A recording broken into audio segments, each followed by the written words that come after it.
low with V products? I gotta remember that. Well, they say in order to remember something, you have to forget something else. Okay, now that is a very cute haircut. That's like a little shag. I've never seen it before. Well, I mean, of course you have. It's the Rachel. Oh, is that your name? No, I mean, what's your name? No, I'm Jen. My name's Jen. Right, but I just mean like this is your haircut. But that's not your hair. I'm not saying this is your hair. Okay.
Morning. Let's get after it this Sunday morning. Who's ready to go? I know I am. Jake Reitmo alongside the three-time Hall of Famer Chris Arnold. I don't even have to ask. I know you're ready to go this morning. Hell yeah. And why wouldn't we be? It's a Open Championship final round on a Sunday. If that gets you going, if the WNBA All-Star gets you going, we've got that ready for you. And how about those Texas Rangers? Again. Another victory. One. And they reached the 50-win mark. They're above 500, taking care of the Detroit Tigers. Best team in baseball. Who? I don't think so. Or at least, I mean, they're on a 6-game losing streak. But you got a lot of good things going for a Sunday in July. And we got Khaki Kev on the ones and twos. He's chopping up audio. He's hard at work like a mad scientist in the lab. And see, what did he say between right before we're getting ready to go on the air? I'll have the audio ready for you. And what did we say? Kev, get that audio going. Wait a minute. Pause. You can tell he's on that Dan Campbell. People love your energy.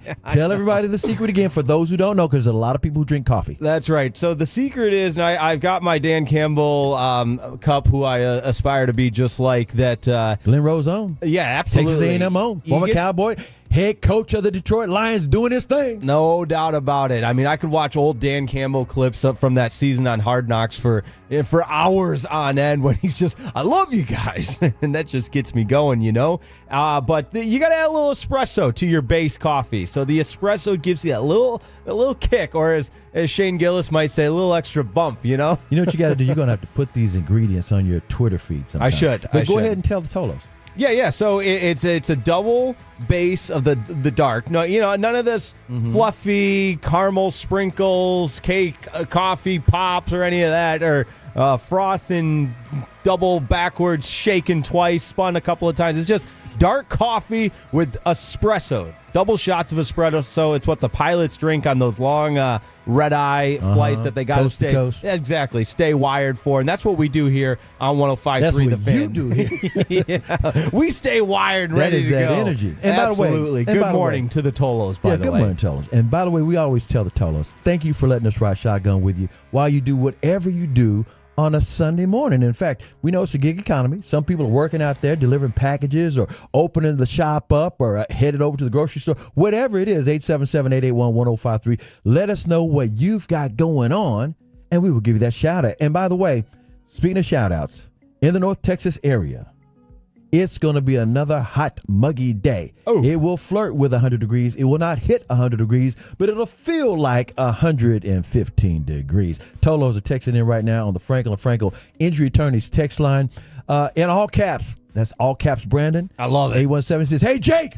He says it the way you have your energy. Yes, hey, Jake, in all caps, give me a Texas Rangers the way you say Dallas Stars. Do it the same way. Texas Rangers. There you go. 8214 says, morning, fellas. This is Woody checking in with y'all. We are on our way to church. And the 972 says, good morning, fellas. Let's get a sweep tonight with Nate on the mound. By the way, we got an update on that situation.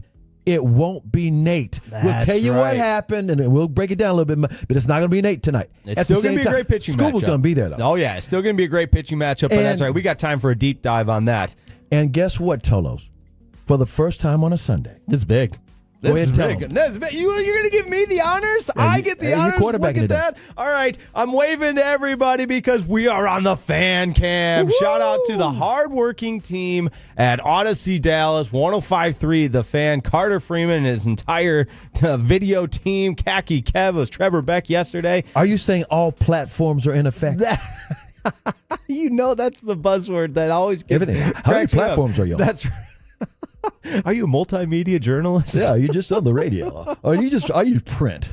That's You should be print or broadcast. We got the fan cam today, and you can probably see me tearing up because CA is making me laugh so hard this morning. But we are on the fan cam. I put extra makeup on. I wore my best quarter zip. I had to get a little fancy. This isn't just any old normal. I'm just kidding. It's just a Nike quarter zip. But you go. CA, you're looking good, man. You're letting those biceps breathe a little bit this morning. I love it. It's a the shirt is called what's it called?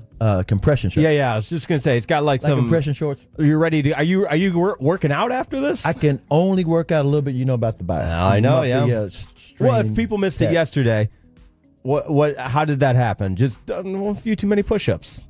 Did too many push-ups last weekend. I do 100 push-ups like it's nothing, but I haven't done push-ups in 2024.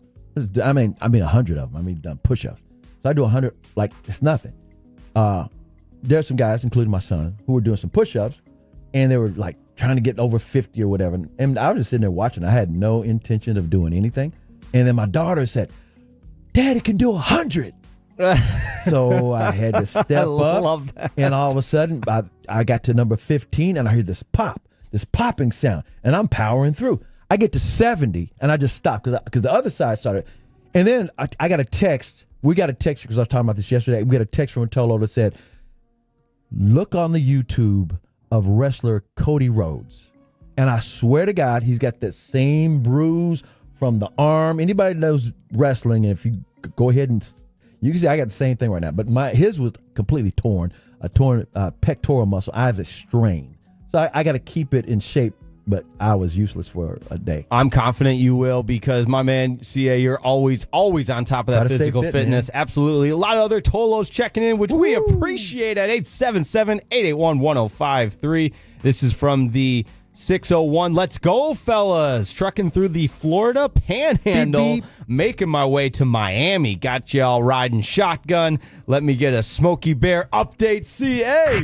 Breaker 19. If you're out there heading out 20, going over to Florida, and they're going to make you tap down run, be aware there's a bear in the air looking at you right now. They use drones. There you go. That's your Smokey There update. you go. I love it. We got a Tolo says, hey, 945. Headed to WinStar, CA and Jake. Listen to you guys on the way there and back. Run up to Oklahoma. I got you down. There you go. 817 says, I'm on my way to get a massage at Woodhouse Day Spa. You know, a lot of people on a day like today, they will get that massage. I forget the name of that place up there in Frisco. They got it's got like going to Hot Springs, Arkansas. They got all kinds of areas that are basically different spas from all over the country. I love that. Get you right. Little me time action. Well, you know, and they say it's a day drinker paradise. If you're darting, you know, you're not necessarily going out to like one of the water parks. They go there. There you go. Darting is the way. As I get a little bit older, then it makes a lot of sense to darty, because then it doesn't cost you the next day. You know, you just a little preparation, a little cool down at the end of the day. Man. That's right. By the way, real quick, because today is what's today? July the 20th. July 20th. Yes, sir. We are in the middle of the dog days of summer. Oh, that's now, I don't know if you know what that means, because I actually looked it up. The dog days. Usually people think about, you know, oh, it's a baseball thing, or oh, it's just it's hot out there. That's what I think. I think hot, long days. And you can apply that to sports, because it makes sense especially for this time in the season for baseball. People talk about the dog days of summer. Looked it up. Is actually a Roman thing from 2,500 years ago. Oh, wow. The ancient Romans came up with the phrase dog days of summer in Latin because they had nothing better to do than look up in the sky. And it's an astrology term in the phrase, because Sirius, the brightest star in the night, is nicknamed the dog star. And it makes up the eye of the Canis Major constellation. And Canis Major, it stands for greater dog. And it also belongs to, this Canis Major is the hunting dog of the legendary huntsman Orion. So if you know anything about Orion, if you know anything about Canis Major, if you know about Sirius, if you know about anything about constellations in the sky, it's based on that, and it goes from the days of July 3rd through August 11th. So we're in the middle. So it truly dropping knowledge. Yeah, I learned. I knew I was gonna. I always learn something when I'm on a show with CA, and the origination of the dog days. It truly does have a spot in the calendar. Yeah, they said that dog star is so bright this time of the year. That's why it stands out. You know what dog days of the summer could also imply? What's that? Cowboys training camp. How about that? Tomorrow. That's right. It feels like the kind of the first day of school type of thing. You know, everybody's been waiting and waiting and building. You're just ready. But what's the best way to get ready for training camp? Well, first of all, you're going to listen to the station. 105.3 The Fan is the home of the Cowboys. So you know tomorrow, Jerry's going to have his press conference. You also know the first day of practice is on Tuesday. And all the shows will be heading out. First, the KNC Masterpiece leaves out today, and they'll be there tomorrow. Jerry's presser, 1 o'clock, right here on 105.3 The Fan.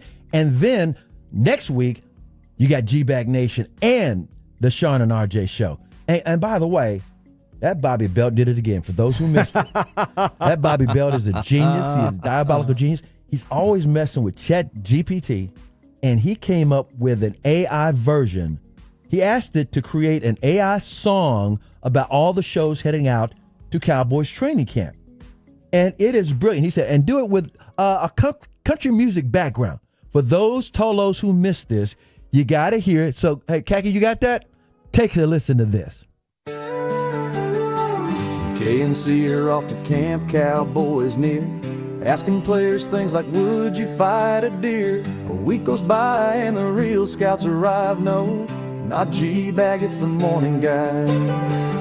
Here come Sean and RJ, answering the call, still fighting about who watches more ball. Bobby's in a corner with a pen and a goal, trying to rhyme QB1 with you complete my soul. Hayden's back home throwing shade on air. Maddie got left, says it isn't fair. But Ruben's too sharp and that's the deal. We don't throw him bones just to help Peyton heal. Broadus got that scowl and his practice ass. If you talk, he'll surely call you jackass. We rolling loud, full of bits and laughs. He just wants tape in his practice graphs. Chuck's buzz for the wheels, even land less time on his show, more time in the sand. And Dawson might not even leave his den if there's soccer. He'll send a hologram in. Says Cali's the fall of the western land. Calls it the hell that the preachers preach. Would rather hang with chill than touch that beach. We cover the boys like a station should. Shotties in town and interviews will be good. Trying to keep choppy quiet till the sun breaks through, so we don't get bounced off the courts like we always do. Oxnard skies and a breeze from the sea. Cowboys ball and the crew from 105.3. Coverage this bold you can't ignore. 100,000 watts of Oxnard to your door. That damn robot can sing. I know. There's so Isn't many that parts. crazy? I know. It's just wild. I mean, I'm thinking quite literally, I'm at a country concert. Yeah. I'm ready to. I'm I'm stick trying to with figure out beer, who the clap artist along. is. Yeah, and the lyrics are genius. I mean, right on point. That's why Bobby's scary to me. Oh, absolutely. The combination of Bobby Belt, and he's already a lyrical genius. Oh, yeah. And then a little enhancement with the AI there. I mean, that's scary. I always joke with him. Not man. just enhance it, he programmed it. Right, that's what I mean. Yeah, it's just I mean, his it's not mind. like his voice. This is somebody, this is the robot. I don't know who the AI is trying to imitate in particular. I don't know if it's trying to be Garth. I don't know if it's trying to be Red Dirt. All I know is, boy, the lyric. Bobby said he didn't even write all the lyrics. He just gave it some bullet points. I said this yesterday. The line with Chiafalo saying "Cali's the fall of the Western" is hilarious. Oh, yeah. And I didn't pick up on the Broadus line the first time I heard it, but when he said he'll call you a jackass, He sure will. He's serious about training camp. He's know scout. it. You know what I mean? I love it. Oh, the whole thing is going to be fantastic. Of course, you'll hear about all the adventures. And I think at noon we try to check in with somebody. If not one of our own guys, somebody that's headed out, one of the beat writers or somebody with DallasCowboys.com. We're going to have some audio from, or not audio, we're going to talk to them about what they got going on. By the way, I mentioned that place up there in Frisco. We had a total that texted in that said, it's called World Springs, and it's in Grandscape. I know Grandscape is up there in Frisco or by it. Is it Little M or is the Colony? 877-881-1053. Because that thing is it's got all kinds of like areas. I haven't been there yet, but I read about it. It's got like over 70 different areas. It's like a water park for adults. Oh my! I think and I don't mean to sidetrack us too much, but I'm going to a wedding in Frisco in October, and fiance handles all that, but I think there's something that, and some of the dots are connecting. One of the Cowboys here, got married at that same place you're going to. Okay. Just about a month ago. Yeah, and the guys here always give me the hardest time. Oh, Reitman's going to a wedding. He's going to another wedding. It's just that circle of that phase of life that I'm happen to be stuck in. All your his friends are getting married and everything. I hope they're paying for your tux. Yeah, exactly. The rental, at least they can do. Well, the big, I'm gonna have the last laugh next summer. Oh, so, yeah, they got to show up. Exactly. And they got plenty of time to get their airline flights. You got the hotel hookup. By the way, 323, thank you. He says it is in the Colony proper, the World Springs. And again, all the Tolos out there, we appreciate all y'all texting in. We got a Tolo from the 817 says, morning boys, mowing the yard ASAP so I can watch the final round of the Open. Smart. Let's see. And another one says, good morning, gentlemen. This is from the 972. Heading out to visit grandma at the hospital. And by the way, we're going to say a little prayer for her and surround y'all with some love. There you go. Absolutely. That's where you start your morning. And that's why we love being on with you and live and local. That's man. right. You can't get that from the national. Exactly. Connected. Keep it right here. Shout outs going all day. 877-881-1053. The Open Championship is on. Scotty Scheffler doing his thing. By the way, the person that told us going to the hospital, her name is Sharon McLeod. And she said grandma is the most important person in the world to her. And they're going to be listening to us together while she's at the hospital. Oh, look at that. Look at that. We'll bring you everything we got going on here. Yes, How about that? Yes, How about ma'am. that? And shout out here to the 469, my guy Kid Muse. Oh, look out. We're having a day. We're heading to the Rangers game later tonight. How about that? That's going to be a lot of fun. From the 619, I've been twice. Over 60% of the pools were closed. Well, you got to go at a different time then to the World Springs. Yeah, call ahead. Yeah, go online. exactly. Let's get a breakdown of how many pools are open. But my goodness, you got the Rangers going for a sweep tonight. You got the Open Championship on. Yeah, the WNBA All-Star game last night. That's right. We're going to get into that in the next segment. But going into the NBA All-Star segment, I think we better tell them, buckle up.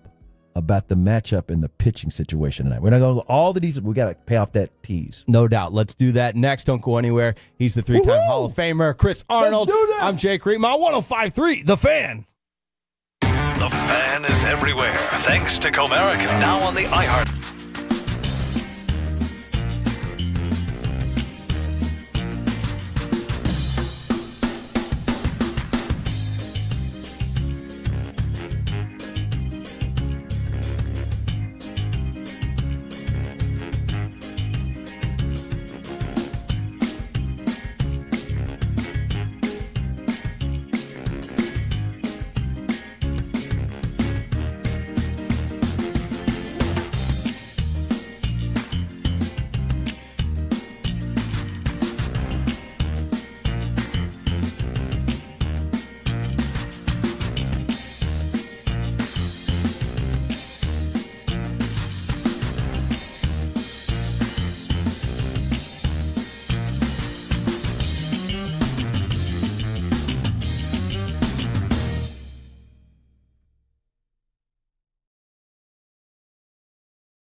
Do you think it's true that you've got to forget something else to remember that Uber Eats has groceries? No, that's absurd. Hey, remember when you used to be a, what was it, Pepper Lady? Pepper Lady? Wasn't it Cinnamon Sisters? Basil Babes. Saffron Squad? Nutmeg Maidens? Pre-curb? No, Nutmeg Maiden. I just said that. Was it Spice Girls? Doesn't sound right. Was it Saffron Squad?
you have to forget something else. Okay, now that is a very cute haircut. That's like a little shag. I've never seen it before. Well, I mean, of course you have. It's the Rachel. Oh, is that your name? No, I mean, it's your name. No, I'm Jen. My name's Jen. Right, but I just mean like this is your haircut. But that's hair on your head. I'm not saying this is your hair.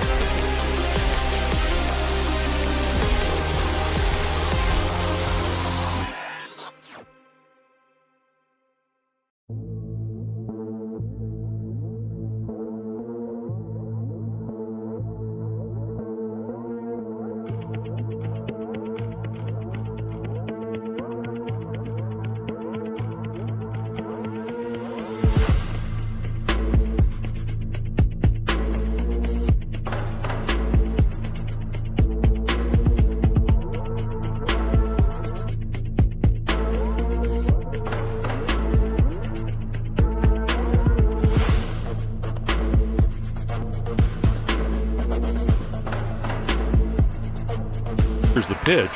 Swing and a drive. Well hit ball. Deep right center field. Rowdy Tellez, did you? Yes, you did. Deep into the Rangers bullpen. Welcome to Arlington, Rowdy Tellez.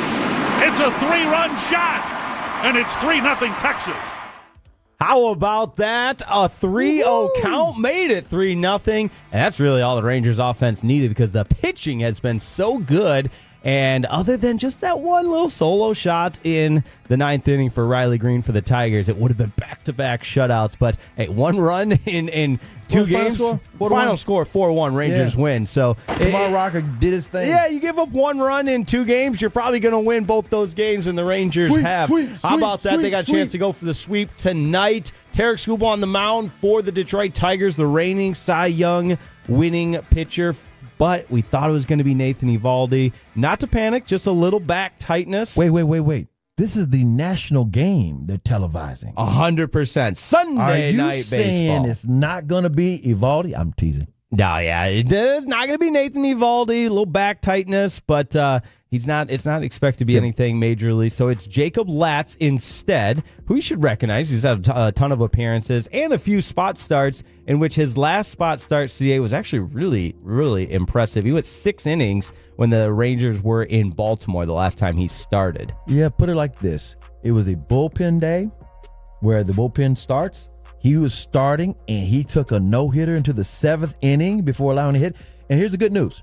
Where if you're worried about, okay, you got to try to get this sweep or whatever, and you got to look good, whatever. He hadn't been used but just 4 times in the last 25 days, so he's fresh. Fresh, absolutely. And plus, you're coming back from the All-Star break. He feels good about everybody himself.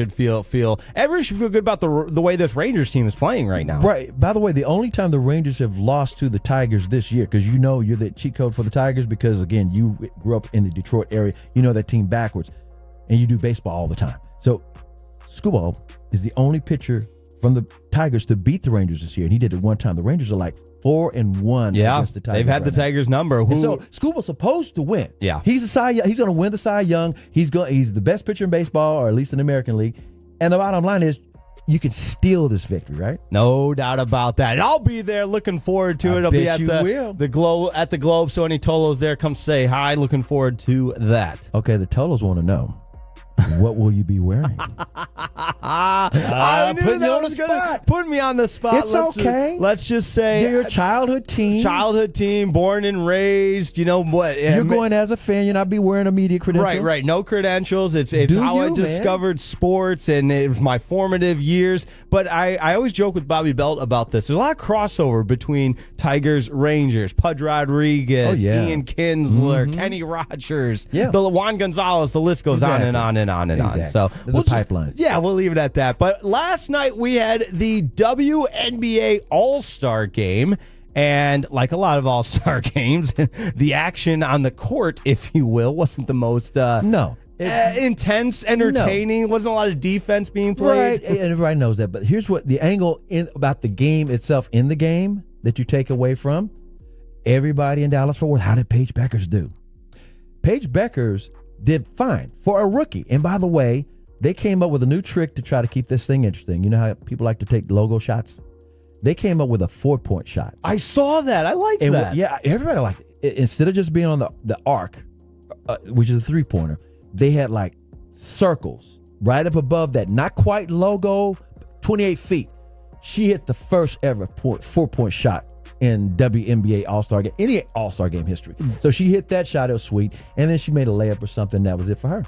I love it. And we do have, we got a couple of cuts on the WNBA All-Star game. Let's go to cut number 3. What, I talked about, there wasn't a lot of defense being played, and obviously Paige Beckers from UConn, a historic program with a legendary coach in Gina Auriemma.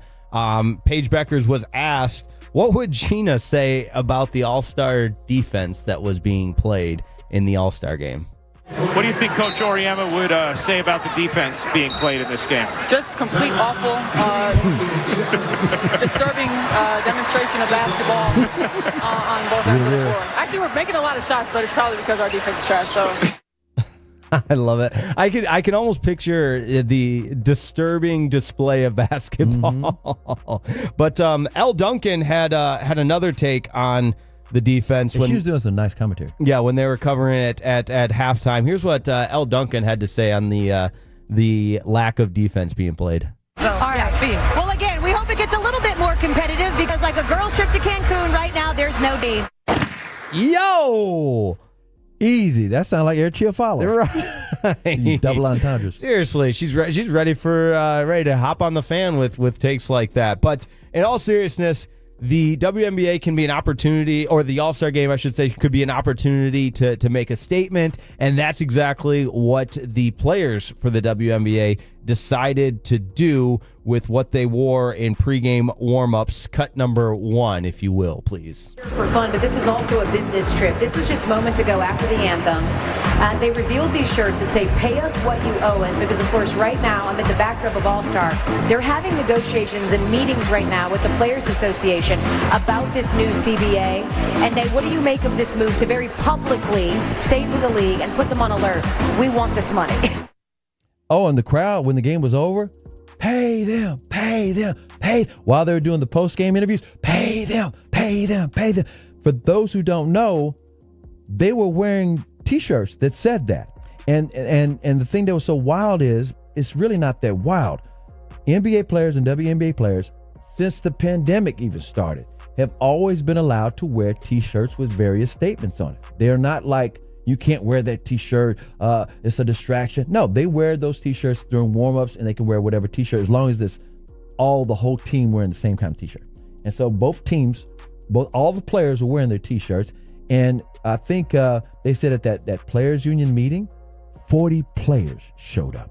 And they were glad because that's how you get things done. It's not like, well, only the player reps showed up, and so, they just pushed them out the door. No, if you really want to try to get something done, that's what you do. And by the way, it's not like they got a contract that goes all the way through the next 3 years. Their contract's up at the end of the season. Right. That's what's so, I think, timely about this is the portion of the negotiations that they're in. It's crunch time right now. It really is. It's like if Major League Baseball players at the end of the regular season, the union contract is up with the owners, you will be knowing about it.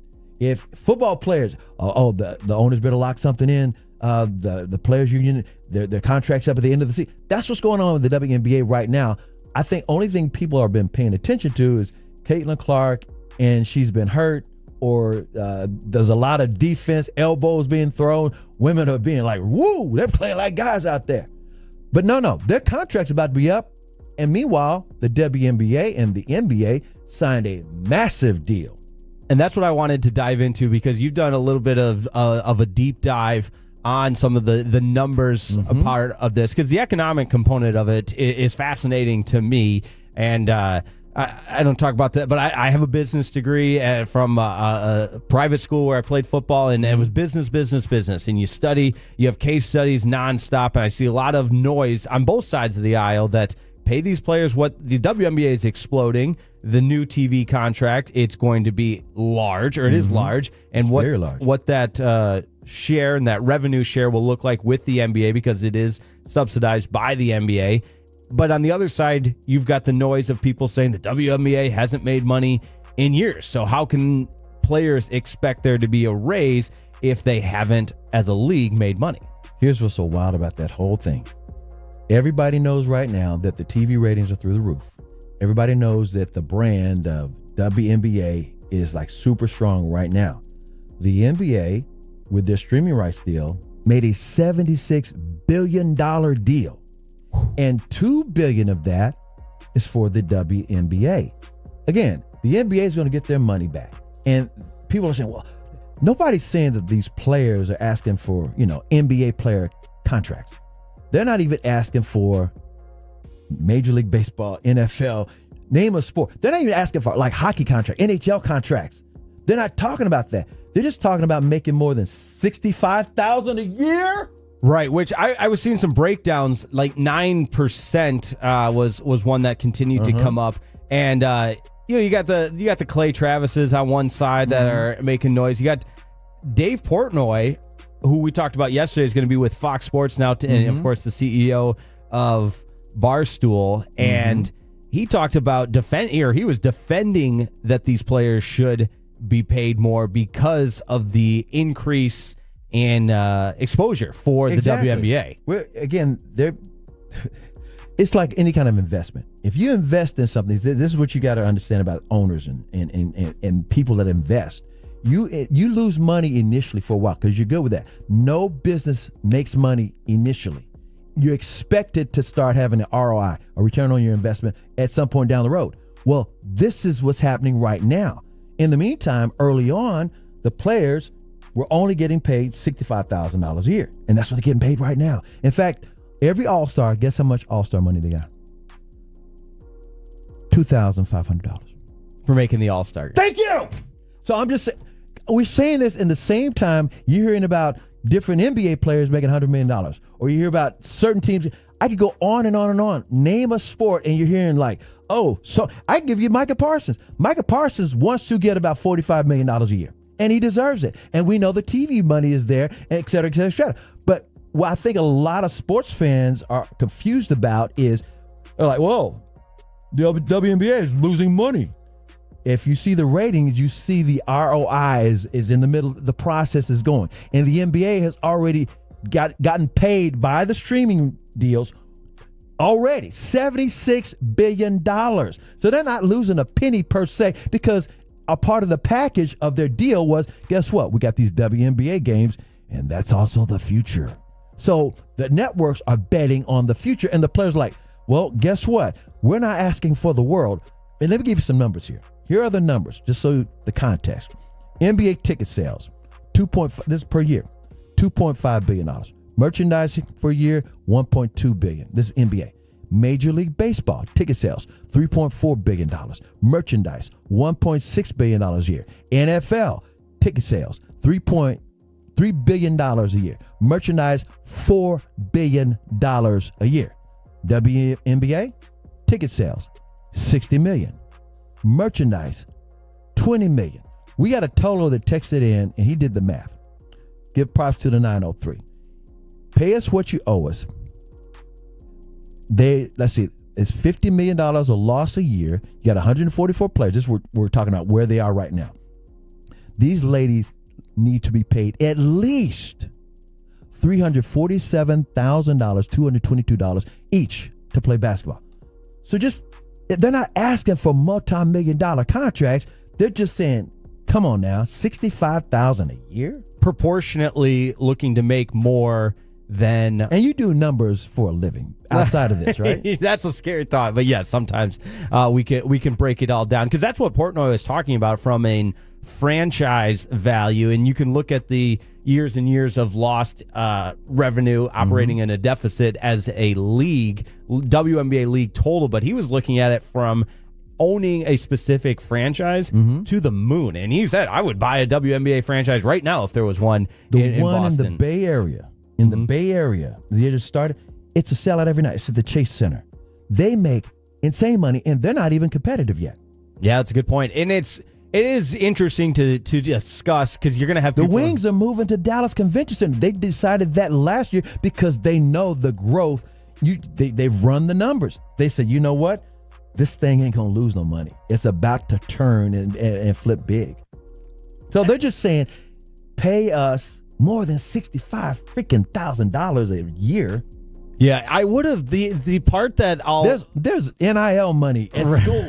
They're not even Power 5 schools more than that. You know how my brain works sometimes. The semantics of the owe us part, I think they could have phrased it better, because it's not the league owing them. It's more pay them what they're worth. Yep, pay us what we're worth, as opposed to what that you owe us. Right. Because again, and I'm not gonna, as a business student, I'm not going to argue with somebody who says, well, it's a league that was operating on a deficit. How can you expect to pay, have a raise for your employees? No business would do that. So I get that, and that's why I think it should have been phrased semantically a little bit different. It's so crazy, because I know everything you said is so correct in straight up and down business, but in the world of sports, when there's merchandising deals and where there's also revenue, not just butts and seats revenue, we're talking about revenue from streaming services and platforms. We're talking about these platforms, TV money. I remember just 4 or 5 years ago, before the NFL got their TV or their media rights deal squared away,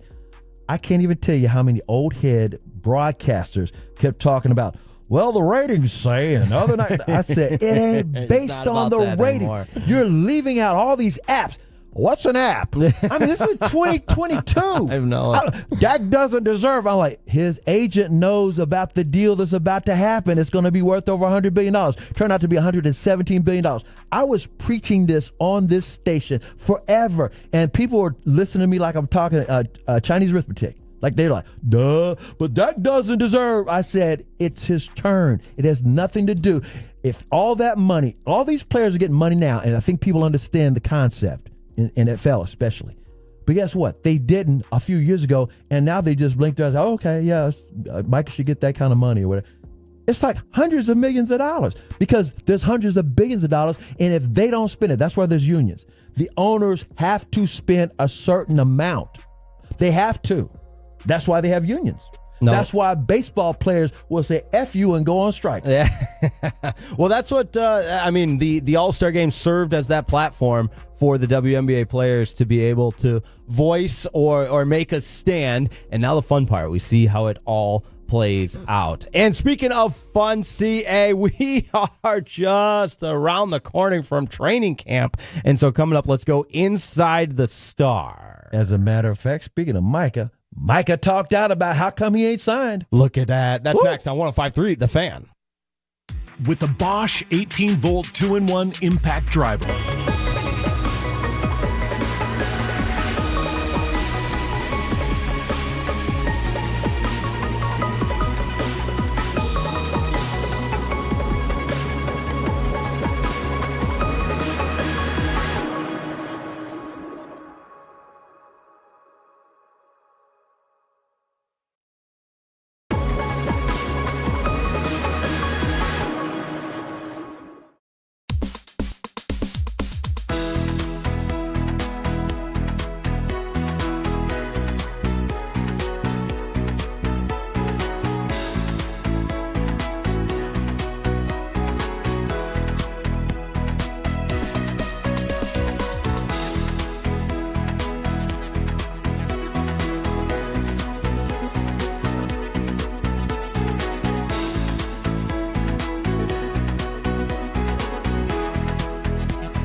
got to forget something else to remember that Uber Eats has groceries. No, that's absurd.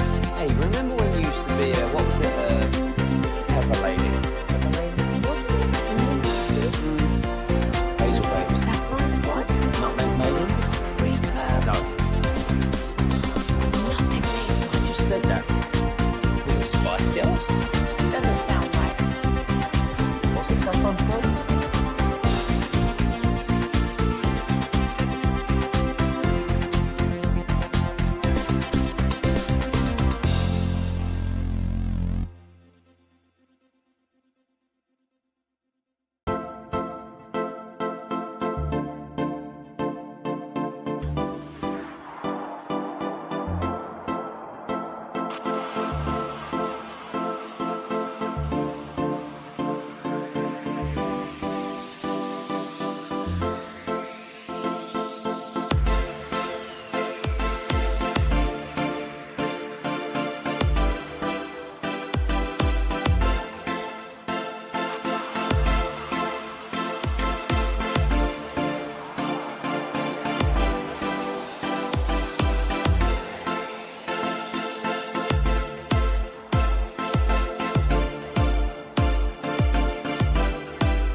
This is Texas. This is Classic Chevrolet. Together, let's drive, relax, and enjoy the difference based on new Chevy registrations 2023 and 2024.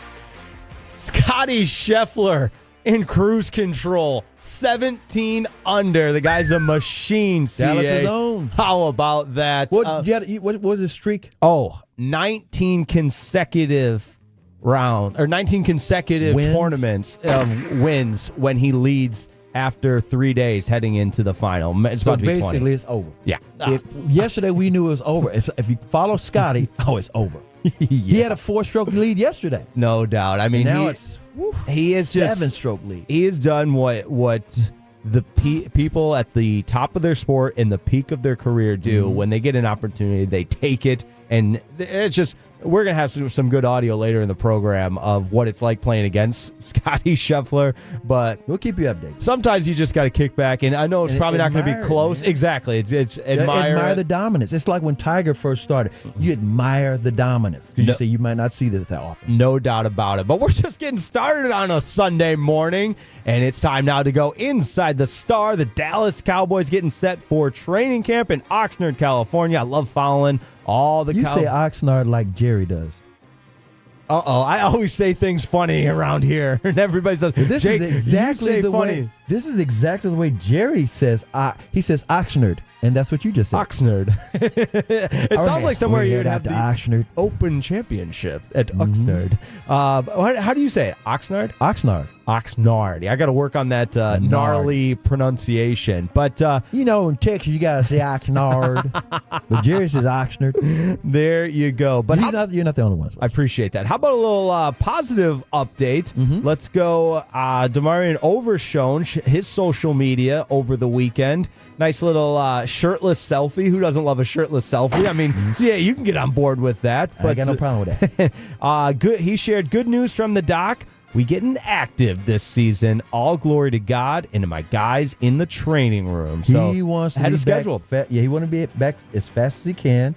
In other words, he's not expected back. It'd be like lucky if it's before Thanksgiving, but shoot, this guy's a beast. And they knew from his previous injury, he's a workhorse. No doubt about it. He's got this in the he's diligent about it.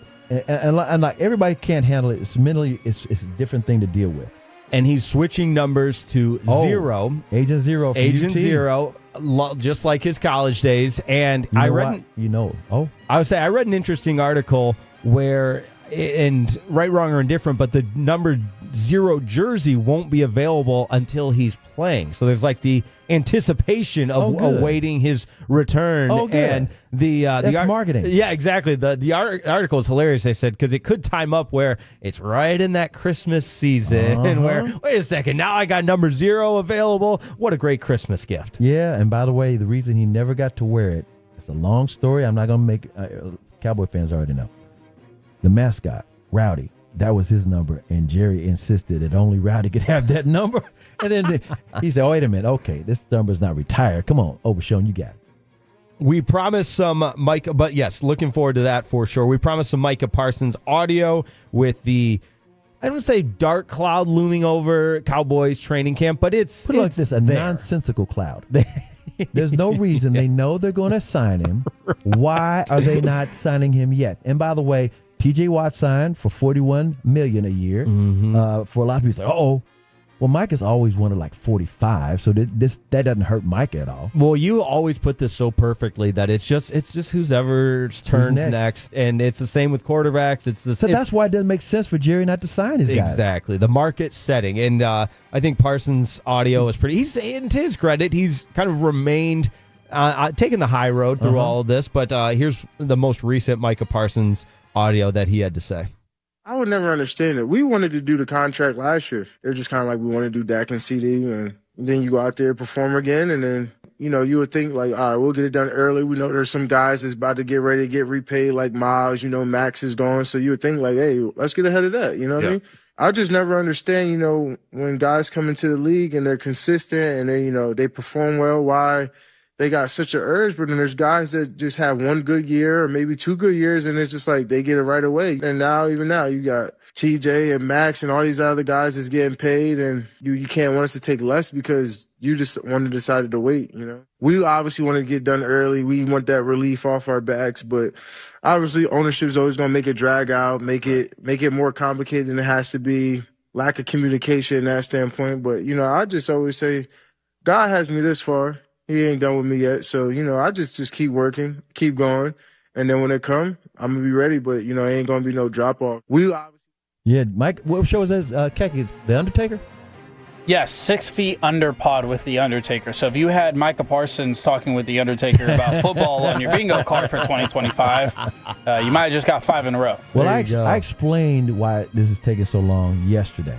So if you caught the show yesterday, Jerry and Steven, but mostly Jerry, loves to negotiate as a sport. Negotiating to Jerry is a sport. He has an adrenaline rush on the back and forth of negotiations.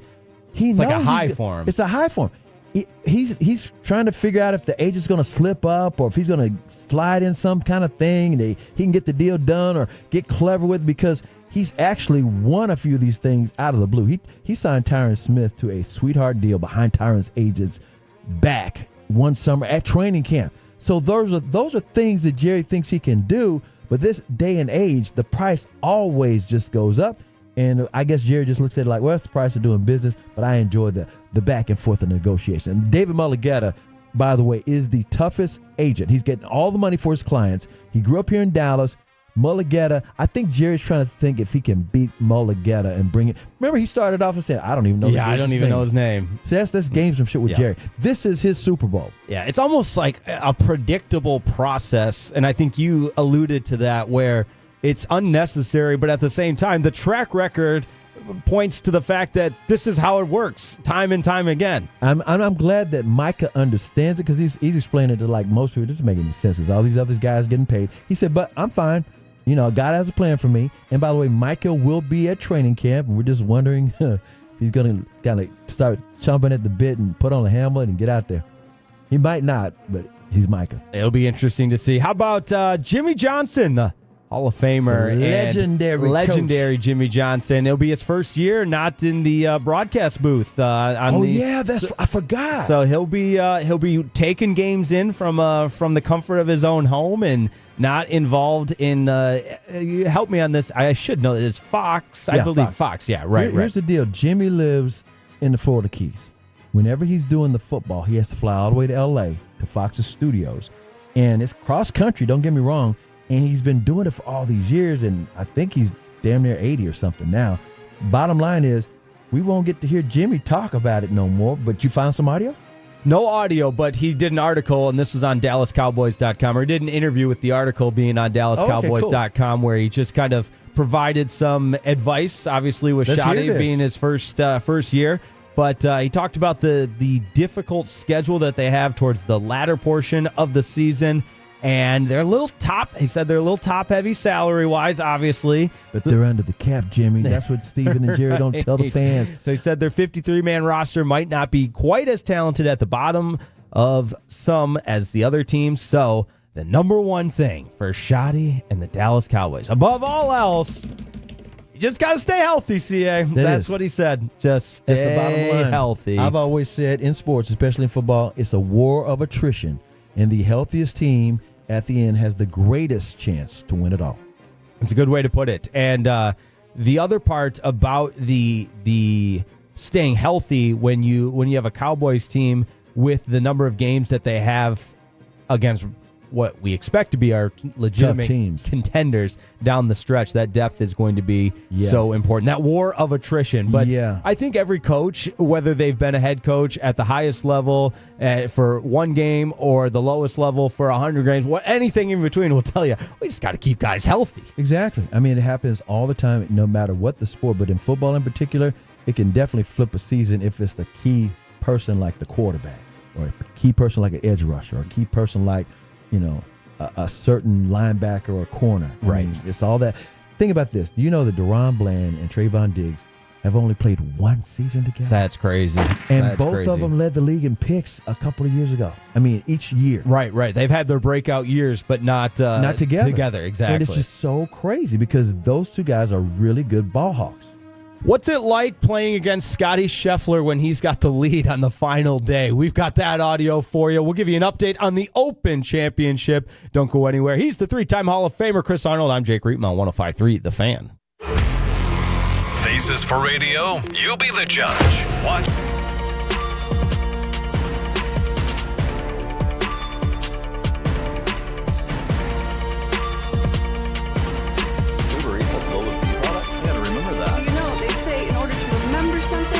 Forget something else.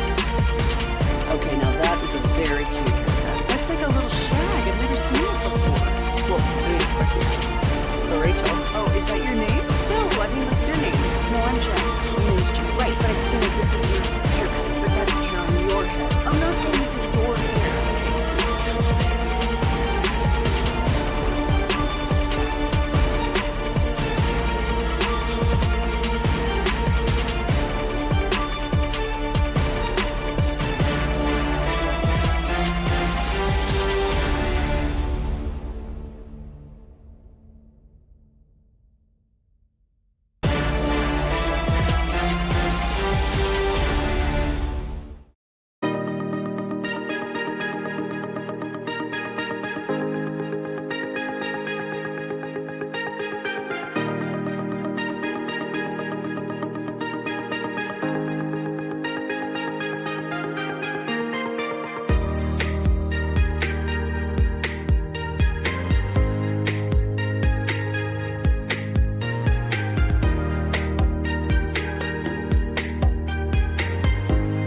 true that you've got to forget something else to remember that Uber Eats has groceries?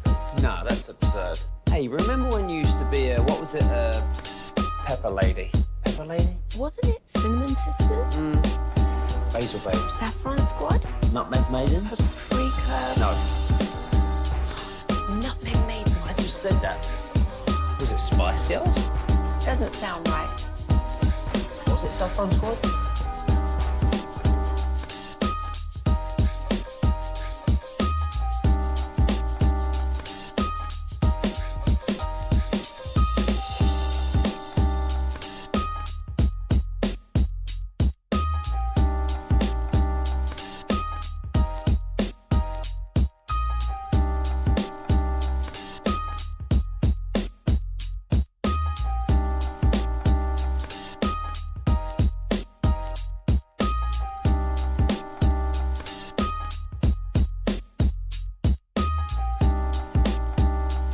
D&M Leasing Studios. Thanks for turning it on and leaving it on. 105.3 The Fan.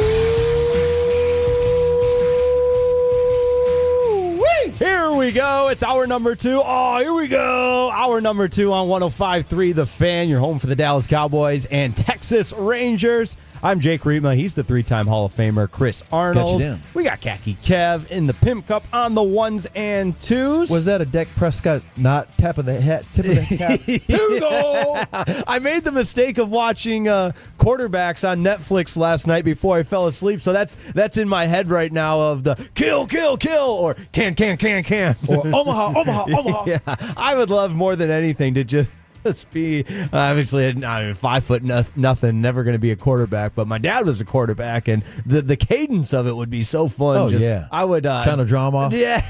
I'd be like Aaron Rodgers, drawing everybody off. That's the only way I'd be like Aaron Rodgers. Let that stop there. He's just the best guy. You mean you would not go off to a cave somewhere in in off-season? darkness? No ayahuasca for you, Jake? Yeah, my fiance might be ready to ship me off to my own escape route and do my own thing that way. Give her space while she tries to do this wedding. Yeah, exactly. All fellas, if you're involved with a wedding, give her space. She's overwhelmed and she's trying to sort things out. You cannot do anything right or do anything wrong. Don't take it personal. 877-881-1053. Let us know what you got going on a Sunday. We are on the fan cam as well, so whatever camera's capturing us, we say hello. Shout out to Khaki Kev getting all that set up again today, and Trevor Beck yesterday on the weekends, putting in that extra time on the weekends. But lots going on a Sunday. Rangers, Tigers, Sunday Night Baseball on ESPN later tonight. But you gotta change. Evaldi's out. Oh, I didn't hear what you said. Oh, we got to change. We got to change. Oh, got it. It's Yes. not the matchup we thought, but it still might be real good. Yes, Jacob Latz will pitch for the Texas Rangers, who has been a very good relief pitcher for the Rangers. And flirted with a no-hitter. In the spot start, he's been good. His last start in Baltimore. 7 innings of no hit. He's only pitched. They've only used him like 4 times the last 25 days, so he's fresh too. That's right, ready to go. And of course, Tarek Skubal going for the Tigers. And they're going for the sweep. That's right, going for a sweep. But right now, I wouldn't say the action at the Open Championship is heating up because Scotty Scheffler's running away with it. My man has a touchdown lead. He's up 17-10. Yes. Nobody's close. What are you doing, Kevin? That's the Scotty Scheffler extra win from Thursday. Oh, is that what that was that from the gallery or was that from Scotty? That's from Scotty. That's straight up from Scotty. You know for a fact. I mean, I didn't ask him personally. It could have been from a hot mic. I listen. I know is that's funny. It was absolutely hilarious because when I was at Live Golf in Carrollton a couple of weeks ago, every now and then you could see where one of the production crew members, because I'll tell you, working a golf tournament as a cameraman, you're walking, you're with all those guys, but they set their stuff down from time to time. So I could see there being a hot mic and somebody going next to it and just maybe lifting the cheek a little. I'm telling you, all those camera guys, they always have a grip. The grip is somebody that helps them carry the equipment around. That could be the damn grip. Yeah, that's true. Anybody. I don't know. Look, conspiracy theory is better if it's a golfer that you know. But I don't think, come on. This doesn't sound like a grip. This sounds like... How do you know? Was the mic that close to Scotty?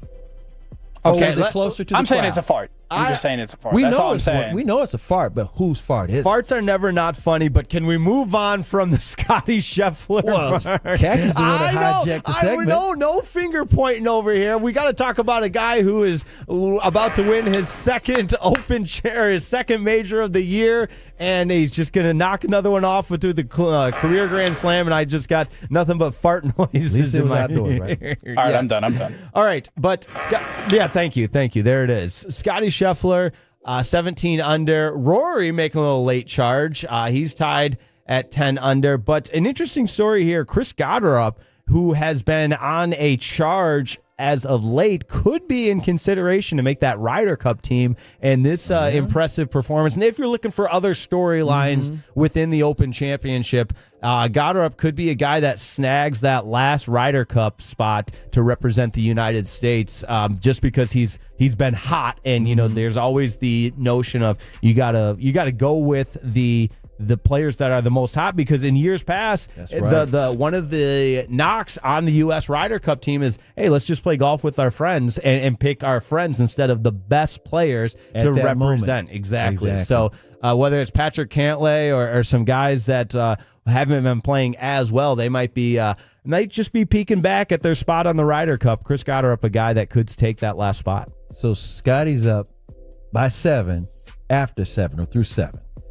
And so this is the reason you're watching this is not only because he's local, but it's historic what he's doing, how dominant he is. But I have a theory on why he has been so great in the last year and a half. I blame the Kentucky police. I just do. Yeah. Scotty's a wild low-key guy. He's nondescript. Most people cannot recognize him even in town here.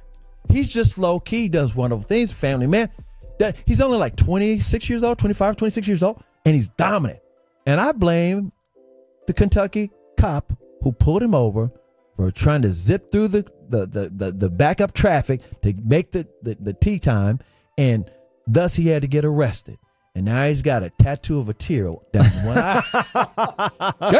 He is the most low profile, really is. And I don't think it's not necessarily, it could be, I could see how people take it as boring or vanilla, but he really is. I take it the other way, because he had the audio earlier this week saying, I'm here playing golf, but it's not what fulfills me. Right, he's more balanced. Exactly. I think he's one of the more transparent athletes that, especially at the top of their game, where instead of the cookie cutter answers of, just got to go out there and play good golf, like he tells you what he's thinking, which I really like. And speaking of telling you what they're thinking and being transparent, we talked about Matt Fitzpatrick. He's the guy that you went to school with at Northwestern? For one semester. He was only there. At least you know him or you met him. Yeah, he can claim Northwestern for one semester, but he's one of the guys that was, I guess, competing to try to catch Scotty Scheffler, and some of the audio after his round was pretty telling of what it's like going against Scotty Scheffler when Scotty Scheffler has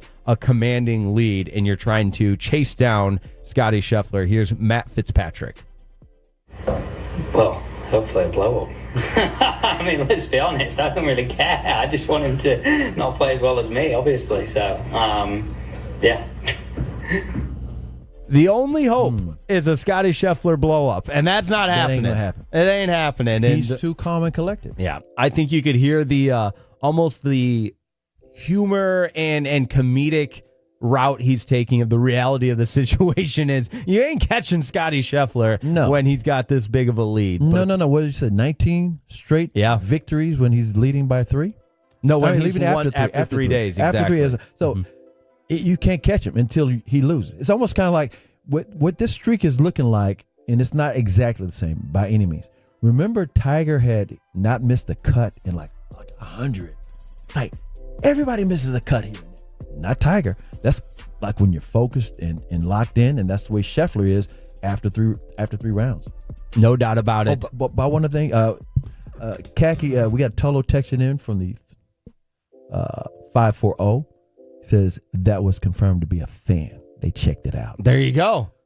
But again, that could be a conspiracy theory. Right. Conspiracy theory will stay because I'm going to play it anytime Scotty Scheffler's mentioned. So who are the sources? Until he comes into the studio as a guest, right? Who are the sources And you on meet that? I think he'd enjoy it. Oh, dude. Meet him for the second time. Remember, I met him once. So Oh! me and Scotty Scheffler, we go way everybody. back. You know yeah, what I'm way saying? back. Refresh everybody. Yeah, you met Scotty Scheffler? I thought I told this story with Jake in the You might studio, have, but maybe not. But everybody listening today might not have heard. So a couple of years ago, I worked at the Charles Schwab Challenge, and Fort Worth. Yes, in Fort Worth, I was doing some work there, trying to get my sports journalism on, taking whatever opportunities I could, and we were going through the whereabouts of the course and the house that's on the property there, and we were going through, grabbing food. I was running around doing all kinds of different things, going up a spiral staircase, and who else would I see but Scotty Scheffler? Super calm, super chill guy.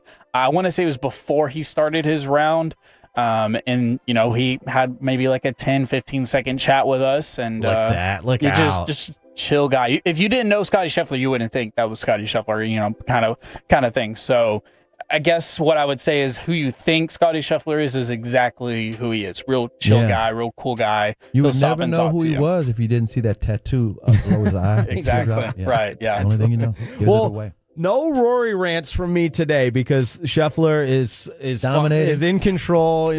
Rory can't win it. That's right. Make you mad. My blood pressure is not going to go through the roof. I'm not going to get all fired up talking about how much I can't stand Rory. And it's not a compliment. I'm not complimenting Rory, but he was a part of one of the most unique things you'll ever see on a golf course. Perhaps one in a million chance type of things. And before it happened, I actually said something about this on the air yesterday because we're giving updates and stuff, and I look over at you and I say, "Why are you laughing? Are you laughing because Rory's in the rough?" And he was in the rough in a link style course, Royal Portrush. You know how deep that rough is. And I'll describe what happened because you just have to see it. We missed it live. Right. And so Rory's chips out of the rough, and like you often do in the rough, you take a huge amount of the grass and the fescue and everything else with you and a big divot. And after he makes contact with the ball, it looks like a magic trick because the ball goes soaring, his ball goes soaring, but a second ball pops straight up and is right at his feet after he hits his ball because there was somehow, some way, a second ball buried beneath his original ball. Is that what happened? It's crazy. There was a ball right below. He couldn't see it because an ancient ball. Yes, the rough was so deep, and then Rory tosses the ball aside. But let's hear his explanation on one of the most rare shots in golf. Cut number 4. The odds of that. Yeah, what happened on 11 was just so, my ball came out so strange. Like I thought I was going to get a flyer, and I looked up and my ball, I could see it spinning up against the wind. So just a really weird. I had obviously no idea there was a ball anywhere close to my ball. But he dug up a ball. Yes, and I don't blame the course or really, it's just one of those crazy oddity things that only in Ireland you would never expect to happen. Here's a little bit more of the explanation on that crazy shot from Rory. But on any other course, but a links course as well. When the rough's all matted down and balls get so it was. Yeah, it was very strange. It just obviously shows that a lot of people hit that rough. Yeah. There's probably about 10 balls over there. From the 318, Rory is the man. I love that guy. Well, those are fighting words. Rory is not the man. I tried to root for him, and then he's taking phones from fans, and he's in his pompous little smirking smile. Calm down. Yeah. You weren't supposed to get mad today because he's not going to win. Scotty's got a 7-shot lead, but did I see right? Scotty might have been in the bunker. He was in a bunker, sand trap, and I don't even think he got out of that. Yeah, Gotterup's up to 11 under. So he's cut it down to 6. Yeah, he's down 2 field goals now, and anytime you can use football scoring and the amount of lead you have in golf, I would say that is a good thing. Hey, CA, we've got Sunday Night Baseball. We got the Rangers going for a sweep. we've got one of the more exciting pitching matchups, albeit not Nathan Eovaldi on the mound, but you got Tarek Skubal, you got Jacob Latz, you got a Rangers team that's been really at the top of the league standings in terms of offensive production in the last month. That's a lot of good things going. Put it like this. The Rangers have now won 5 of the last 6 games. The Tigers have lost 6 straight games. The Tigers have the best record in Major League Baseball. They're still trying to be the first team to get to 60. The Rangers have thwarted that. The Rangers have now won 51 games. Actually, 50 games. They're 50 and 49. And the Rangers trying to sweep them. The thing that's so wild about it is the Rangers, they've only played, this will be the 6th time they played them. They've only lost to them 1 time. Skubal was the guy that was on the mound. They beat them 2 out of 3 times in Detroit back in May when the Rangers were struggling. And lo and behold, they got them again. It's just matchups. Sometimes in certain situations, you own a certain team. And on math, on paper, it doesn't look like it can happen. But the Rangers in Globe Life Field, that's why the matchup's going to be in point. People can say, I got the broom ready. And it's a good thing for the Rangers because you want to emotionally say, we're rolling now. You know, as opposed to, oh, woe is us. And they've been the talent has not, the record doesn't match the talent. Right. It's one of those things where because baseball is such a marathon of a season that they've weathered some of the storms the Rangers have, and now all of a sudden maybe this team is going to start playing their best baseball. What do you say? What do you say we talk to Jared Sandler about it and dive deeply into what the Rangers got going? That's next. Jared Sandler joins the show on your home for the Texas Rangers, 105.3 The Fan. Find The Fan wherever you...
Uber Eats has Lola V products? I gotta remember that. Well, you know, they say in order to remember something, you have to forget something else.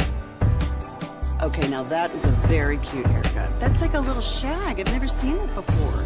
Well, I mean, of course you have. It's the Rachel. Oh, is that your name? No, I mean like your name. No, I'm Jen. My name's Jen. Right, but I just mean like this is your haircut. But that's hair on your head. I'm not saying this is your hair. Okay, freaking me out a little bit.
that you've got to forget something else to remember that Uber Eats has groceries. Call Frankel first, 214 or 817-333-3333. With Frankel and Frankel, there is never an out-of-pocket cost. They only get paid when you win. Frankel and Frankel, the go-to for car and truck work attorneys in Dallas. The Texas Rangers go for a sweep. Sunday night baseball. Rangers and Tigers. Jake Reitman alongside the three-time Hall of Famer Chris Arnold. Right now joined by Rangers broadcaster, friend of the program, my friend, your friend, Jared Sandler. What's going on, man? Good morning. Hey, what's up, guys? Good morning. Good morning. Good morning. Good morning. I hate to steal any of the excitement and momentum from last night's win, but unfortunately the news, even in the midst of Rangers game day and on the post game side of things, broke that some back stiffness for Eovaldi, so his start hopefully just pushed back. Not going to have any time on the injured list, or what's the latest there?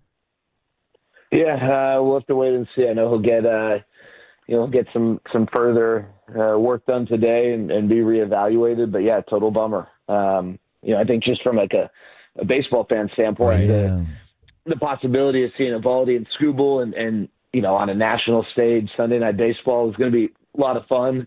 I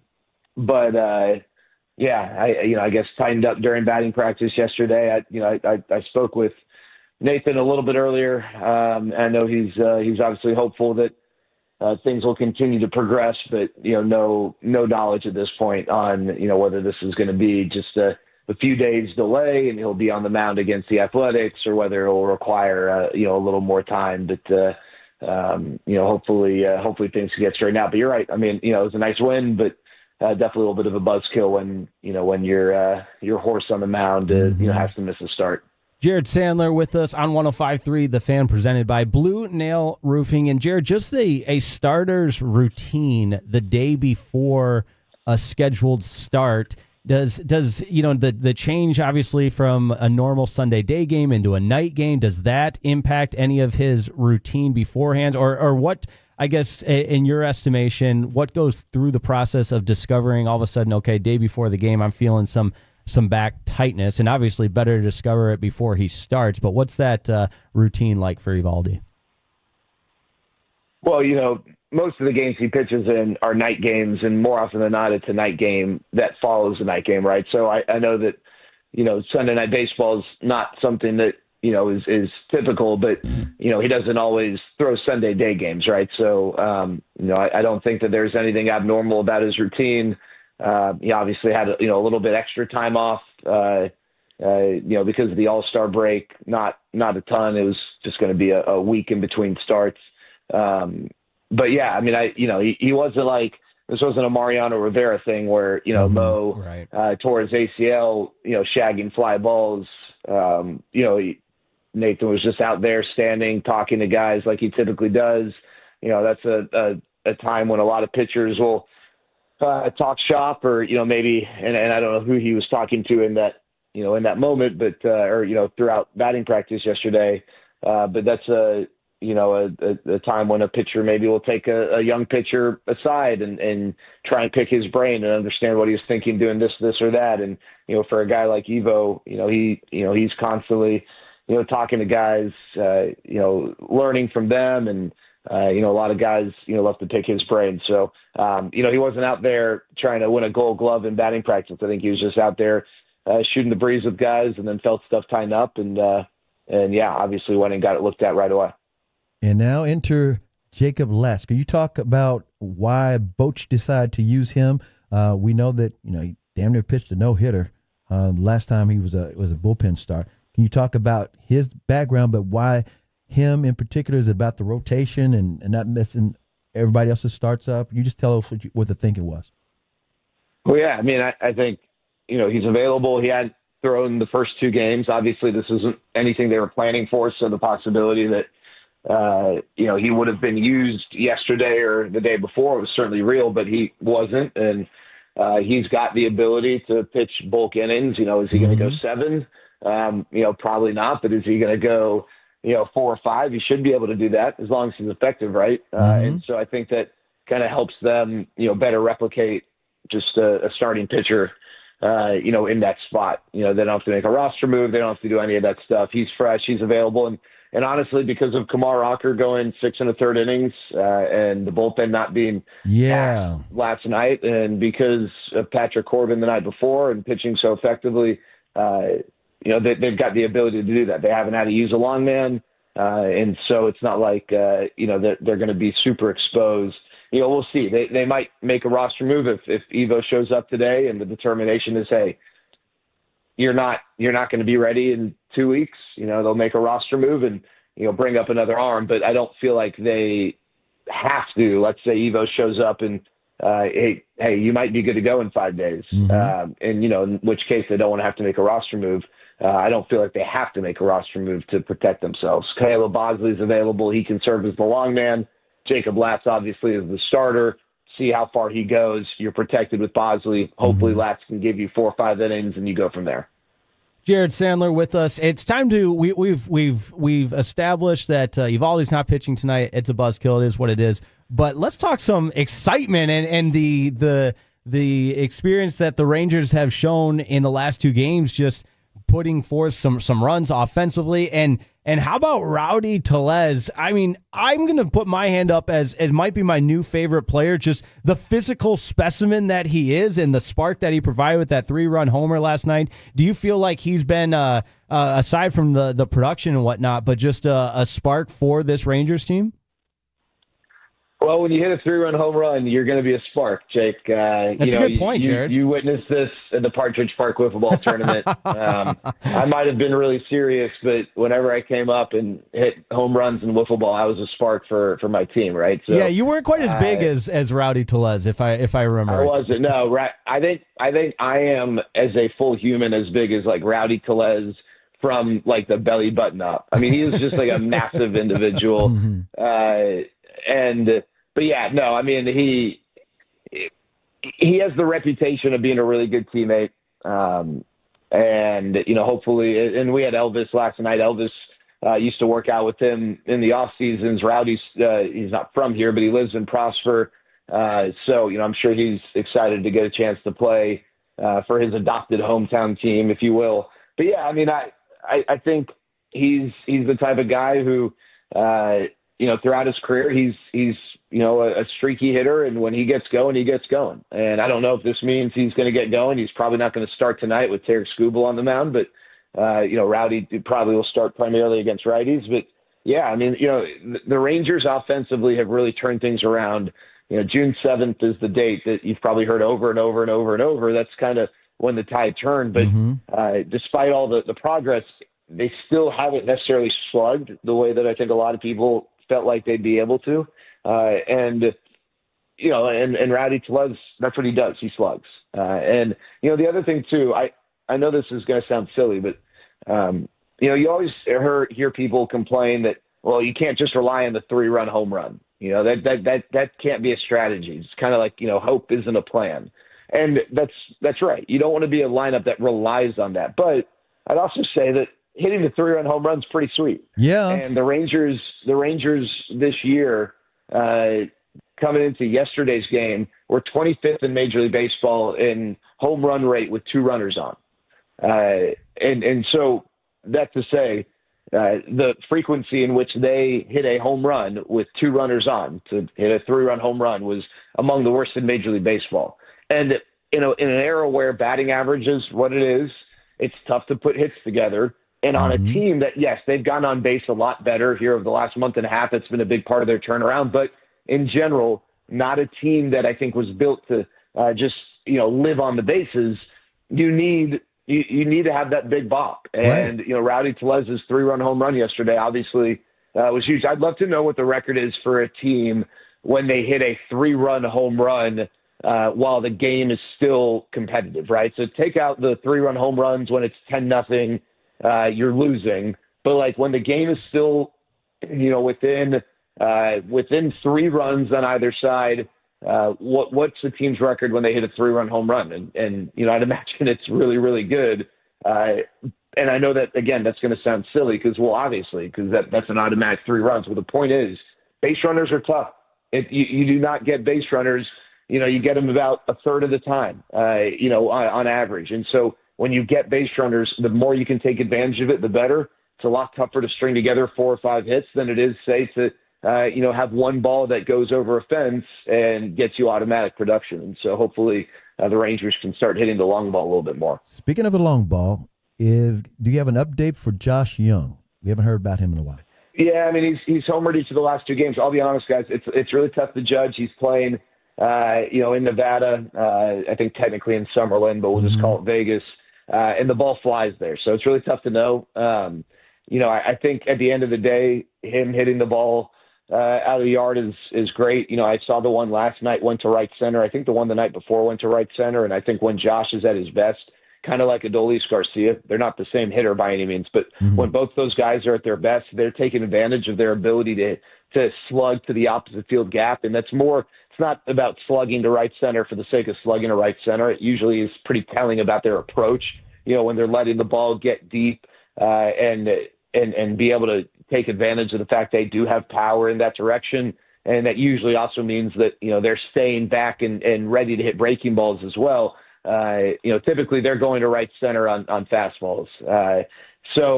But is he chasing? Is he laying off the elevated fastball? These are things that I'm not positive, just not getting to watch him. And unfortunately, because of rainouts and the All-Star break, he really hasn't played many games down there. But obviously when he's ready, he's going to be up. But I don't know. I'm not positive if, what the reports are. Obviously the home runs are good, each of the last 2 nights, but I know from a process standpoint, I imagine the evaluations are probably more curious about that than, the ability to hit home runs in AAA. So Jared, the pitching has been solid, but if CY were to go shopping, would a closer be in the calculations? He did that with Chapman a couple of years ago. Yeah, so the challenge there, CA, they could absolutely trade for someone who becomes their closer. The challenge is closers typically get paid more money than any other type of reliever. And so if we're talking about a bona fide closer who, even if he's not yet reached free agency, but has, hit arbitration and is getting paid, like a closer who has been in arbitration, the Rangers are going to have to probably make some sort of counter move to make the money match. So, that's the one challenge. We talked about, their desire to stay below the lowest luxury tax apron this year so as to not be an offender for a 3rd consecutive season. And that obviously, comes into play in free agency, but also comes into play, the trade deadline. That's true. Like someone like, Ryan Helsley, for instance, I don't know if he's going to be traded. The Cardinals have been a lot better, this year than maybe what people expected. And there were reports that he was going to get traded this offseason. He wasn't. But I think in arbitration, he's getting paid around $8 million. So if the Rangers are going to take on a prorated version of that, which is going to be somewhere in the mid threes, they probably either that's going to be their only move. And I don't know, CA, there are a lot of complications. There's a lot of gray areas to how much money a team has committed because there's insurance and benefits that are a part of that. And then incentives become a part of that. So they also have to account for incentives that they project will or will not be hit or met. And so, it's tough to know for sure. You can't just say, well, they definitely have like $3.2 million. I don't know. A guy like Emmanuel Clase, well, the Guardians trade him. Well, he's actually pretty affordable. He's probably on one of the best contracts in all of baseball. But because he's so affordable, are the Rangers going to want to give up the assets to get arguably one of the best closers of the last, 5 years? I don't know. The Guardians aren't just going to give them away. So it's possible, CA, and they definitely need to boost their bullpen. But what also might be possible is they go after a really good setup guy and maybe make him the closer, someone who doesn't have the chops, either as a closer to either have the financial price tag that might be prohibitive or to cost a level of assets that, might be a little scary for a team that has an okay farm system, but probably doesn't want to, blow a lot of, the best parts of that farm system to get a guy like Emmanuel Clase. Speaking of pitching, could you tell the reasoning did CY ever explain the reasoning behind trading Dane Dunning? I mean, it was kind of benign, but it was still like, okay, traded Dane Dunning. Well, I think it has to do with what we just talked about. I think it's probably It is. a financial thing. Okay. I obviously Nathan Eovaldi's back did not tighten up prior to the trade, but you don't need Nathan Eovaldi's back to tighten up for CY to understand the value of depth and starting pitching. But I think with John Gray, who made a rehab appearance, and I think his next appearance will probably be back in the major leagues, which is really exciting for John and obviously the Rangers.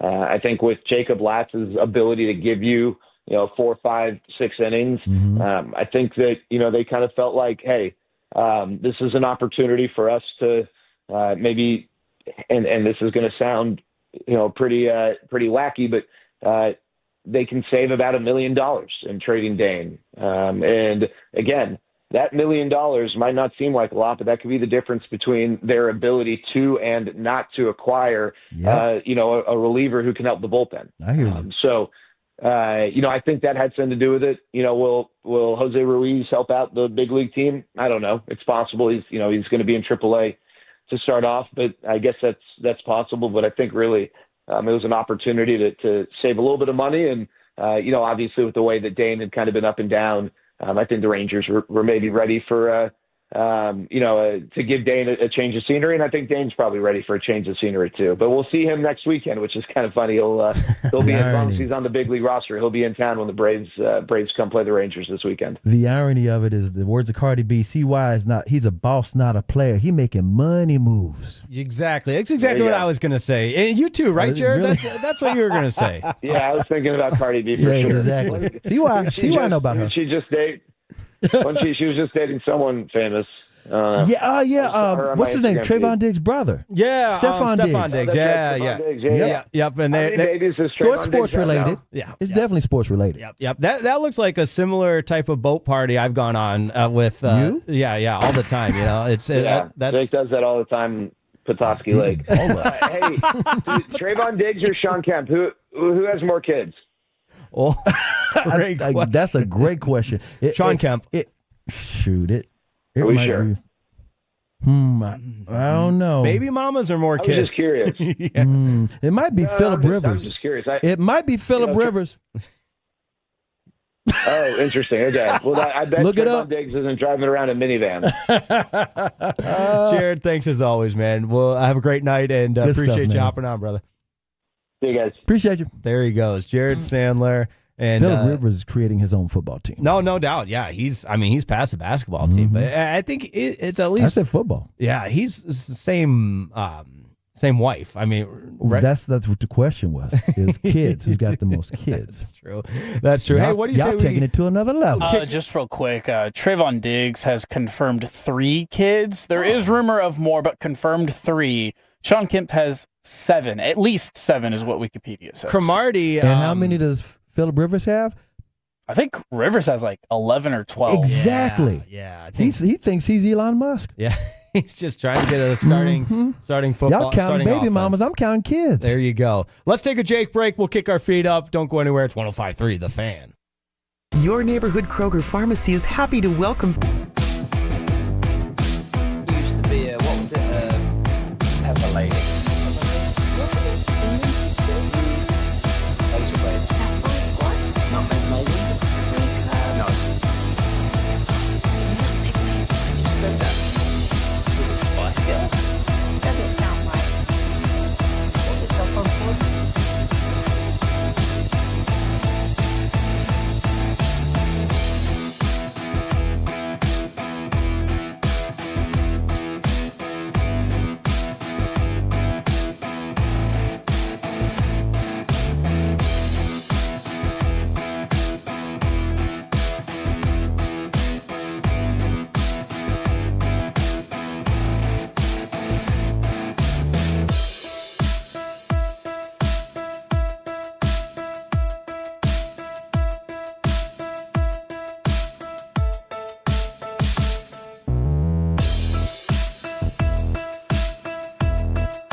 products? I gotta remember that. Well, you know, they say in order to remember something, you have to forget something else.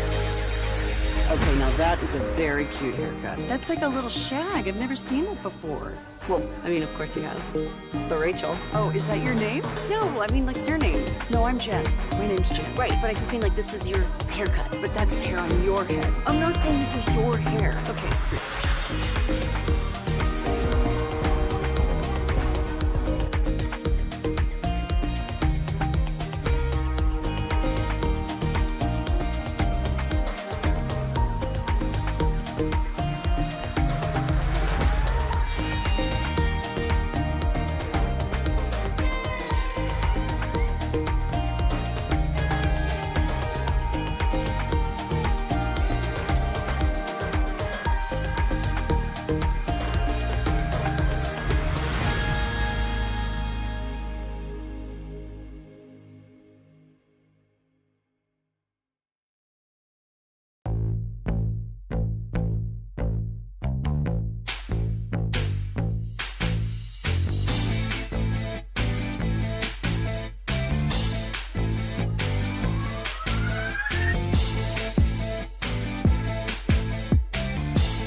Back #1 Chevy dealership in the world. They've got more new Chevys than anyone, and they're all priced to sell. Silverado, Tahoe, Blazers, Mavericks, Equinox, and more. Visit ClassicChevrolet.com. This is Texas. This is Classic Chevrolet. Together, let's drive, relax, and enjoy the difference based on new Chevy registrations 2023 and 2024. The Jake break is right around the corner. Sports announcer pet peeves. Be thinking of that. Sports announcer pet peeves. But first, we got to follow up, man. We do. We got to follow up. I'm blaming Jared Sandler for I this. was just going to say, sometimes you never know where things, at the very end of the interview, it just takes a drastic turn. We're talking about baby mamas. Well, we're talking about kids, and then it turned into baby mamas. But before that, we were just talking about, I mentioned, see why I'm making these money moves. It's like Cardi B said. Well, it was just because Jake's always on those boats. Oh, yeah, you mentioned that part. Yeah, you're always big on this boat boat. party So guy. for those who missed that particular part of the segment, we're talking with Jared Sandler about baseball, and I mentioned CY. He's a boss, not a player. He's making money moves like Cardi B. And then Jared said, isn't Cardi B like dates? So I said, yeah, she's going out with Trayvon Diggs' brother, Stephon Diggs. They just broke up? They broke up. Oh, he had to go to training camp. That's why he couldn't go on any boat parties. And then Jared brings up, well, how many kids he's got or something. And then who said Trayvon's got? We're talking about Trey. Well, Jared asked Sean Kemp because Sean Kemp notoriously has a lot of kids. Yeah, and so Kaki did the research. As I do. Because the text is always just blowing up. And I said, first of all, they were saying, Jared said, Trayvon or Sean Kemp. And I said, I think Phillip Rivers has the most kids. I said he could start his own football team. And then we go to the break. Text blowing up. Everybody's got a little joke. At the same time, I mentioned also Elon. Yep. I said Phillip Rivers got a lot. And then somebody said, well, I saw one girl. And then that's when the baby mamas thing came up. So Kaki went down the rabbit hole.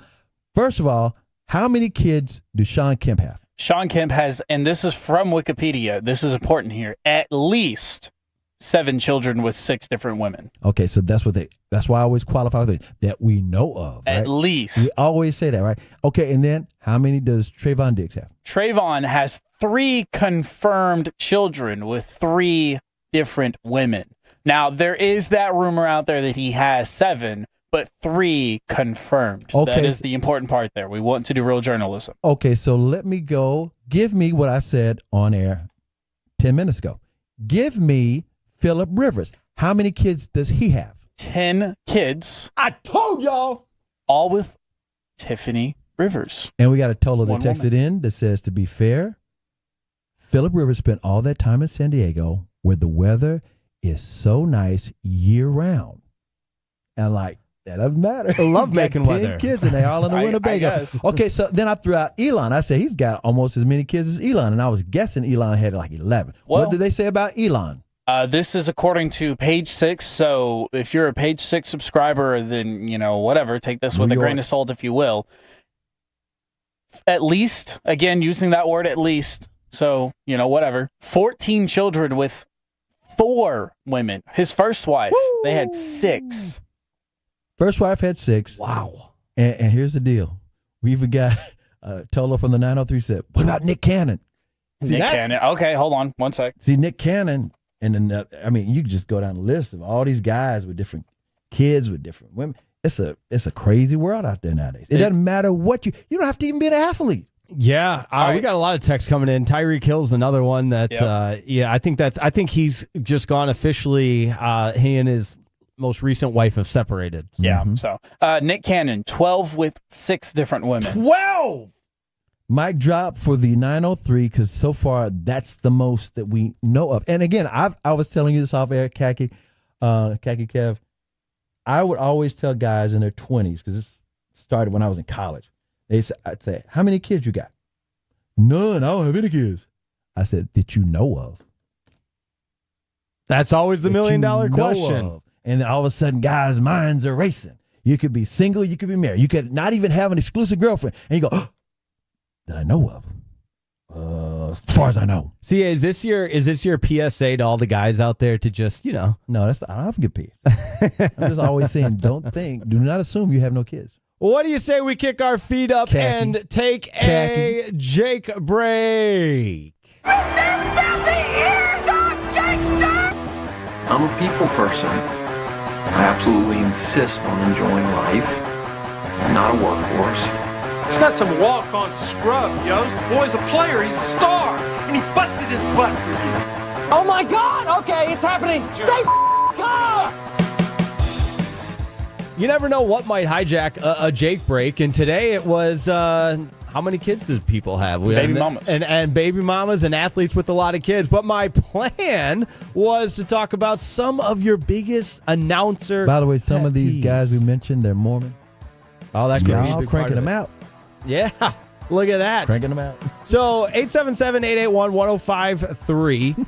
That's the number to get involved in. And your biggest announcer pet peeve, because I saw someone post, I cannot stand when an announcer calls it the MLB, because you're talking about Major League Baseball. And I saw another one that's, you can always find the semantics here and there, but the MLB, that's not that big of a deal to me. But I do have some pet peeves. And at the top of the list is adding conference at the end of an acronym that already includes the C for conference. SEC Conference. SEC Conference, the Southeastern Conference Conference, the MAC Conference, the Mid-American Conference Conference. I cannot stand when announcers call it the SEC Conference, the ACC Conference this year. Oh, the Atlantic Coastal Conference Conference. I love that conference. Now, if you say the Big 10 Conference, that makes sense. The Big 12 Conference, that makes sense. But the next time I hear an announcer say, oh, yeah, it's the SEC Conference this year, can't wait to watch the Southeastern Conference Conference. That's my biggest announcer pet peeve. Announcers, but regular people can say it. Yeah, well, I'm just curious. No. I wonder if your head swerves if you're in a conversation with some friends. Oh, yeah. If somebody, when it's in writing, it's 100 times worse. If you see an article that says the SEC Conference this year, I will. Well, no, nothing's on ever. Print is real bad. Yeah, rip it up because you know better. What if it's online social media posts? Because that's more. Yeah, it's a little less formal. Yeah, but it's just a little thing that gets me going. I also. And I don't want to hog all of this because we're already up against it. Khaki Kev, you got an announcer pet peeve of yours? My announcer pet peeve, the one that sticks out to me right now, is when an announcer pretty much says the exact same thing. So if a play-by-play guy says something and then the color commentator pretty much says the exact same thing, but just in different words, don't be redundant. We didn't need to hear that just in your own term. I didn't need to know that. I didn't care for that at all. When John Thompson started doing games, he was such a legendary college basketball coach, but he's one that sticks out to me because when I was a kid, I was so fascinated by listening to games. And that's why I wanted to get into play-by-play broadcasting. And play-by-play would say, it was a great drive to the hole or something like that. And John Thompson would say, nice drive to the hole. Like, is there an echo in here? But I hate to pick on him because he was such a great coach. But how about you, CA? Any announcer pet peeves? Not necessarily announcer pet peeves. I always find it interesting. No, this would I give you this. If it happens with announcers, it does get my attention. With players, it gets my attention, but I'm kind of used to players going there. When announcers refer to themselves in third person. In other words, they say their own name. I haven't experienced that. Who's the offender on this? It could be various people. Huh. Okay. But it's like they will say their name. So you're just thinking TV broadcast. It could be a radio broadcast. It could be a talk show. But when they refer to themselves as opposed to just saying I or me, I think they have a fear of saying I or me. So they'll say Tom. And I'm like, but your name is Tom. Why would you just say your own name? Announcers are supposed to be better than that because this is what they do, not athletes saying, well, Herschel Walker ran for 20 touchdowns. Herschel, we're listening to you say yourself. All right, I know we're up against it, but the totals are getting in on this. 817, how about the plural RBI? Oh, that's a good one. I love how, he said, I love how Corey Majors calls it RSBI. Yes, because it's runs batted and that. RBIs does sometimes. I hate being old head about it, but sometimes I'll be like, it's not. The first time I really. heard Corey say RSBI, I lost it. That's such a good one there. Oh, someone says, 972 says, I hate that announcers some sound like they work at a strip club. And now on stage 3, Bambi. Oh, wait a minute. I got to give this one. This is. I think this is from All Caps Brandon, and it's circling back to the start of the conversation. He says about the baby mamas and the kids. He said, yeah, it's possible to have 3 or 4 out there that you don't know about because you don't know their mother's name probably. Oh, here's another one. He says, hey, guys, you don't know if Phillip Rivers has got kids with just his wife. He hasn't been caught on the kiss cam yet at Coldplay. Coldplay, breaking up marriages. Coldplay, pumping out singles. Yep. There you go. Hey, what do you say we go around the NBA? That's next on your home for the Dallas Cowboys, 105.3 The Fan. Toe low means...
Uber Eats has Lola V products? I gotta remember that. Well, you know, they And by our D&M Leasing Studios. Thanks for turning it on, leaving it on. 105.3 The Fan. Woo! Here we go. Hour number 3. Fired up as always to be with you on a Sunday morning. It's time to go around the National Basketball Association. But first, a little update on the Open Championship. Yes. Jake Riepma alongside the 3-time Hall of Famer Chris Arnold. Got you down. We got Khaki Kev in Command Central reading us the texts from the Tolos as well as keeping us on the air, running the fan cam as well. Busy day for Khaki Kev back there because weekends, yeah, that's right, we've introduced the fan cam as well. So instead of just hearing us blabble, you can see us. So hello, He's everybody out there. multitasking. That's right. I think it's that camera right there. It is. That's right. That's right. It's a good aerial shot instead of the zoomed in, If Carter Freeman were here, if he decided to ever work 7 days a week. He's always on the grind, Yes, Carter he is. Freeman. That's all I got. Shout out to him. And I love his college football stuff as well. He's a genius. Very plugged in on that. But Scotty Scheffler did double bogey. There it is. Thank you. Scotty Scheffler did double bogey, but he birdied after that to get back to 16 under. Can't stop me. He's got a 5-shot lead. That's what he was thinking. He'd never say that. The biggest lead he had was a 7-shot lead. But how about Harry English charging up that leaderboard? He's now in second, tied with Goddard, who I mentioned could be a candidate for that last Ryder Cup spot. As the leaderboard continues to fluctuate a little bit beneath Scotty Scheffler. If Scotty, Dallas's own, if he wins this thing, and he looks like he's going to, because what did you say? 19 times when he's the leader after 3 rounds, he wins the tournament. 19 times in a row. So he's up. He's been up. He should. He's going to make golf history. He will be just the 4th player in golf history to win the Masters, PGA Championship, and Open Championship all before the age of 30. Can you name the 3 golfers the only 3 that have ever done it? Well, Tiger. He'd be the 4th. Tiger's an easy one. I'll say Jack Nicklaus did it. Jack, that's 2. And the 3rd one, I'll give you a hint. He always wore black. Like Johnny Cash. But he's not from America. I'll be fully transparent. Ben Hogan is who came to mind first. What wore song? But that's not who it is. And Ben Hogan didn't wear all black. Wearing all black. Jerry Glanville, coach of the when he was coaching. There you go. Was it this is gonna bug me. It's all 877-881-1053 Franco injury turn. Because it's guys that had success early before 30 years of age. And Arnold Palmer wasn't known for wearing all black. That's another one that came to mind. He was known for iced tea. No, I'm kidding. Delicious iced tea and lemonade. All right. I'll stop guessing. Who is it? Gary Player. Oh, yeah. There it is. Always wore black. Yep. It could be 100 degrees. The Byron Nelson, he's out there wearing all black. Like Tiger's Sunday red that you would always wear. You know why Tiger used to wear that red? Why? His mother, Katita, said, "It's the eye of the tiger, the blood red." That made him competitive. He did that for his mom. Not for his dad, for his mom. There you go. I was going to buy some of the Tiger Woods golf apparel, but it's too expensive for me. Sunday red? Yes. It's got the Tiger logo, and that looked cool, but... he's not with Nike anymore. No, doing his own thing. So there you go. But yesterday we had some news around the National Basketball Association and reports finalizing that Marcus Smart plans to join Los Angeles Lakers after Wizards buyout. This is, first of all, he agreed to the buyout because he wanted to get out of. Who wants to play for the Wizards? Nobody. Except for nobody. What? What's his name?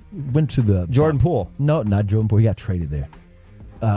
Kyle Kuzma. Oh yeah, Kuzma got a chance to be traded to the Mavericks, and he said, "No, we got Gafford instead, which I prefer."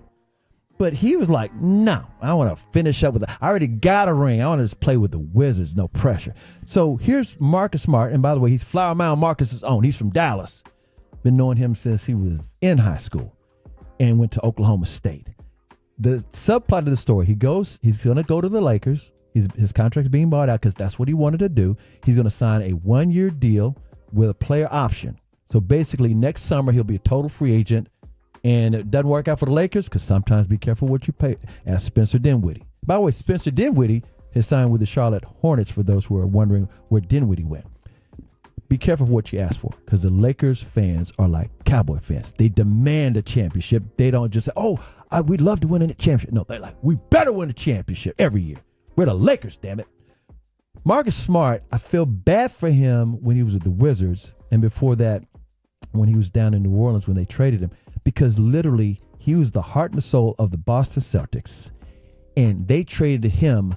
I mean, when they were making all those Eastern Conference Finals runs and going to the finals, they traded him just before they won the whole thing. Yep, and he helped get him there. Yes, and the crazy part about it as well is I always wanted him to play with the Mavericks as the defense. This is before they got Kyrie. I wanted him to be traded to the Mavericks or sign with the Mavericks, and he actually entertained the idea because he could be that defensive two-guard right next to Luka. I was like, this is the perfect fit, and it never happened.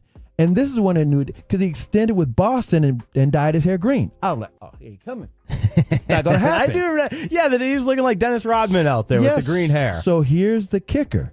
He signs with the Lakers because Luka recruited him. In other words, Luka was thinking the same damn thing about 4 years ago. Marcus Smart would be the perfect guy next to me. So Laker fans are now saying, well, what's going to happen to AG? I mean, what's his name? The other guard. The AK. You know what I'm talking about. The other white kid that's beside Luka. Austin Reeves. AR. That's what I'm talking about. AK for the AR. Yeah, just say the other white guy, Austin Reeves. Austin Reeves. Well, I would have said Dalton Connect if you said other white guy. Yeah, there you go. Connect, by the way, is in the Summer League right now, playing for the Lakers. But Austin Reeves, I said, what's going to happen to Austin Reeves? Austin Reeves is still going to start, and Marcus Smart's going to come off the bench. He spent a lot of his time in Boston coming off the bench, but he is a clamped down, locked down two. No doubt. And he's an emotional leader for teams. So I'm not saying the Lakers are going to be dangerous by any means because Marcus is a little bit older, but I'm happy for him to not be in Washington anymore. And again, once upon a time, I always thought he'd be the perfect two-guard next to Luka. Do you think there's more pressure on the Lakers to win now than there is on the Mavs? Yes, of course, because LeBron is a rental. I say a rental because he can retire at any time. He wants to win a championship. Now, it's not all the pressure because LeBron wants the title. He wants to win, and it'd be nice to get the title, but who knows how long he's going to play. And therefore, he takes up a lot of space on the cap. But as I said before, Laker fans are insatiable. They feel like, like the Celtics. I think the Celtics just edged them out by having the most championships in NBA history, about one now, since the Celtics just won. The Lakers, they're competitive with the Celtics about who's got the most titles. There's all these layers to this, so there's definitely more pressure. And speaking of the Mavericks fans have a guy that they can watch for the next umpteen years. There was more pressure on the Mavericks because you had an older group of players, with Anthony Davis and Kyrie and all those guys being in their 30s. It's like, well, there's no upside. They better win now. Now you got Cooper Flag. Ooh, wow, we got some elbow room. I'm talking about fans because that's what when you say pressure. Right. The pressure on the front office for every team in any sport is always now. You could be. Ask the Denver coach. Right. He won a title. They fire him 2 weeks before the playoffs. Before the season. What did he do wrong? Yeah. Well, you just haven't won again. Yeah. So the point I'm at, fan base pressure. Mm-hmm. And speaking of Cooper Flag, what's his itinerary right now? They shut him down at the Summer League. He also won best college basketball player at the ESPYs. He did not go. He was still sitting on the bench for the Mavericks because he's all about basketball. He's all about basketball. He's so much all about basketball. He's going to be back here in Dallas all the rest of this next month, all this month. I love it. He's a machine. He's going to be at the Mavericks gym working out, and that was his idea because he's a basketball savant. Yeah. He's got a gym rat. He's a gym rat. He's going to go back to Maine. First of all, he's going to come here. He's going to find a place to live, said all those little things, and be working out at the Mavericks gym all the time. Then he's going, this is called according to his trainer. Then he's going to go to Maine because guess what? The main event, that's his thing. He's got some kids camps that he's already started for the kids in Maine, where he grew up. He certainly seems just like the all-world first what you want. overall pick. Exactly. He's generational talent. When people say, I don't want to play because they never heard. Now, it's not just a couple of people saying that. It's unanimous. That's what the consensus is saying. He's a generational talent. He's got all the attributes. He's got a high motor. He plays offense. He plays defense. He never rests. He's got energy. He does all. He's got handles. He's working on those to get even better. He's got a high IQ. He doesn't make stupid decisions. He can shoot. He can dunk. He's 6'8". He's only just now getting his college body. Just imagine when he's so young. Oh my, he's 18. He doesn't turn 19 until just after Christmas or just before Christmas. It's insane about how a fan base, like I said, team building is a sport. You got a player that you can build around and grow. And guess what? It happened with the Spurs when they drafted Kawhi Leonard. They already had Duncan. They already had Ginobili. They already had Parker. They went to the NBA Finals. And the MVP was Kawhi. Look out. It wasn't the old heads. So just know you can have your cake and eat it too if you're a Mavs fan. No doubt about that. Speaking of NBA free agency rumors, the Clippers apparently strongly considering Chris Paul. The thought of Chris Paul joining that Clippers team could be intriguing as the NBA free agency continues. Okay, so the Clippers, this is another thing why there's all this pressure on the Lakers. The Clippers in the same damn town, and they've always been the afterthought. They're kind of like the Brooklyn Nets or the afterthought to the Knicks, even though the Knicks don't really do anything. The Lakers do something.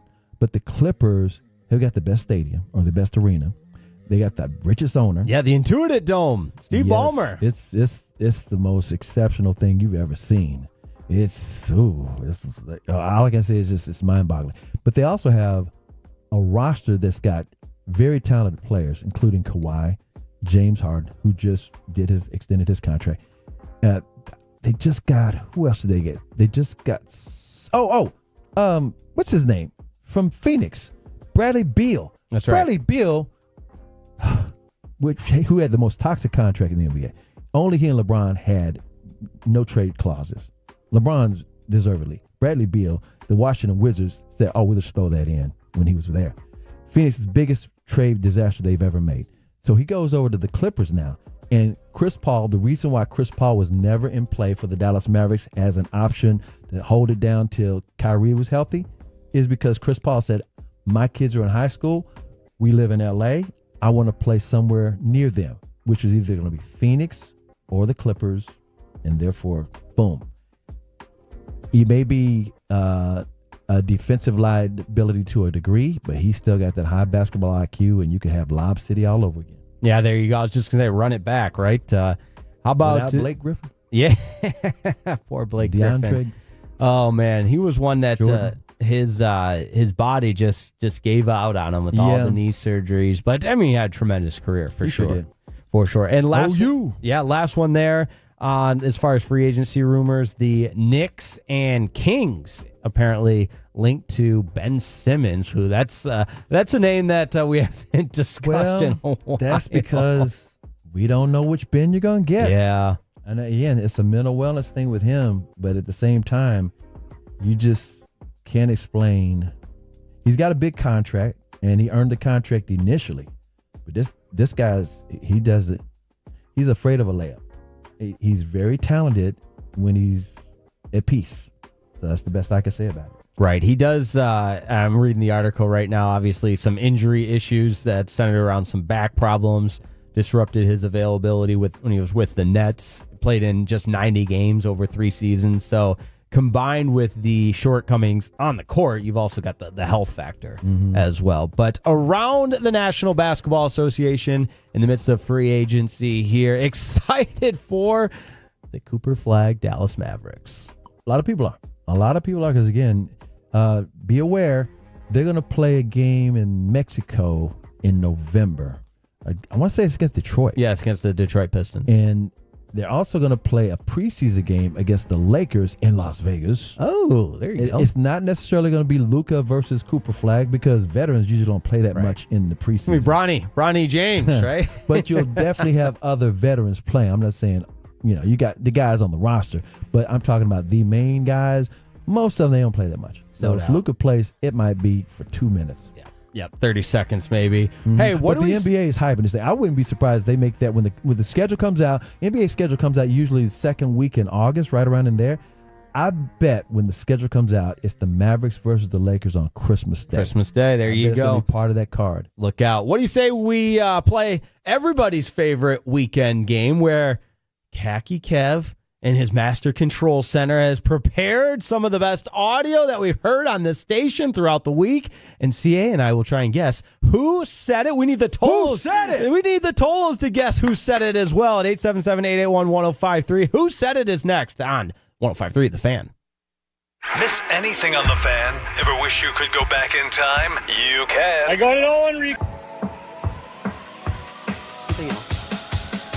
Okay, now that is a very cute haircut. That's like a little shag. I've never seen it before. Well, I mean, of course you have. It's the Rachel. Oh, is that your name? No, I mean, what's your name? No, I'm Jen. My name's Jen. Right, but I just mean like this is your haircut. But that's hair on your head. I'm not saying this is your hair. Okay,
Pepper Lady. Pepper Lady? Wasn't it Cinnamon Sisters?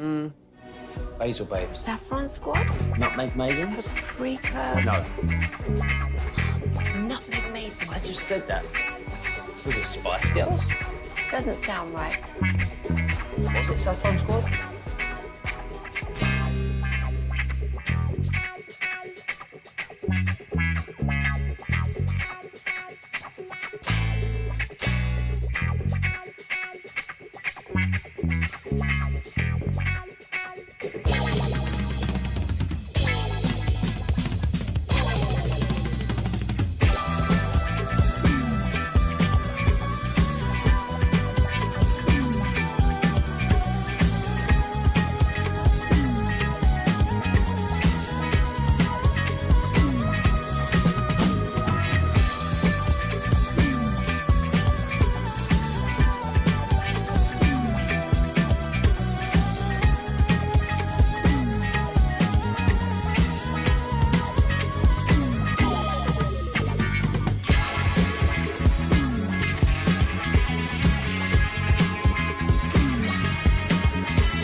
435-LEASE or visit dmautoleasing.com today. We make leasing easy at D&M. Back to 105.3 The Fan. This segment is brought to you by the Frankels. If you've been injured in a car or truck wreck, call Frankel first 214 or 817-333-3333. With Frankel and Frankel, there is never an out-of-pocket cost. They only get paid when you win. Frankel and Frankel, the go-to for car and truck wreck attorneys in Dallas. It's 105.3 The Fan. Jake Reitman alongside the three-time Hall of Famer. And ladies and gentlemen, got you down. 877-881-1053. That's the number to play along. It's everybody's favorite game. It's Who Said It? Take it away, Khaki Kev. All right. Y'all ready for this? It's just us three again. It's just us three again. All right. All right, quick introduction for those who haven't heard Who Said It before. Currently, the leaderboard is all tied up between Jake, CA, and I at 4 points apiece. So real quick, welcome to Who Said It. This is a segment where I, Khaki Kevin, will read some quotes from hosts throughout the week on our very own 105.3 The Fan. It will be verbatim what they say, and if there's a pause, I will leave the pause in there. And as we go on, the guys over there will try to guess who said it, hence the name of the introduction. So they're going to try to guess who said it. If I stump them, I get a point. If they get it, whichever one of them does get it, then they get the point. Now that we've done the introduction, let's go ahead and get into it. Now, this first one, gentlemen, well, first off, y'all are ready, right? We're ready. Pumped up. We're ready to go. What's great about this is it's a true test of who Tolos the most throughout the week, because if you're listening nonstop, which we know you are at 877-881-1053, your chances are you're going to have heard what's being read, and you can chime in. Yeah, you can play along with us. Text it in. All right. This first one is really quick, really concise. Quote, I'm horny. Got you down. I do believe I heard RJ Choppy say that. Okay. I mean, what a way to start right out of the gates, just dropping an I'm horny. RJ Choppy's a good one, especially when, you start talking about what... Remember the conversation? I think it was Choppy. Yeah, what it might have been. I know a couple of weeks ago they were chopping it up about what was discovered at the Choppy home and in a couple of certain drawers, so that could contribute to conversations around that, because now that you took RJ Choppy, I'm thinking who else might just declare something so telling. After you do your guess, we got Tolo's guest on the airwaves. I'm going to say, I think I like the idea, because Blake just broke up with his girlfriend. Not just broke up, the 361 agrees with you, and the 817 agrees with me. Okay. I'll go Blake. I'm horny. Fred Davis. Now, I will give you this, Jake. You don't get a point for this. I'll just give you props. This was because of a shirt that Blake was wearing. Has the Texas Longhorns on it. It says, instead of horns, horny. I'm horny. And hence, Chiafalo asking Fred, hey, what does Blake's shirt say? I'm horny. See, that's why people love this game. So you can take an imaginary it's point all there, out of context stuff. You just got to be there. That's why you have to All right, Tolo. so Kev stumps us. Kev gets the early round. And a Tolo didn't even get it right. Yeah, wow. All right. This is one of those things where the less context, I think the tougher it is. So I like giving no context. All right, let's go on. This one, quote, you have a ditty chest. You have a ditty chest. This is getting dangerous. Dangerous. You have a ditty chest. With or without baby oil. I feel like the ditty conversation is one that, and I know we're going to get to crosstalk with Fan After Dark later today, so maybe I could ask them about this, but I feel like Fred has dropped a couple of ditties, but sure has. I like references on the air. That's probably going to get marked. There we go. But I don't want to guess Fred twice in a row, or guess Fred when he was just the answer last time. So I'm going to go with Chiafalo. Okay. My question for you, are you including producers who might speak? I will. No. You will or you are? Yeah, CA's trying to will. get some hints. No, I'm just trying to make sure I don't guess wrong. No hints. I'm going to guess. What was the question again? What was the phrase? The phrase is. Say it slow. You have a Diddy chest. Maybe Sean Sharif. All right, Sean Sharif And pause so we can hear this. I said Eric Chiafalo. And before you play it, we got a couple of Tolos guessing in. Bailey the Bird says, I think that's a Bobby line. Well, you have a Diddy chest. Who was that? You have a Diddy chest. It's very own Corey Majors. It was so quick. Oh, man. Kev, What does that mean? 2-0. We got to ask Corey, what the hell does that mean? Yeah. All right.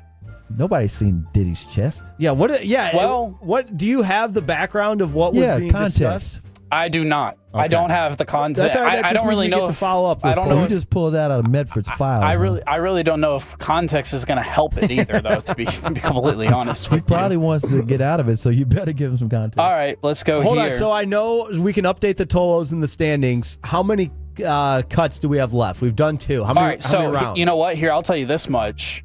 I actually have a bonus round for y'all today. So we've got 5 left. If we can get to them, we've got 5 left. So all right. Then let's I'm go going on to to keep the my next. explanations quick. Then. Yes, make All your right. answers quick. I felt it move. I felt movement. RJ Choppy. All right, CA. I was going to say Choppy, too. I felt it move. I felt movement. That was Choppy. Hey, we teamed up on that one. That's I'll good. give you each point there. Like mine. Whoa. No. I hit the bell first. We both guessed it correct. I'm penalized. All right. Jake, you got the point there. Yeah, you got the point. You know, he was always begging for layups because he always listens to the morning show with his TSN. So I had to give him a layup. Thank you. Next. No, I Tolo. Come on. I got all my YouTube algorithms, all the fan. Don't worry. Okay. All right. Let's see here. We'll go with this one. I wish my son would take it. Got you down. Choppy again. Choppy again. Okay. Oh, I think this was on the morning show because I think Sean was talking Oh, it about might be Sean. because Ava had the ear tube thing, surgery, yeah. and I thought he had said something about. I think it's Sean. Yeah, I thought he had something about Ollie, and I'll go Sean. So final answers are Sean and RJ. I wish my son would take it, but Is that Bob? Fred. that's Fred. Fred. I wish my Khaki son would Kev. take it, but Khaki Kev's up 3-1. 2 Freds this second. Mhm. 2 Freds. Yeah, 2 one of the Freds. Tolos, 469, had it right. Mr. There you go. Fred Davis. Nice job, Tolo. Okay. 469. All right. Let's go to this one. This one. A lot of great smelling men out here. Got you down. They must be at a fire station. No, I'm thinking that's Chiafalo. I'm going to say this. You Chiafalo? No, there was. This was definitely mentioned on the remote at the morning show, but I don't want to guess RJ Chop because RJ Choppy was talking about how good He could do it again. He's sneaky. Yeah. He could play it again. I'll go. I thought he was talking about how good a woodworking classroom smells. So I'll go RJ Choppy. A lot of great smelling men out here. Sean Sharif. Oh, Sean! Dang it! I had the right show. Golly! I thought about it and I was like, he wouldn't do Choppy again. And so I said, oh. I was off. Next. Okay, all right, so we are chugging along here, so we will be able to get to the bonus, so I'm excited about that, and I'll explain why it's a bonus here in a minute. This next one, if you don't agree to it ahead of time, I'm shooting at you. Got you down. CA? Gavin Dawson. Okay. I do think I remember this on G-Bag. I think you got the right show. Golly, I'm going to follow your lead. I'm going to say Wolchuk. If you don't agree to it ahead of time, I'm shooting at you. Kevin Hagelin. By the way, the Tolos just blew up. They all knew it was Sean. It was like a million, well, at least 12 said Sean. Man. Kev, that's you're tough. all over it, stumping us. I'm all over it today, boys. 5-1. But we can tell people Tolo. That's right. And we got a couple of Yeah, let's go ahead. Let's hit the text line. Let's see who's really Toloing over here. No, the 469 had it down a couple of times and the 817 with Sean. 817 also guessed Bobby. 682 just guessed Kevin Hagelin. Yeah, a lot of people are all over in that Kevin take. Was that in a crosstalk? That one. That was a G bag. They were talking about one of the G bags of the day. I could be wrong. I probably am. You know what? I can start grabbing context for you if you'd like. Put like this: we listen so much, sometimes it blurs. Yeah, that is true. All right, bonus round. Very true. All right, bonus round, boys. This one is worth. I mean, it's not really going to help because I'm going to win either way. But this is all summer. I was going to say this is a long-standing record. Okay, so we'll tally up all the totals after we're done here. Put like this: you're like the house. House always wins. This is a bonus worth 3 points. Now, gentlemen, this is why it's a bonus. Because it could be a host, it could be a guest, it could be a producer. It just has to be on these airwaves. The only thing it can't be is from an external clip. Twitter, YouTube, whatever have you, from an interview. So it actually could be from a Ranger game? It could be from a Ranger game. It could be from anything that you can think of. It could be from a Jared Sandler call-in. It could be from anything like that. Hold on. You're only getting 1 point, though, if you stump us. We get 3. Oh, that's fine. Yeah. That's fine. That's fine. Because you're already way ahead. Yeah, I'm cool with that. All right. Let me go ahead and read the quote for you then. How far in are we?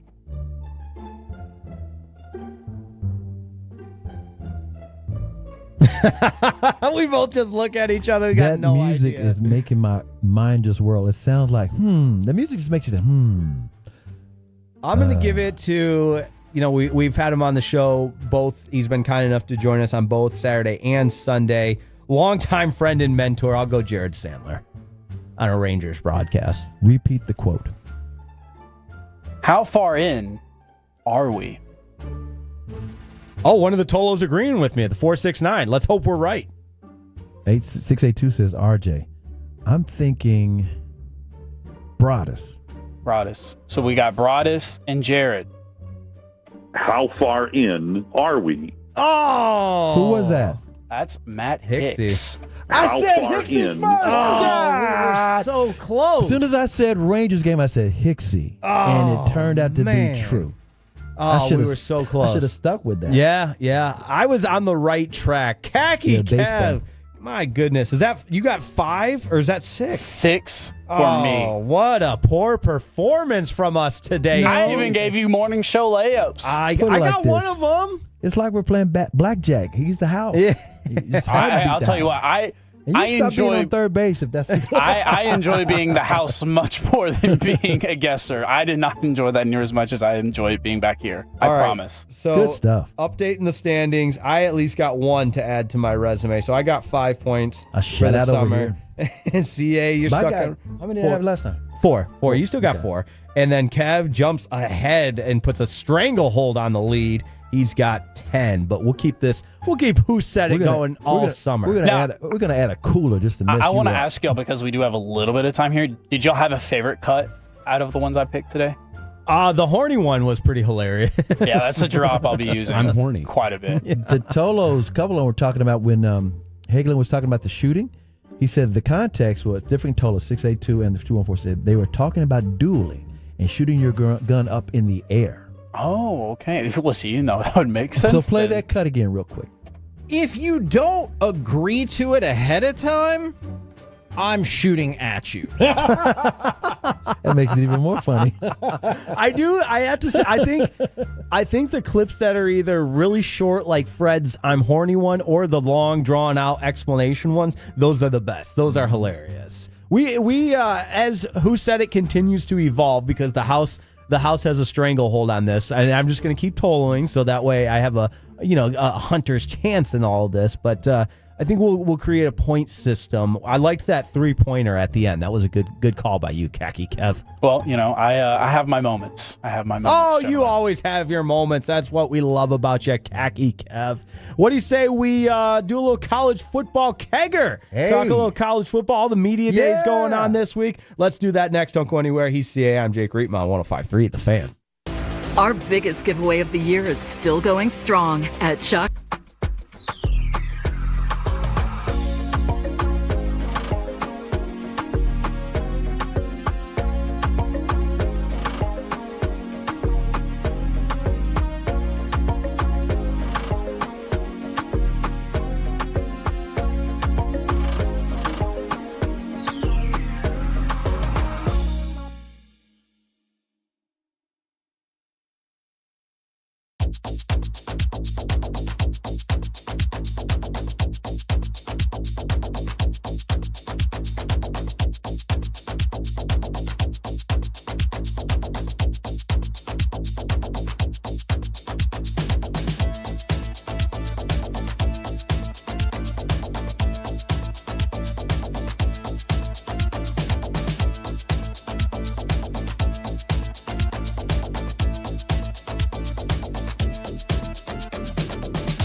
say in order to remember something, you have to forget something else. Okay, now that is a very cute haircut. That's like a little shag. I've never seen it before. Well, I mean, of course you have. So Rachel. Oh, is that your name? No, I mean, your name. No, I'm Jen. My name's Jen. Right, but I just mean like this is your haircut. But that's hair on your head. I'm not saying this is your hair. Okay, I'll freak it down a bit.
To remember that Uber Eats has groceries. No, that's absurd. Hey, remember when you used to be a, what was it, Pepper Lady?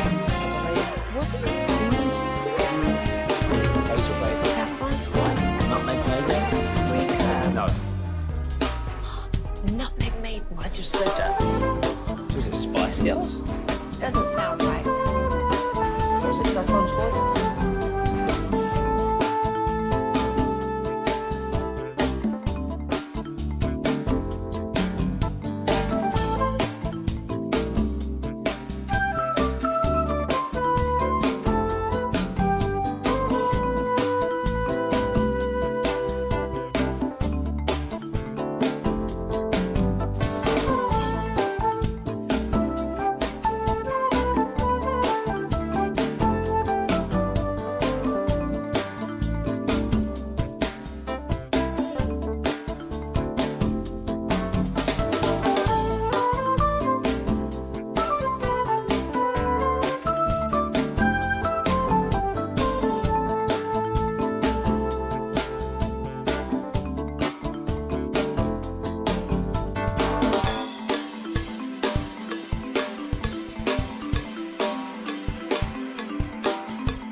very cute haircut. That's like a little shag. Have you ever seen it before? Well, I mean, of course you have. So Rachel. Oh, is that your name? No, I mean, what's your name? No, I'm Jen. My name's Jen. Right, but I feel like this is your haircut, but that's hair on your head. I'm not saying this is your hair. Okay.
Oklahoma Sooner observers and fans know he's family.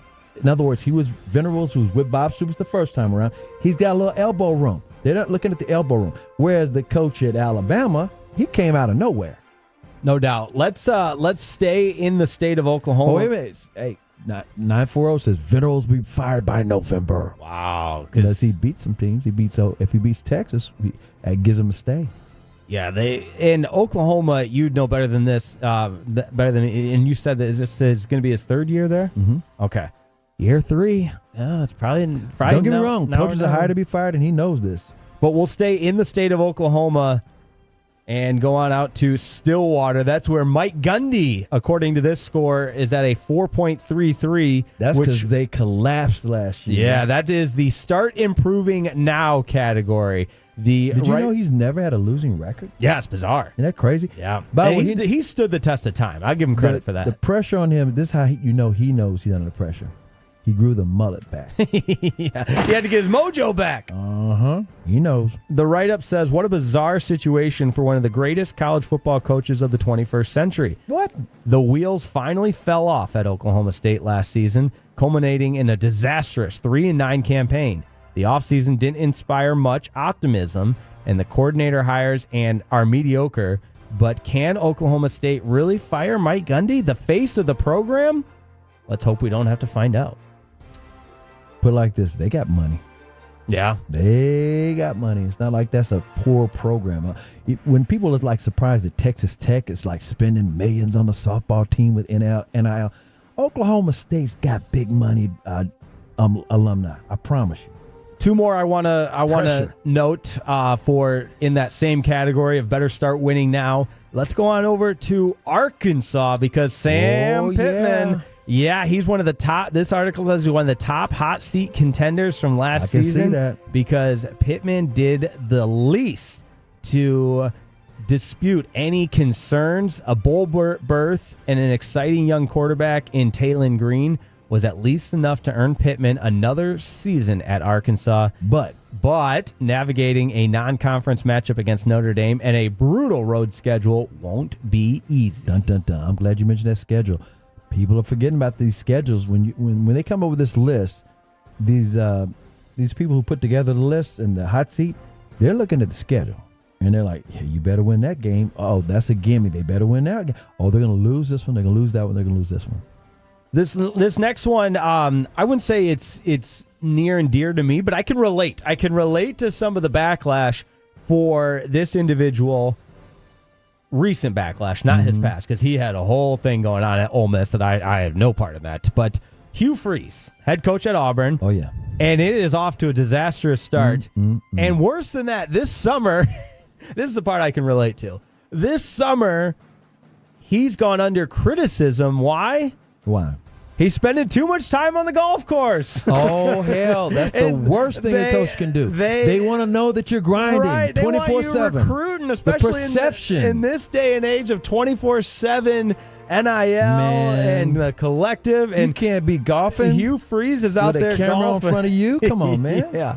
So here's what the explanation for Hugh Freeze says. Hiring Hugh Freeze was uncomfortable enough after the way things ended at Ole Miss. There was all that scandal and everything. One of the worst starts to a tenure in program history only makes matters worse. Freeze went 11-14 in his first two seasons as Auburn faces its worst stretch since the 1950s. He's built from the ground up in recruiting, but results have to come in 2025. He's lucky that Alabama's not dominant with Nick Saban winning national championships every year. I'm just saying, because Auburn, that's a serious rivalry right there. By the way, got a couple of Tolos weighing in on some of this hot seat stuff. 785 says Gundy's problem at Oklahoma State is he pissed off all the diehard fans when he insulted them last year. You don't mess with your fan base. No. Oh, my goodness. They're the only ones that can make or break you. Yeah, I can't remember. I don't remember that particular instance, but I do remember when he went under criticism for not I wouldn't say he caring endorsed it, but when the running back had the DWI, he made a horrible comment of, we've all had everybody been there. Yeah, got behind the wheel when you shouldn't have. It's like, no, you're not. You can't justify it. Yeah, you can't justify it. You just say he did it. We're gonna address it. Right. Just keep it simple. Another one, 817 says Broadus' boy has to be in the hottest of hot seats. That guy's a mess. That's from Adam and Arden. I think he's talking about LSU's coach. Oh, Brian Kelly. Yeah. No, Kelly. Or wait a minute. Well, Brian Kelly is LSU's coach. Yeah. And, my connection with Brian Kelly. When my father coached, I haven't heard this. Go ahead. Oh, yeah, they coached in the same league, and I remember going to camps at Grand Valley State, meeting Brian Kelly, riding in his minivan, and he and my father. I wouldn't say they were friends. They just coached in the same conference for many, many years. You know him before he got his Southern drawl? Yeah, he wasn't saying my family then. He was a good Midwest guy. You weren't down here when he said that. Oh, I can only imagine. Oh, my God. He got roasted. He should have. My family. So where the hell? Yeah. He wasn't born. He's not a Cajun. Yeah, no, there's some Brian Kelly stories from his time after Grand Valley to Central Michigan in the Mid-American Conference, the MAC Conference, but where he had some now well-known guys that were graduate assistants for him. And guys that are in the NFL now, Matt LaFleur and Robert Saleh were graduate assistants for him. And Brian Kelly made them shovel the snow at his driveway because he was having a party, and they weren't invited in. They were just there to park the cars and shovel the snow. You can look it up. That's a true story. Are they even friends? No. Say it this day, yeah. Yeah, there you go. All right, we've got a lot of more text coming in. We'll get to that. We'll clean it up. We'll reset the show as well. And we'll talk to Nick Harris, getting you set for Cowboys training camp from Oxnard, California. That's all coming up next on your home for the Dallas Cowboys, 105.3 The Fan. Thanks for signing up for our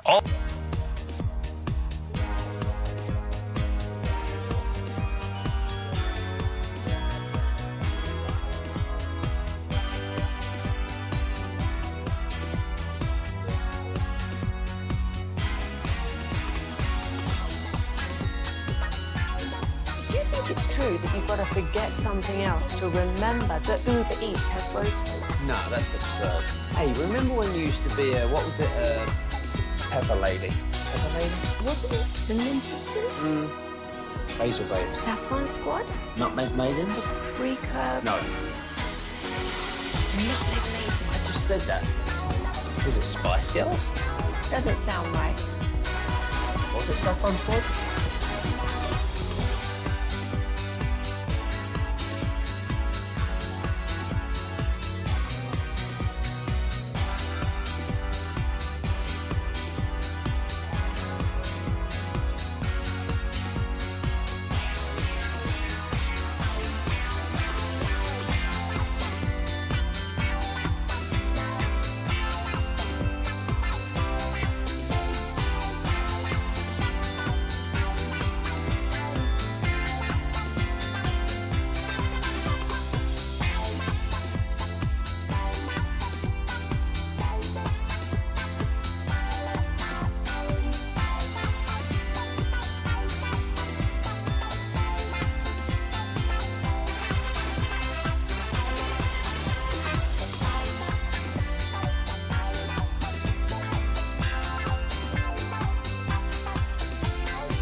Something, you have to forget something else. Okay, now that is a very cute haircut. That's like a little shag. I've never seen it before. Well, I mean, of course you have. It's the Rachel. Oh, is that your name? No, I mean, your name. No, I'm Jack. My name's Jack. Right, but I just mean like this is your haircut. But that's the exclusive home of Dallas Cowboys football. KRLD-FM and HD1, Dallas, Fort Worth. Let's go, Cowboys. An Odyssey sports station. Driven by our D&M Leasing Studios. Thanks for turning it on, leaving it on. 105.3 The Fan. Oh, yeah, here we go. 100 miles per hour, all gas, no brakes, into the final hour on a Sunday. We'll crosstalk with the Fan after dark. We're keeping you up to date on the Open Championship, as much as there is to keep you up to date on. Scotty running away with it. But yes, CA, sir. we got a little movement on the leaderboard for second place. Well, let me say this. Scotty's at 16, and he's up 17 now. 17 now. Thank you, Khaki Kev. There you go. So he's got was it 6-stroke lead, 7-stroke lead, 5-stroke lead? Yeah. Because Goddard is up to 12 under now. Scotty's at 17. And Harry not English, though. Harry English making that charge to 12 under. So but there is some drama. That's right. So if you're a nerd like me, you can look at who gets second and versus third because... Are you counting their money? I'm not counting their money, but it is a difference of about $600,000 between second place prize money and third place How prize many money. are tied for second right now? Right now, well, we've got Goddard in English at 12 under, and then Wyndham Clark. Look out, Wyndham. What a day he's having. He's 6 under for the day, which has shot him up to 11 under, so he's making his way up there. Yeah, someone who's joining the party a little bit late, though, real quick. Bryson DeChambeau, 7 under today, but tied at 9th. Dallas-Fort Worth guy. Yeah, Xander Schauffele, the defending champion, he's tied for 5th. He's had a good day at 3 under. But we'll continue to keep you abreast on the Open Championship because, with the 6-hour time difference, it's a little bit different than what your body clock does for a major. But right now, it's time to talk to our friend from the Fort Worth Star-Telegram, covering the Dallas Cowboys, friend of the program, already made his way out to Oxnard, California. It's Nick Harris. What's going on, sir? Hey, Nick. We can say good morning to you because you're a few hours behind us, right? Uh-oh. We lost a little Nick. peace and zen before it gets going this afternoon. Hey, start again. We had a button go wrong. We had a... Okay, yeah. 10 a.m. here, sitting on the beach here in Oxnard, trying to get some peace and zen before it all kicks off this afternoon. Look out. Are you on the beach right outside the rudder room, or you're north of that? I'm relatively close to the rudder room. I'd say I'm about 5 minutes out. All right, I'm going to back up a little bit because, Nick, I'm not just saying this to gas you up. I do truly mean this, that the social media journey you just took of giving the updates, because I believe you did the drive and you're not by yourself. You got the dog with you, right? Can you update the Tolos on exactly what that trip was like? Yeah, Fort Worth Star-Telegram, typically they're like, hey, we'll fly you out there. We'll get you a rental car and set you up. I'm like, you know what? I'd rather drive. I want to take my pup, sit and have some fun for about a month, and instead of having to leave him with my parents or anything like that. So, yeah, we made the drive. I made the drive out last year, and this time I brought my little K9 along, and we stopped in New Mexico on night 1. Had us a good time. Stopped just outside of the California-Arizona border on night 2, and then got here late last night. What kind of dog is Sid? He's a mutt. I got him at the pound when I first moved out of my parents' house to go to college, and I've had him ever since. He's been my co-pilot. Nice. I love it. Nick is he Harris, a big dog or is he a little dog? In other words, is he like Superman's dog, Crypto? No, he's more medium size. He's probably 35, 40 pounds. He's the perfect size for me. Well, I give you props because not only, when I travel, I can barely take care of myself, but you now have another component to all of this. Do you have to do some shopping for some dog food, that sort of thing? Or do you bring his favorite chew toy along? Yeah, what's the deal? Yeah. He's super easy. Like he had a little chew toy in his dog bed in the front seat with me. And he just rode for 23, 24 hours. There was probably only about one time where he got restless. We pulled off on a rest area and let him run around, and he was good. We stopped a good 4 or 5 hours every time and got him some food, got him some water, and he just kept trudging along. He loves a good car ride, and it was the longest one he's ever had for sure. Well, last question about your dog, about Cy. Is he going to be on the sidelines? Where will he be while you're at practice? No, he'll be back in my Airbnb, holding down the home fort while we're at practice. He might come out one day, but most likely not. Put it like this: if you bring him out there, if anybody asks, say he's my emotional support animal.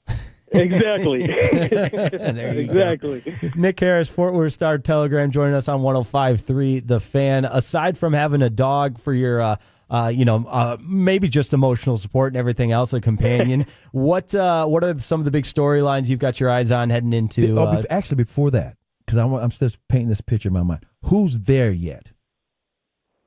As far as media, players and coaching staff, anybody there yet? Because they're supposed to be coming in there because first practice is on Tuesday. Yeah, so the team will fly in later this afternoon. There are 2 players, to my knowledge, that are already out here. DeMarvion Overshone got here earlier this week, and then safety/corner Israel Mukwamu got in a couple of days ago. Those are the 2 guys I know that are already on campus. There might be a couple of others, but those are the 2 that I'm aware of, and everybody else should be flying in later today.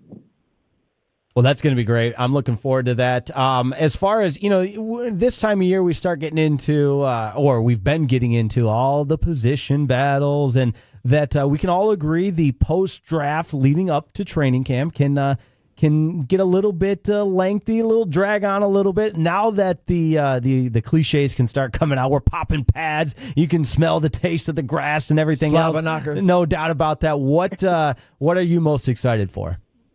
Yeah, I'm excited for those pads to come on next week. I mean, that's really when you can start to see some separation between some of these position battles. But I'm also excited to see what a Brian Schottenheimer training camp looks like. You know, We've seen what practices look like in Frisco from a mini camp standpoint, from an OTA standpoint. But for being out here in California for a month and having these 15, 16 open practices, you know, how does the energy translate here in Southern California? So that's something I'm definitely excited to see. You know, is there going to be more competition in these practices as well? You know, he's been hammering this competition motto throughout the course of, you know, his tenure early on. Does that mean there's going to be more one-on-one sessions, more 7-on-7 sessions, 11-on-11 team sessions when the pads come on? You know, obviously we would love to see all of that. But yeah, really excited to see what a Brian Schottenheimer camp looks like. And then overall, see who emerges in some of these position battles. A couple that I have a close eye on, obviously, the running back position. That's going to be a really fun one to track, just because I think there are 3 guys that have a legitimate chance at landing that RB1 spot. And then it opens up to about 5 guys that have the opportunity at landing the RB2 spot. And Schottenheimer's already mentioned that this is going to be a 2-back offense. He's going to have 2 backs featured in this scheme. So which 2 backs actually do emerge. That's going to be fun to watch. And then another one that I'm really excited to track is who's going to be defensive end 2. You know, obviously Micah Parsons is going to be the feature role in the pass rush department, but you know who's on the other side of the line of scrimmage now that DeMarcus Lawrence is gone. You have Dante Fowler, you have Donovan Ezeraku, Marshawn Nealon, Sam Williams, Peyton Turner. I think it's going to be a really fun battle to see who emerges on the other side. Speaking of battles, before the month is out, will there be a team like the Rams or the Chargers coming in for a scrimmage? Yeah, so we'll see the Rams. I believe that's on August 6th, right before they play them in the preseason game on the 9th. They will come out to Oxnard in a late afternoon joint practice like they did last year. Undetermined if maybe they come back for another day, but at least one day they will be in Oxnard. And there will be no Ezekiel Elliott on the Chargers sideline. Yes. I think he's almost retired. If he announces it, I'm sure Jerry's going to have a big ceremony at the Star at some point, so maybe it'll happen in the season. But I think Zeke is not going to be anywhere this year. As far as I know, that's the case. Haven't heard any interest building up for Zeke. It would surprise me if he maybe lands on a practice squad somewhere to start the season. But yeah, as of right now, I haven't heard much on the Zeke front. One other former Cowboy note. People are wondering about Amari Cooper, and I think he's talking with the Denver Broncos. That's last we heard. Yeah, that's another interesting free agent that's still out there. Keenan Allen is another interesting free agent that's still out there. I think from a receiver standpoint, you know, the Cowboys, they certainly did a lot of work on Amari Cooper right after the draft, and there was some interest in the building for Amari Cooper. But then the George Pickens trade kind of came into their hands a little bit, and it allowed them to move on that deal a little bit quicker. They ended up liking the compensation a lot more the second time around on those conversations, and they pivoted away from Cooper and obviously got Pickens. They seem pretty content with where the receiver room is right now going into camp. Nick Harris, Fort Worth Star-Telegram from a beach in somewhere close to Oxnard, California, joining us here on 105.3 The Fan.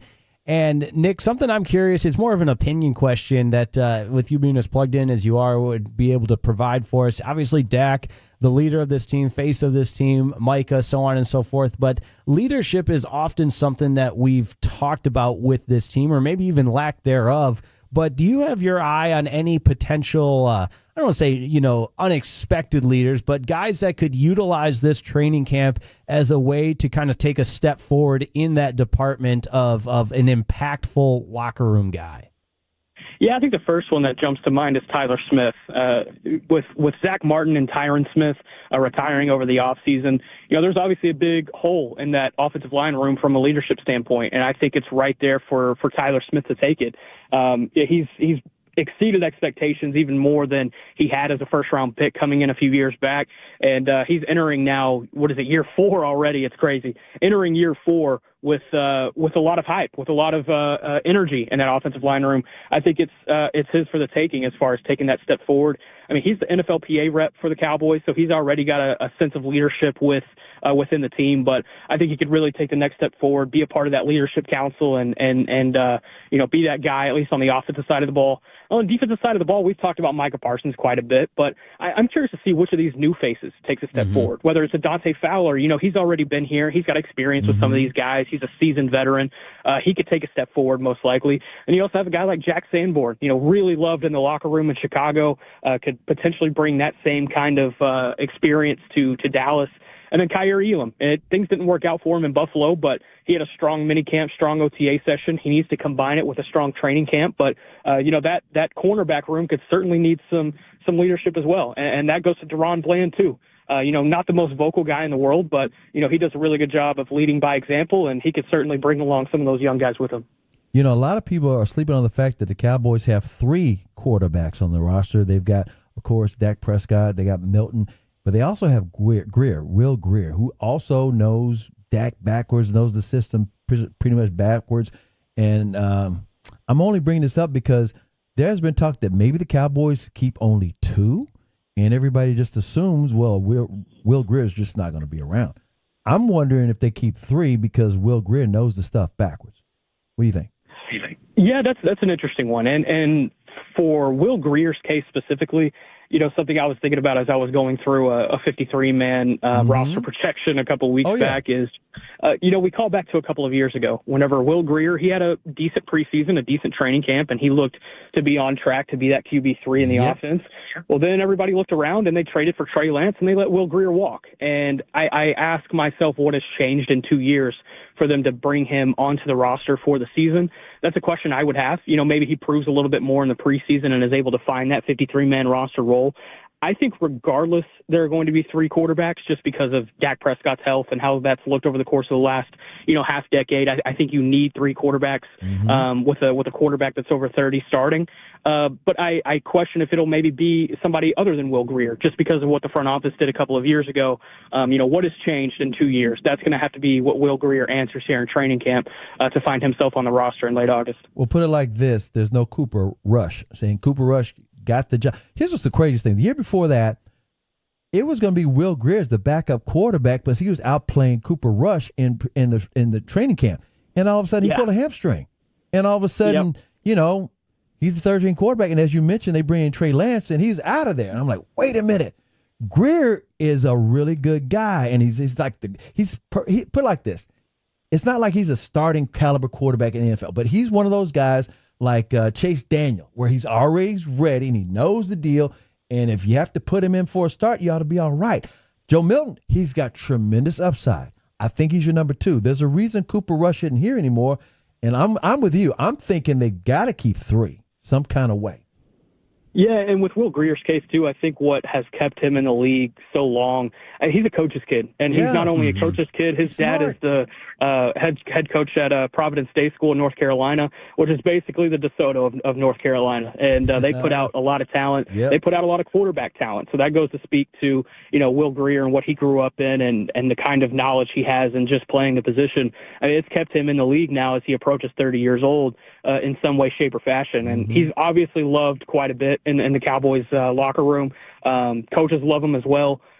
He's going to have the locker room whenever he is on the field in the preseason. But as far as what he can actually prove on the field to find a 53-man roster spot, that'll certainly be something I keep a close eye on here in Oxnard. Nick, I don't know if I had the chance to ask you this question. I apologize if you have been asked it before, but we're talking quarterbacks right now, and CA knows this. I've told him until I'm blue in the face, but Joe Milton, a guy that, every possible physical characteristic he can turn want. A backflip. He can throw from his knees 100 yards and everything else. But and to give you a little bit of the background, I covered him at the University of Michigan. He was going to save, the great University of Michigan Wolverines, and then at Tennessee, and so on and so forth. And so I don't want this to come across negative. Please don't take it negative. But I've heard the Joe Milton hype, and we've seen the highlight reel throws. Do you buy into that, or is Joe Milton a backup quarterback in the NFL? We need to see reps, right? And I think if we call back to the reps that he's had in 1 year in the NFL, he looked decent in the preseason last year, and I think he was serviceable a lot of those times in the preseason last year. And then when he started that game against the Bills backups, he looked really good in that game. He had a bad pick, but aside from that, he was able to show his scrambling ability. He was able to show that arm strength. That touchdown throw is always something that I call back to.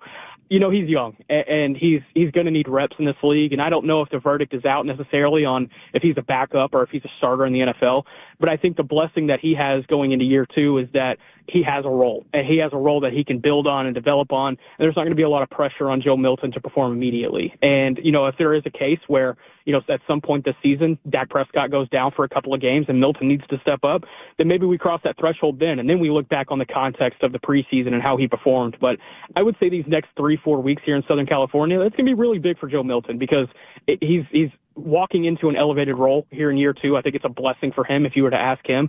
And now it's just about what he does with it. And, you know, he does have experience going back to his college days for sure. But this NFL experience and the experience he's going to get over these next 4 weeks, it's going to be the most important part of his career. Last thing before I let you get out of here, tomorrow at 1 o'clock, carried live on 105.3 The Fan, home of the Cowboys, is Jerry's State of the Cowboys address. You think you've heard it all, but what do you think Jerry might say this time that might get some attention and go viral? You know, my over-under is on if he says David Mulligetta's name more than half the time. There you go. Mike is agent. I like that. I like that. What was his name again? I don't know his name.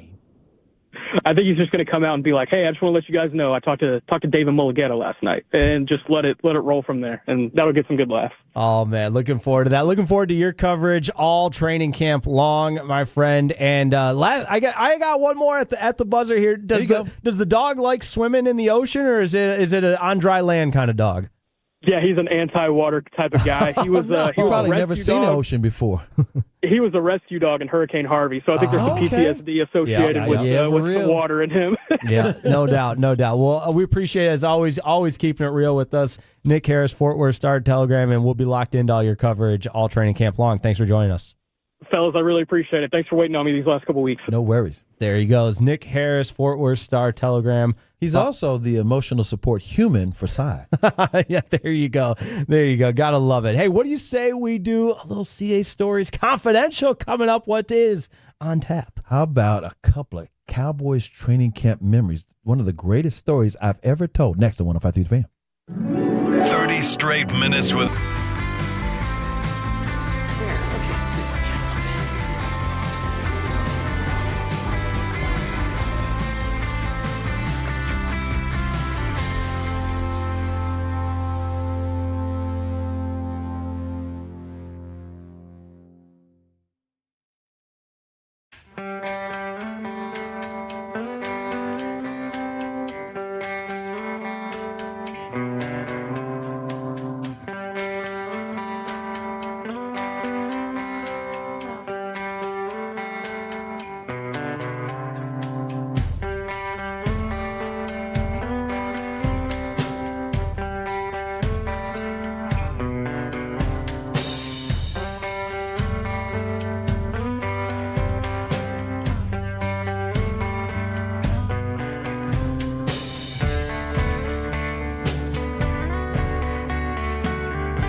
Do you think it's true that you've got to forget something else to remember that Uber Eats has groceries? No, that's absurd. Hey, remember when you used to be a pepper lady? Pepper lady? Wasn't it Cinnamon Sisters? Basil Babes. Saffron Squad? Nutmeg Maidens? Pre-curb? No. Nothing made I just said that. Was it Spice Girls? Doesn't sound right. Was it Saffron Squad?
First 214 or 817-333-3333 with Frankel and Frankel. There is never an out-of-pocket cost. They only get paid when you win. Frankel and Frankel, the go-to for car and truck work attorneys in Dallas.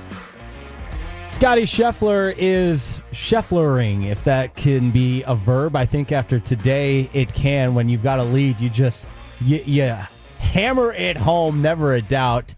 He's got a 4-shot lead. Never a doubt that khaki Kev will play the Scotty Scheffler fart. That was from a fan. It was from a fan. We confirmed I thought it was khaki in the pimp cup. Yeah, that one was live. Every time I hear it, I think of khaki. We got a CA I don't even Stories think of Confidential right around the corner. But right now, quick update because we got a little bit of a storyline here between the bottom portion. I don't say bottom portion, the second and third place portion of the leaderboard because Scotty's getting ready to take it home. But Chris Goddard in at the clubhouse at 12 under. What a day for him. He shoots 4 under for the day to get to 12 under and is currently in third place because Harry English has been 5 under for the day to get to 13 under for the tournament and is in lone second place right now. And that's a difference, folks, of $600,000. And Matt Fitzpatrick, who has been, I wouldn't say the number one challenger. He's consistently been on the leaderboard throughout the course of the Open Championship. He is at 11 under with only 1 hole left to play. So he's got his work cut out for him to crack into the top 3 there. But right now, it's time for CA Stories Confidential. Thanks, Jake. Thanks, Kevin. And thanks all Tolos for allowing me to share some of these stories over all these years covering sports and interesting things. And since Cowboys training camp begins tomorrow with Jerry's State of the Cowboys address at 1 o'clock, heard right here on the home of the Cowboys, 105.3 The Fan. And the KNC Masterpiece head out there tomorrow, Kevin and Corey. And then the next week, it'll be J-Bag Nation and Sean and RJ and Bobby. I thought, let me give a quick little CA Stories Confidential about training camp with the Cowboys, because I've covered, oh my goodness, 30-something, 36, 37. Look out. Really? From That's older than I've been alive. 1980 is the first one I covered. Tom Landry was coach. And back in those days, Tex Schramm was general manager. And after every session in Thousand Oaks, California, Jerry would bring the print media to his office, or any other media that was hanging out there. It was mostly print. And they drink scotch. That's just what they would do. Well, that was back in 1980. You know, and Jerry bought the team. And by the way, I've covered, like, let's see, here's the locations I've covered. Thousand Oaks, California. And back then, when the Cowboys were training camp in Thousand Oaks, down the road in Oxnard, that's where the Raiders used to train. And they scrimmaged them from time to time. So I've been to Oxnard before the Cowboys were there, because the Raiders were there. And then I covered the Cowboys in Austin, Texas, and then to Wichita Falls, Texas, where, by the way, very few people, Cowboy fans, attended those Cowboys training camps, even though it's in Wichita Falls. Why? Because it was hotter than hell. They have a legendary bike race up there called Hotter Than Hell. And the seats at this in Midwestern State University, where they were having the training camp, they had metal seats in the stands. You could not sit in the stands. Yep. It was notoriously hot. Yeah, I think I just felt the heat on my chair in my imagination just increase, because I can picture hot metal bleachers. It's one of the worst. It's just, you just couldn't do it. And the Cowboys were not winning back then. Those were during the Dave Campo years. They win 5 games a year. Nobody wanted to see the Cowboys at training camp. I also saw them in training camp in San Antonio. They would do San Antonio in the Alamo Dome. So they went from hot to air-conditioned comfort. They'd stay in a hotel across from the Alamo. So, you know, if you ever never saw the Alamo, you can go see the Alamo and then go to the Alamo Dome and watch the Cowboys play. One of the interesting things that happened during that particular time was Kim Kardashian showed up, because she was dating Miles Austin. That's right. Receiver back then. Back to Austin. And like I said, I'm telling you a couple of stories from training camp years. Back in the Austin days, the first time and by the way, they moved from Thousand Oaks, pristine weather, just like Oxnard, because it's like right around the corner. It's like if you're training in Oxnard, you might as well be, it's like, it's so close to Thousand Oaks. It's like Frisco is Oxnard, and then Plano is Thousand Oaks. They're right next to each other. So Jimmy said he wanted heat. Jimmy John said he wanted heat, and Jerry wanted to leverage Texas fans showing up to games or training camp instead of just California Cowboy fans. So they leveraged it to go to Austin. And so I think it was Texas Wesleyan in Austin. And we went down there right after they won their first Super Bowl. The team hadn't even gotten their rings yet, but Jerry got his first. And Jerry always has a media day. In fact, nowadays he has the media party. He has a media party, not the State of the Union. He has a media party. And right now he does this in Malibu at Nobu.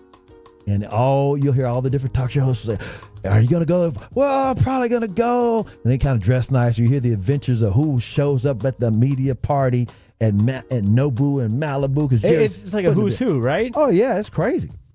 Well, when they did it in Austin, it was down on 6th Street, and he'd get a bar somewhere, because it's like 90s. But after they won that first Super Bowl, Jerry's got his first ring, and he has this media party. Well, even national media are showing up for this media party in Austin, because Cowboys just won a Super Bowl.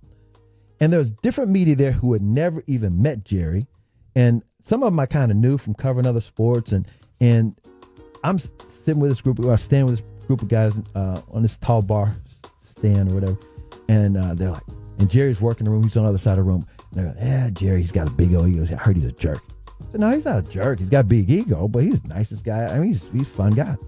Jerry makes his way over to us.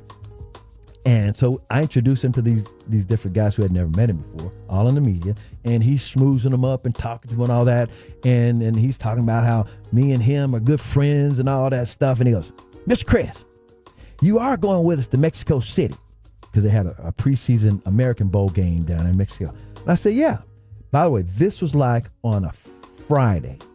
Team charter leaves on a Saturday, and et cetera. He said, Mr. Chris, you are going to... I said, yeah, I am. He goes, he takes his ring off. He says, you can keep this ring and give it back to me when we land in Mexico City. And then he walks off. What? And I'm like, whoa. So I'm put the ring on, and all the other guys, whoa, look at this. Chris got the ring. I'm like, yeah, look at this ring. This diamond's just flashing, this big ass ring. And all of a sudden, one of the guys said, hey, can I try it on? I'm like, yes. I take the ring off. And as I'm handing it to him, there's an exchange fumble. I kid you not. It's in slow motion in my mind. Oh, no. The ring bounces on the floor, rolls under one of the tables, and I'm like diving. Right. In my mind, I'm seeing diamonds just flying all over the place. Oh, no. I grab the ring. It rolls. I grab the ring. I stand back up, and I give it to the guy again. He puts on the ring. Give it to another guy. He puts on the ring. And I'm standing there, I'm looking at Jerry, and Jerry didn't even see the ring drop. He's on the other side of the room, still working the room. You're like, nothing to see here. Right? And then we're still there having beers or whatever. And I'm like, oh boy, the pressure. I ran over to Jerry, you can just have your ring back. I do not want the responsibility of your ring. That's right. So that's one of the Austin stories. Oh, and then man. and when we were in Thousand Oaks, this is one of my fun stories I've told. And I haven't told it lately, but you probably heard this if you're Tolo. The same time that the Cowboys having training camp in Thousand Oaks, Magic Johnson has this All-Star game, a summertime All-Star game called a Midsummer Night's Magic. And he'd have the best players in the entire NBA. It's like the Olympic team. He'd have them all playing in this basketball game for charity. And it was in LA at the Forum. And it was glitz and glamour because Jack Nicholson's there. And I had been to it a couple of times. But this particular year, Spud Webb was also having an All-Star game. Back then, the NBA only licensed, because they didn't want these players to get hurt and stuff. They said, okay, you can only have a couple of All-Star games. They let Spud have one, they had Magic have one, and Larry Bird had one in Indiana. And that was it. So Spud, that's my buddy, and he's real quiet.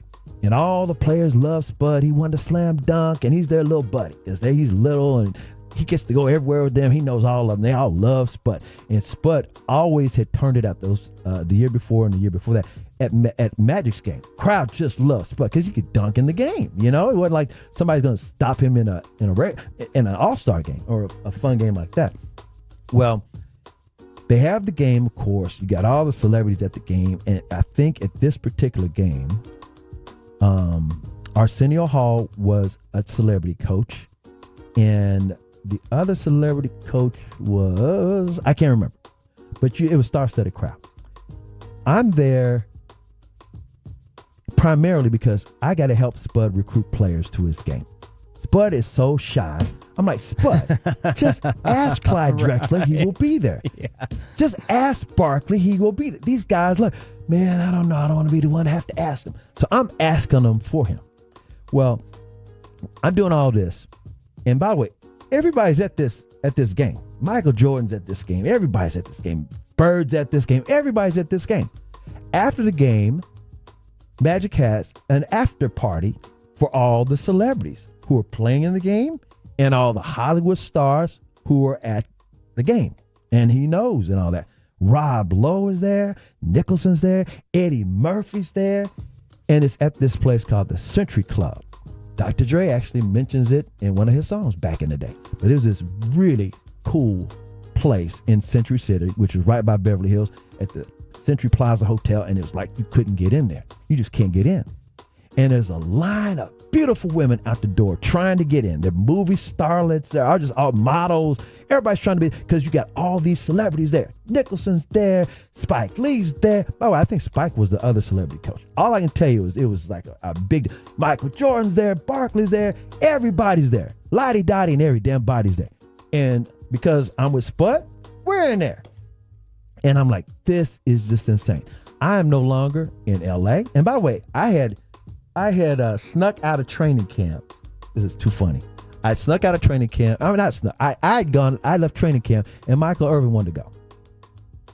And Everson Walls wanted to go. And Everson Walls knew if he took Michael Irvin, that Jimmy Johnson would get mad at him. So I snuck them out of training camp. After the game, I went back up to Thousand Oaks, and we drove all the way back down to this party. And we're all in this party. And like I said, I don't even feel like I'm in LA. I feel like I'm in a whole nother world because there's only like 60 people in this room, in this bar. It's like, and the music is perfect and beautiful women everywhere and all these celebrities. And I'm like, man, if a bomb blew up, there's like $5 billion worth of money in here. Yeah. It's just sick. And I said, okay, let me stand over here by the wall because this is where all the bathrooms are. And the girls are coming in out of the bathrooms and the guys coming. I'm like, because I got to go to the bathroom at some point. And this is when I realized I'm in LA and I'm not anonymous. I'm standing on the wall and several beautiful girls come by. And what I'm saying, hey. And I was thinking, how does she know I'm Chris Arnold from Dallas? Because she's looking at me and she's pointing her finger like smiling. She goes, hey, aren't you? And I'm like, how does she even know that I'm not a celebrity? I'm not one of these basketball players. She goes, aren't you? And she named my ex-wife's name. Aren't you her husband? Oh my! I told you back in the day I used to be married to a Cowboys cheerleader for a couple of years. We were married and it didn't work out. She looked like Gabrielle Union and it just didn't work. And she said, "Aren't you so husband?" I'm like, "Yeah." She goes, "Oh, we used to cheer together at North Texas." Oh, I'm like, "Oh look my God. Small world. I'm like, "You gotta be kidding me." She goes, "Yes, when you get home, you tell her I said hi." I said, "Yeah, I will." So you had to decide you to fill her in or just let it go. I just let it go. Yeah. No, my wife at the time. Yeah, I told her. Oh, okay. I said, I saw, Sally or whatever her name is. Mm-hmm. But that's when I realized, and this is before internet stuff. I said, just don't ever think that you're anonymous. Right. Someone there might know you. Just no matter where you go. And again, I got Michael Irvin and Everson Wiles back in the training camp, and nobody ever knew. And we got all these different players to play in Spud's game as well, and it all worked out. But that's a little CA Stories Confidential about. Oh, by the way, I mentioned the Rudder Room. Have you heard about that? Okay, all the different media guys. I mentioned this when we were talking to Nick earlier. I asked him if he's on the beach by the Rudder Room. There's this hole-in-the-wall dive bar just south of Oxnard. I can't remember the little town it's in. And it's right on the beach, and it's called the Rudder Room.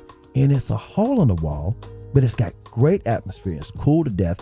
And the back door just opens up, and you can just walk out on the beach, and they got little chairs on the beach. Oh, that's awesome. And they've got like video games in there to play, or, can't beat that. Pool tables in there. And it's never crowded. And the only people you will see in there, like media types that cover the Cowboys. And one time, I think I wasn't there for this, but they rented, I think Jason Garrett was running up and down the beach or something. Hi, guys. Well, can you want to buy you a lemonade? That sounds like it'd be a prime spot, though, on the beach. And it's just I'm a little sure. hole-in-the-wall dive bar. I'm telling you, it's just a cool little spot. If you know about it, you know about it. And there's a little CA Stories Confidential for you. I love it. Always a highlight of the program. And coming up next, we're going to pass the baton on to the Fan After Dark. A little cross-talk with Fred and Blake. That's next on 105.3 The Fan.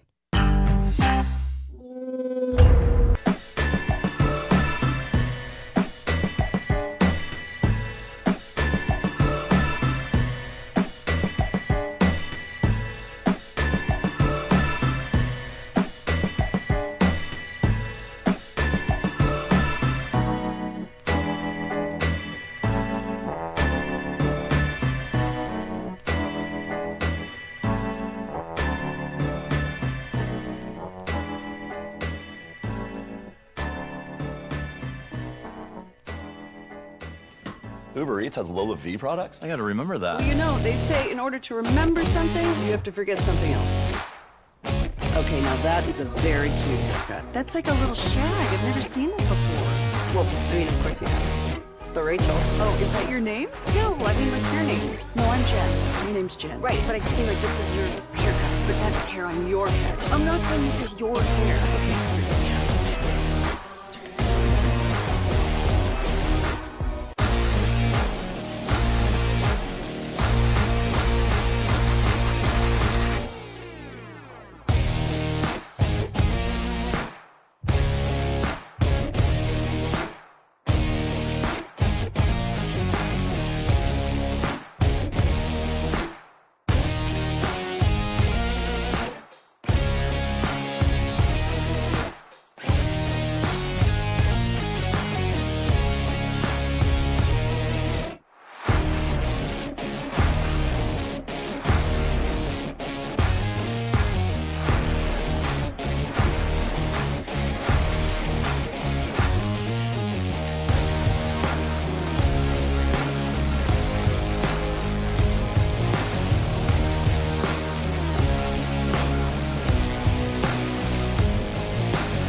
Doesn't sound right.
Number one Chevy dealership in the world. They've got more new Chevys than anyone, and they're all priced to sell. Silverado, Tahoe, Blazers, Malibu's, Equinox, and more. Visit ClassicChevrolet.com. This is Texas. This is Classic Chevrolet. Together, let's drive, relax, enjoy the difference. Based on new Chevy registrations 2023 and 2024. And there you have it. Scotty Scheffler wins the Open Championship. First career Open Championship. He now just needs the U.S. Open Championship to complete the career Grand Slam. And oh, by the way, it's his second major title in 2025 and fourth of his career. Let the debate begin. What's his legacy? Is he the greatest golfer of this era? No, slow down. We tried to do that with Jordan Spieth. I know it. Real deal is he's on a run. He's on a run, and he's made some history. And I mentioned this a little bit earlier. He is the fourth player in golf history to win the Masters, the PGA Championship, and the Open Championship all before the age of 30. The other three, Tiger Woods, Jack Nicklaus, and Gary Player. I love it. And how about a little emotion from Scotty Scheffler? We don't often see that, but you see a little excitement there. Of course, he's got his wife Meredith and their little guy. And, he had the soundbite that kind of made airwaves when he said, that was the one I was referring to. Thank you, Khaki Kev. That's not the soundbite. When he said it's just not that fulfilling for him. Golf is not that fulfilling. But I tell you what, I would sign up for that as a fulfillment for me, just winning major after major. But right now, we welcome. Hold on a second. Oh, we don't welcome you guys in. Forget that. I mentioned how old Scotty was. I didn't say how old he is exactly. I see he's the fourth player to ever get those three before he's 30. Do y'all know how old he is? Anybody in this room? 28. 29. He's 29. He's 29. He's 29 because he looks 40, but yeah. He does have a great beard. He's fantastic. He is weird, and I'm curious your guys' opinion. Now we can welcome in the fan after dark. What's going on, guys? How the hell are you? Fred Blake. I'm feeling good. What's going on, fellas? How goes it? Good and getting better. Busy morning, getting after it. Y'all were wildly entertaining yesterday. Blake's rendering aid to citizens yesterday. We'll get into that later on in the program. I mean, just life-saving aid from Citizen Blake. I watched Pacquiao on a pirated stream last night. So it was a draw.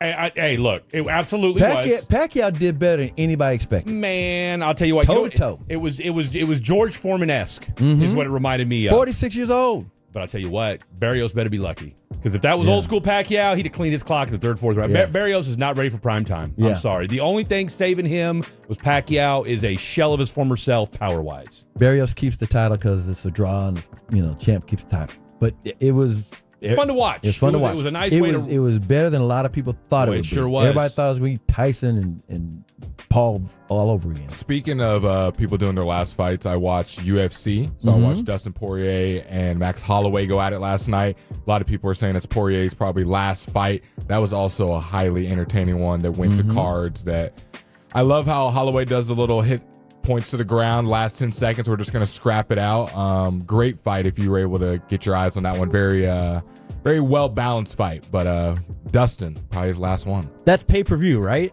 I guess. I didn't pay for it. I didn't pay for the view. I was just at a friend's house. Come on, Jake. Come on. By the way, you guys were wildly entertaining yesterday from the flag football.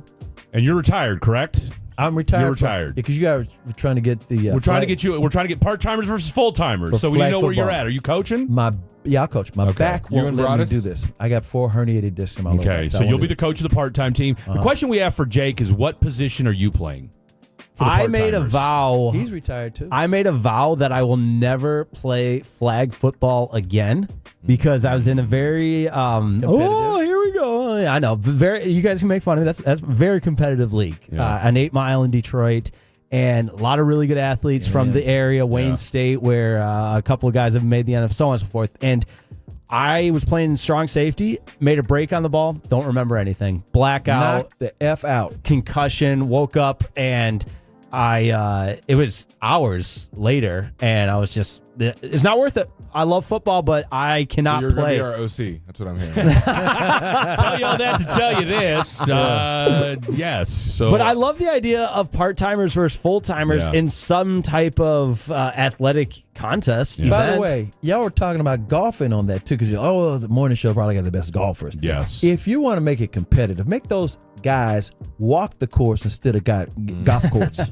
Golf courts. Catch up by the back nine. Because golf is not as athletic as, come on, you guys could dominate them in quote-unquote basketball or anything else. Yeah. That's like movement, and they're just playing golf. That's more of a skill. Yeah, but the only reason I would relent on the not walking is because I don't want to walk. So turnabout's fair play. I thought that would level the playing field for you. We got Dylon, we got Khaki Kev, What you about got Jake. What about a pickleball? I mean, that's a sport that takes a little bit of skill, hand-eye coordination, a little bit of side-to-side. It's not tennis. It's not necessarily a racket sport. It's a paddle sport. Should we have added that to our things white people do? Yes. Top 5? Most certainly you should have. Yeah, you should have. Why not pickleball? Go ahead and add that. Go ahead and add that to the list. I feel like every time I bring something up, it's like I'm representing the white nerd of, here we can make fun number of 3, anything Jake Reitma says. Okay, we will insert that. Did y'all have cornhole on there? Oh, we did not have cornhole. Oh, add that as an honorable mention as well. I am who I am. No, because a lot of bros bowl. No, I was saying bowling is one of the sports. Competitive sports. Yeah, competitive sport. Should we add that? We in should. General? Yeah, we should. Yeah. Bowling is the best line about bowling. It's the only sport where the better you get at the sport, the less attractive you get. Agreed. Yeah. If you're like, I'm really good at bowling, You don't look it. You just gotta casually go and be maybe a little bit better than the guy next to you. You don't need to dominate and make it not fun for everyone. No. Someone texted in from the 817, put a Guardian cap on him and make him play. I think that's it. Oh, yeah. You're the one guy with a Guardian cap. No, it was so fun. And flag football is a lot of fun, but I don't have the. But do you really think a full-time versus part-time fan would get that? I mean, here's what I worry about. about. A lot more. I'll tell you what, someone's going to tear an ACL or pull a hamstring more so Pop than an Achilles. injuries. Perfect segue because it just puts you in a no-win situation with these type of sporting events where you're either the guy going way too hard, like, whoa, bro, relax, it's just a work thing, or you get cooked and then you're the laughing stock because you weren't going hard enough. No, you're going to get laughed at no matter what. I mean, that's what we do in this business. Gavin Spittle did text in because he was listening as well and said Babe Laufenberg would be the all-time quarterback. Yeah, he does work up here as You know, Cowboys Radio. If you want to steal one, that's your ringer. And then we also were texted Bobby Belt's pretty good at spinning the football. They said exactly. Wolchuk said he is sneaky athletic. Because he doesn't look like he could do all those things. Again, he sneaky. looks, he's always in a hoodie. You can't tell. He's Belichick. You know, don't let the. He's very smart. That goes without saying. So what about athletic? I didn't know. What about? I'm trying to think I'm thinking as a team here where we can have a competitive advantage. Does anybody from the part-time crew that we could team up and play a hockey. I feel like we could have an advantage there. I'm trying to think. Maybe because I can't skate. Maybe new guy Jake. What? Chicago in him? Yeah, that's a good call. I don't think so. But I was going to say, but he's lived in Dallas for like the last 10 years, I think. I don't know if they do that in the slums of Allen. So. Yeah, that's a good point. Well, they got Stars hockey rinks everywhere. So well, that's you true. never know. That's true. I know. I was just there in Farmers Branch the I other think night. it might just be you and Gavin doing the hockey. Yeah. thing. Oh, that's talk about being set up for failure. I'm just saying. Rima, what happened to your career at the Fan? Oh, I body checked the boss. It was great. Well, Sounds like you're all defaulting to pickleball. well, I mean, look, we already said we'd hoop. Yeah. So we already threw that out there. This group right here could take on the best 5 full timers. I'd take us 4 on 5. Yeah. No, we need another body. I mean, we can take either Khaki. I mean, Khaki Kev can get in somebody's way. Khaki Kev can inbound the ball. Hands down. Hey, look, I'll lead and assist. I've got no problem with it. Someone said a 105 through the Fan Guardian cap. We need the merch. For real. Someone said, Yo, CA, how can we listen to Will Chambers' last show from a couple weeks ago? Yes. I didn't get to listen to it live, and I can't find it. Well, I think whoever was on the board that day, who was our producer, they should have that and save that for Will. Yeah. I have it, and I have saved it, and Will does own it. There you go. Whoa. I So love it. Tolo, Look at that. Get a hold. Will. So Get a hold of Will Chambers. It's real easy to get a hold of Will. Yeah. DM him on Twitter. There you go. Sweet Okay. Willie C. I feel like there are more injuries when there's a bunch of uncoordinated people out there. That's when the athlete is paying for the injury. Yeah. Thoughts on that, Jake Rima? Was there a bunch of uncoordinated people out I mean, there? I can show you some of the footage, and that was was the it last you? thing you'd be saying. Okay, so Jake Rima is saying that's not true. Bowling, except if you're the dude that says, "Who do you think you are?" I know. You ever? Great line. Great line. All right, what do you guys got going on the show? Look, Radio Gold as always. It was yesterday. I like no, the we had a lot callers of too, fun. by the way. Well, we're doing it again today. Look, out, it's the see, weekend. I love that. You don't hear callers like you normally do. See, CA and I are on the same wavelength. I was telling him that. We just did it yesterday. I said we're doing it again today. And because you got like our boy Justin from McKinney, all right, who he had was just great. got man, He look, was great. real life stuff, people. So we'll read some inspirational tweets. We've got some audio from now. Do you remember Glenn Smith? Yeah, well, I've met him. Okay, you know what you don't know, right? Yeah. Okay, so we've got the full context of what he said. We're gonna play that today. About Trayvon? About Jaden. No, Jaden Blue. yeah, About Jaden Blue, my bad. Yeah. And then we're gonna take a look at the O-line today. We got some football talk with Connor Livesay from Blog of the Boys, and then also my boy Bitter Mike's gonna talk some baseball with us, and then we're going to the game afterwards. So Let's go. You got to be at the game. We'll be at the game. absolutely, absolutely. So look, 4.5 hours. Blink and you miss it. I love it. I love it. Rangers going for the sweep tonight, Sunday Night Baseball. Fan After Dark coming up next. Thanks so much to 3-time Hall of Famer Chris Arnold, Khaki Kev on the 1s and 2s. I'm Jake Reitman on 105.3, The Fan. The Fan is everywhere, thanks to Comerica. Now on the iHeart app, the Odyssey app, TuneIn, YouTube, Twitch, and every smart speaker you can think.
Uber Eats has Lola V products? I gotta remember that. Well, you know, they say in order to remember something, you have to forget something else. Okay, now that is a very cute haircut. That's like a little shag. I've never seen it before. Well, I mean, of course you have. It's the Rachel. Oh, is that your name? No, I mean, like your name. No, I'm Jen. My name's Jen. Right, but I just mean like this is your haircut. But that's hair on your head. I'm not saying this is your hair. Okay.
Round, he's got it, and the ball game's over.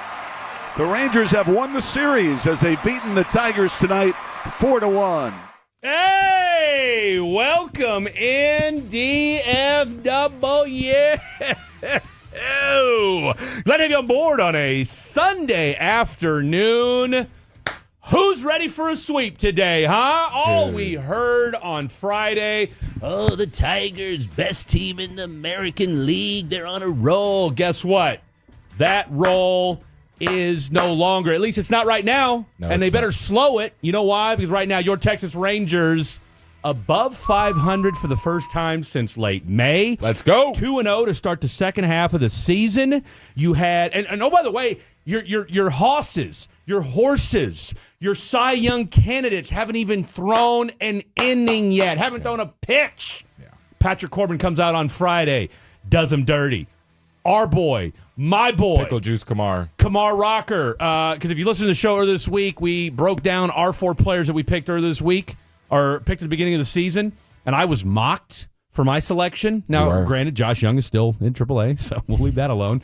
But back-to-back homers, and back-to-back games for Josh Young. Okay. Yeah. Well, hey, we put it out there, but let's not forget. I tell you what, I might be the Mike Maddox of 105 Through the Fan when it comes to pitchers. Okay, when it comes to who Fred is on the pitching bandwagon for. I said Kamar Rocker. All my man did yesterday. Oh my 6 gosh.1/3. 1 hit. No hit ball through what, 5? Dude. Okay, 1 hit ball through 6 1/3.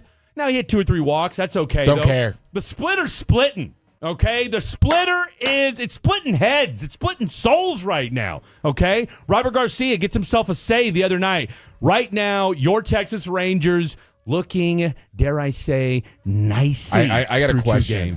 Before you say that, though, Okay. I got to introduce you before we say that. Okay. Because just in case the Tolos are brand new to this program and don't know who that gentleman, those soft, velvety tone is. That's the one, the only, the phenom himself, the globetrotter of 105 Through the Fan. There's some child in the middle of the grass over there. Who the hell is it? No one knows. I think it's Scotty's kid. That's little Blake Elliott on the screen there, and that's little Blake Elliott to my right. I love how the baby was just on the green. No shoes, just out there, just doing whatever. Things white people do, let their kids crawl on grass. Scotty, you said he's not even 30. He looks 46. Thank you. I mean, he looks like he's Manny Pacquiao. He's a better athlete than I'll ever be because of how many, at least in the golf world, more skilled than me, but still. Could you give Scotty Scheffler buckets? I don't know. I feel like he plays basketball. I don't know why. I just feel like he actually plays basketball. He looks like that jumper could be wet. He doesn't give me unathletic vibes. Like, I just play golf. I feel like he does. He's got the baby in one arm. Yeah. He's carrying the jug like he's getting ready to, like it's a Heisman Trophy. Yeah, I feel like he's got it. I think Scotty Scheffler could hoop. I tell you what, shout out to the DFW right now. It is a ripe time in the world to be from the DFW. I don't know if there's really many bad things you can say. We can talk about the Cowboys all day long. Either way, we're still in the news. We still need a rapper, though. We got Big X. Big X, people know him. People know Big X. Yeah. We got Travis Scott. It isn't really DFW, but Texas. He claims Houston, so that's kind of a problem. No, you need. I mean, I get it, Big X to play, but you need somebody that to like really pop off. Be like you need a top DFW. 10. Yeah. I mean, it's hard enough just having it from your state. Your city is kind of getting a little greedy because we got a lot in the state. DFW, man. No, I agree. But like, how many rappers are going to come out of Arlington and really pop off? You're really hoping like a Dallas rapper pops off. I feel like Grand Prairie could be a budding hip hop. Gosh, no. Maybe North Richland Hill. How come nobody from Garland has popped off yet? There's a lot of grit and grime in Garland. No, there's a lot of popular rappers, but like mainstream, where like you're gonna hear it, people on the radio hear it. Like there's people I listen to, but I'm saying like South Oak Cliff. You gonna tell me we ain't got some bars being spit in South Oak Cliff? Come on, we do. It's just it's hard. It is. Like I'm not. That's my point. That's what I'm saying. It's an oversaturated market right now. The music in general. It doesn't even matter if country, hip hop, house music, EDM. This is where we're gonna get inundated with mixtapes. Check out my boy on IG. It's just it's hard to make it in this social media era right now. Whether you're making music, making content, there's just everybody wants to do it because nobody wants a blue collar job anymore. They don't want that grit and grime. They don't want to they don't want to get their nails dirty. No one wants to work 9 to 5 anymore. Everyone is just like, if I can just sing and to stay in my house. Or that, or everybody thinks they're going to be an entrepreneur. Everybody thinks they have to love what they do. Yeah. Like, no, you have to. You got to love the grind. I can just talk about my life rather than actually do anything with my life. Well, you can get paid for that. That's a whole other deal. 877-881-1053, 877-881-1053. If you are an aspiring rapper and or R&B singer, we want to hear from you today on the program. Okay. But I would be remiss if I moved past this topic. I shared it with Frederick last night. Yeah. I was out at a bar. You saved a life last night. In Bishop Arts. And we were at Tiny Victories. One of my friends, Robbie, he's a DJ over there. Yeah. Goes by the name of Cupid, whatever. There's probably 25, 30 people. It's a very cocktail Shout out to bar. Cupid. Very cocktail bar, small. This is like the pregame. It's like 10:30, 10:20, if you will. When I tell you, all of a sudden, boom, lights go out. Actually, it was probably like 11 at this time. Yeah. Lights go out, boom, you hear kind of an explosion. In my head, I'm thinking transformer, electric pole, electrocuted. Like, we're all kind of in shock. We're all kind of looking around like, why did it just go pitch black in this bar? Yeah. And then you hear one like bartender go, I think there was a wreck outside. We all kind of storm out the door. And I didn't want to be the guy who's like also in the storm. Like, it's probably a small wreck. It's going to be one car that hit a light pole, and we're doing too much. Could be dead. Who knows? We'll wait and see. We'll play later. And then I hear everyone just screaming when they get outside. And so obviously now everyone's coming out. People from different bars are walking out. People from the houses right next door. And it's on my IG, at @BlakeLive__. 2 cars on top of each other. And then when I say on top of each other, I don't mean they're just, literally on top of each other. And then you see another car flipped over into the electric pole. Another Jeep that's on the kind of the outskirts of it. So it was a 4-car collision. There was apparently a car going 90 miles per hour through a red light on a 1-lane road. 1 lane going each way. 1-lane road that flipped, hit this lady's car who had a baby. Yeah. Baby under a year old. And survived, by the way. Everybody in this thing survived. But shout out to my boy Drake. He was the first one on the scene. I mean, this guy sprinted across the street. Yeah. Jumps on top of his car because he sees the car smoking, and knocks out the what's it called, the sunroof. Knocks out the sunroof because he couldn't get the door. The girl's like knocked out in there. Pulls this girl out. We're grabbing them towels. This is real life. Like this is not made for TV. This was people bleeding, chunks of their arms. Did you see any TV crews show up? No, just about 6 ambulances. Okay. But like that, it was pretty surreal seeing it in real life because cars were smoking, people were bleeding. And you had people that were seriously injured. No, one dude had his head impaled with glass in it, foaming from the mouth, blood coming out of his. It was pretty horrific. Yeah. A lot of people were just kind of frozen standing there. People were calling 911. So I'll say this. The best thing that could happen was that wreck happened there because there was a bunch of people to help. Give aid, call 911. If that had happened 10 blocks down and it was just like by a house, right? You're just hoping that person's home and can call 911. So luckily it was like right in the middle of this bar scene. Quick response. So quick response. There was a bunch of people, but definitely surreal seeing chunks of people's arms on the ground, seeing people bleeding. And the girl who we got from the sunroof, whatever, she's laying on the ground. Her leg is, she should be glad it's still on her body. I'll just say that. Most of her leg was gone. And she was When just you like, say most of her legs gone. What do you mean by that? like below the kneecap was gone. Gone. Not attached to her body. And then the top half is just like shredded up. Like it was bad. 90 miles per hour. And you saw how the other car was. It's on top of the other car. This was in Bishop Arts last night for anyone who just tuned in right now. And all she's doing is screaming, my baby's inside. And when I tell you everybody who was like kind of peripheral helping, you just see like probably like 30 the fact people. That she's in shock and her leg's gone, and her first thing is like, please get my child. Yeah, so like you see God like bless 30 people all trying to get inside because all these cars are jammed. None of the doors are opening. Everyone's just trying to get this baby out. And this baby is luckily in a car seat, coddled up, little cut on the head, but that was it. And I tell you what, shout out to those car seats, man. When those and to make sure and look, for anybody that's listening out there, if you've got a brand new baby, this is why you don't mess around with making sure that your child's seat is installed correctly. And there's no such thing as it's just a quick ride. No, it's around the corner. That's exactly because look, this is a back street. Chances are she's probably close to where she lives. 'Cause let's call it what it is. She's not going to the club at 10, 11 o'clock at night with her 8-month-old baby. No. And you know, they say the majority accidents like that happen within a mile of your home, so she's probably heading back to the house. I mean, everyone else was going maybe, from what I heard, probably 10, 20 miles, 25 miles per hour, and this one person zipping 90 through a red light, flips 3 cars.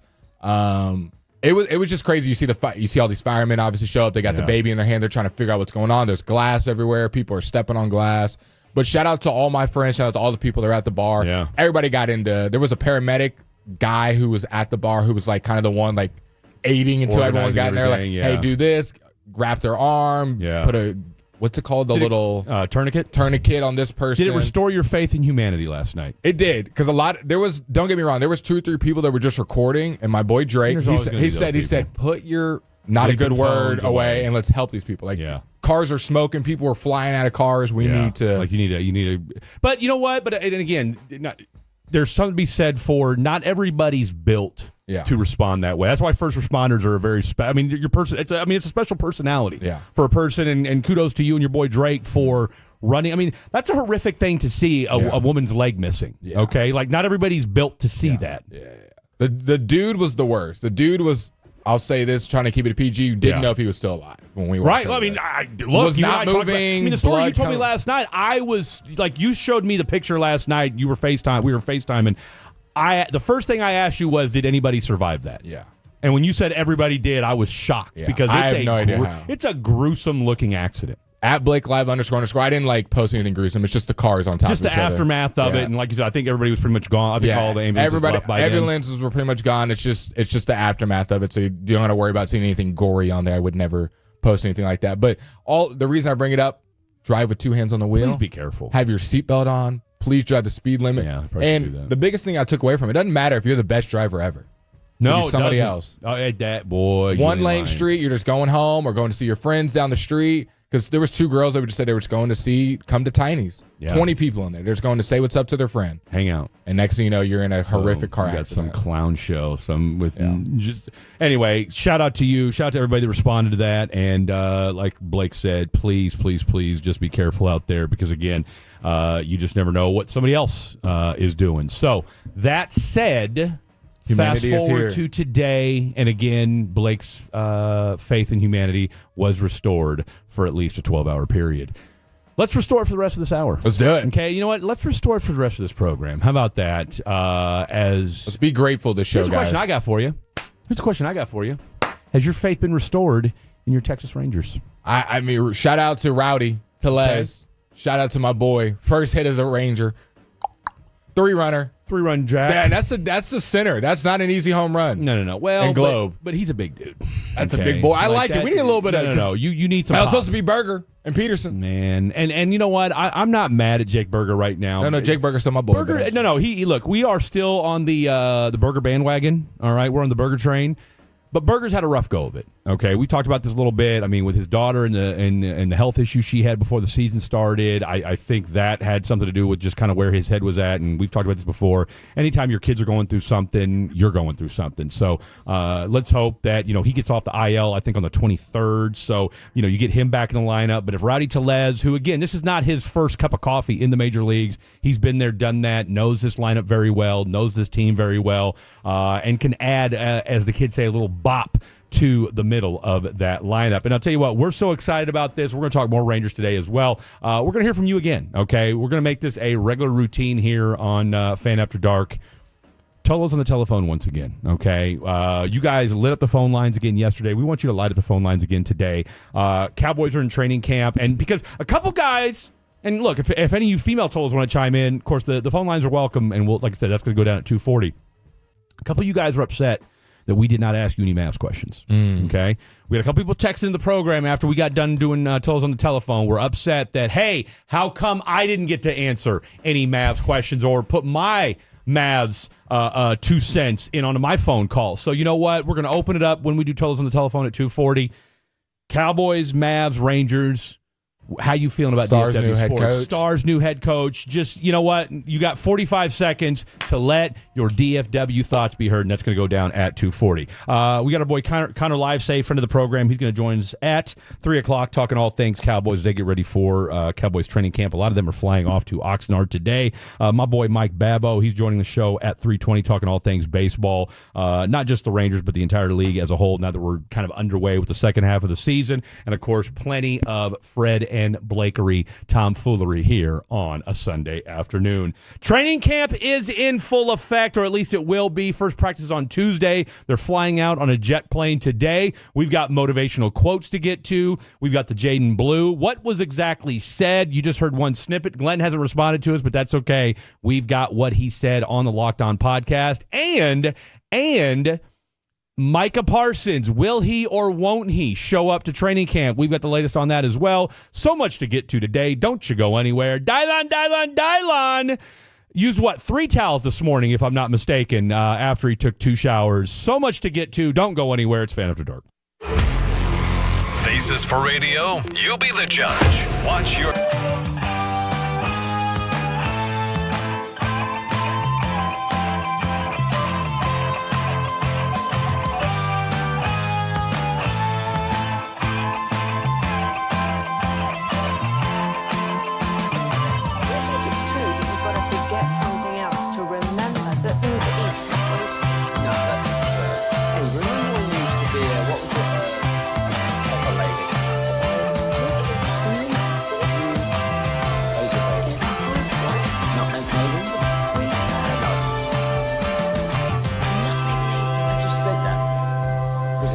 Doesn't sound right. What was it, Saffron Squad?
Lola V products? I gotta remember that. Well, you know, they say in order to remember something, you have to forget something else. Okay, now that is a very cute haircut. That's like a little shag. I've never seen that before. Well, I mean, of course you have. It's the Rachel. Oh, is that your name? No, I mean like your name. No, I'm Chad. My name's Chad. Right, but I just mean like this is your haircut. But that's hair on your head. I'm not saying this is your hair. Okay, freaking Chad.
bbq.com. This next segment of the Fan After Dark is brought to you by the Frankels. If you've been injured in a car or truck wreck, call Frankel first, 214 or 817-333-3333. With Frankel and Frankel, there's never an out-of-pocket cost. They only get paid when you win. Frankel and Frankel, the go-to car and truck wreck attorneys in Dallas. Great read from the one, the only Dylon. We're going to get an update from him later on the program. We discussed yesterday, I don't even know how we got into this, about how many towels we use when we shower. It was Blake's riddle about a towel. That's right. That's what it was. And so then that started an entire discussion about, how many towels we use per week. And Blake and I are kind of the same ilk, one a week. Whereas Mr. Bougie Pants over here, a.k.a. Dylon, uses a new towel every day, so we'll find out more. I talked to the folks. I got an update. Okay, so stand by on that. We're going to get to that later on the show. I'm excited to hear that, and you folks should be as well. From the 214, the driver that caused the crash is still fighting for life, in case you just missed it. Blake told the story. As I'm sure it's all over the news, it'd be my guess. I haven't had a chance to check DMN yet this morning or any of the news stations, but where were you at when this accident happened, or where was it at? So I was at Tiny Victories. I have to look at exactly what street that is. I was going to say, I'm asking you your generation geographical stuff is pretty much. I'm not. I can get it in 2 seconds. Okay, Tiny Victories. The street was. Okay, it's next to Kings Highway. 7th Street. 7th Street. You have a 100 block? I think 7th Street. I might have to reach out to our favorite police officer, Stevie B. Tyler Street and 7th Street. Tyler Street and 7th, and that's in the Bishop Arts District? Okay, so if you're in Bishop Arts and you know that area over there, it's kind of one long street anyways. Okay. I mean, there's a couple lefts and rights, but for the most part, from what I heard. It's the main drag? It's the main drag. From what I heard, there's a roundabout, 500-600 yards to the right of where the accident happened. Maybe that's bad math. Half a mile, maybe less. Okay. But either way, a lot of people at the restaurant or bar were saying there's a lot of accidents that happen there. At that roundabout. Too fast and don't know. Yeah. So just scary incident, man. 2 hands on the wheel. All right. So let's see here. Let's just clean up a couple text messages and get into some Cowboy talk here. Twisted Black out of Funky Town. I'm gonna have to start wearing my glasses. I think that's all there is. Big Tuck, Yellow Beezy is from Oak Cliff. Tell you what, his grandma might be the real winner in all this. Is Yellow Beezy still popping off though in today's day? Well, I was gonna say I think he's got other issues that he's dealing with right now. So I don't think. I mean, look, if he is exonerated, he's got plenty of content. Okay, so the album should be nice when he does if he does get exonerated from that. And then we've had a few people say, "How can you forget Post Malone?" Easily, because he's not a rapper anymore. Well, he's not a rapper; he's a country singer. But yes, that is a good DFW superstar. I mean, he's a superstar. He's a superstar. I'll give you that. But rapper, no. And how many times have we seen this? That white guy that starts rapping. Or doing a little R&B, turn country singer. See, I don't know that we've had a lot of that, have we? We have. Who else? I mean, I'd have to sit there and look through names. But that's what I'm saying. Give me one besides Post Malone. Give me a sec. Exactly. I can come up with a bunch. No, because I don't think it's that. I mean, I understand everybody wants to do the whole, culture vulture appropriation thing and what have you. They just always end up in country music. But here's the thing. Name me somebody else besides Post Malone who rapped and then became a country music artist. I mean, I'm open to hearing it. First of all, there's not that many good white rappers, period. That's still, I mean, we're still waiting for our Cooper flag. All right? I mean, you've had Eminem, and I really thought I'm telling you, I said back in 2019, I really thought Post Malone was going to be the next Eminem when it came to rapping. I was like, Post Malone's going to be the next rapping white dude. I was excited, and then... Okay, apparently, I looked it up on Reddit, Jelly Roll started as a rapper. Yeah, and obviously he wasn't very good. Kid Rock? I'd argue he's not a very good singer. Whoa. Yeah, you heard me. Okay, who's the guy? If he didn't have tattoos on his face, would we give 2 bleeps about Jelly Roll? Not Jelly Roll, but who's the other guy that is in the same kind of genre? The Teddy Swims. I like him better. Oh, Teddy Swims can actually sing. Jelly Roll can't sing. I'm sorry, but Jelly Roll's not a good singer. Does he have a great story? Sure, but here's the other thing: how are you going to be a recovering addict, but yet you still use? Are you talking about Teddy or Jelly? Jelly Roll. Jelly Roll. Yeah. I'm more of a Teddy Swims guy. I mean, I'll take Teddy Swims over Jelly Roll. Again, I'm not a big. I don't understand the Jelly Roll appeal. I just don't. He performed. What did he perform at the Dallas Cowboys? He with, did. What was the girl he did it with? Lena Stewart or whatever the hell her name. And I could be completely wrong about that. No, but whatever. Lainey Wilson. Lainey Wilson. Who is and God bless her. mainly known for her outfit junk in the choices. trunk. Okay, God bless her for that too. But yeah, Jelly Roll. I'm just I'm just telling you my 2 cents. My sister loves them.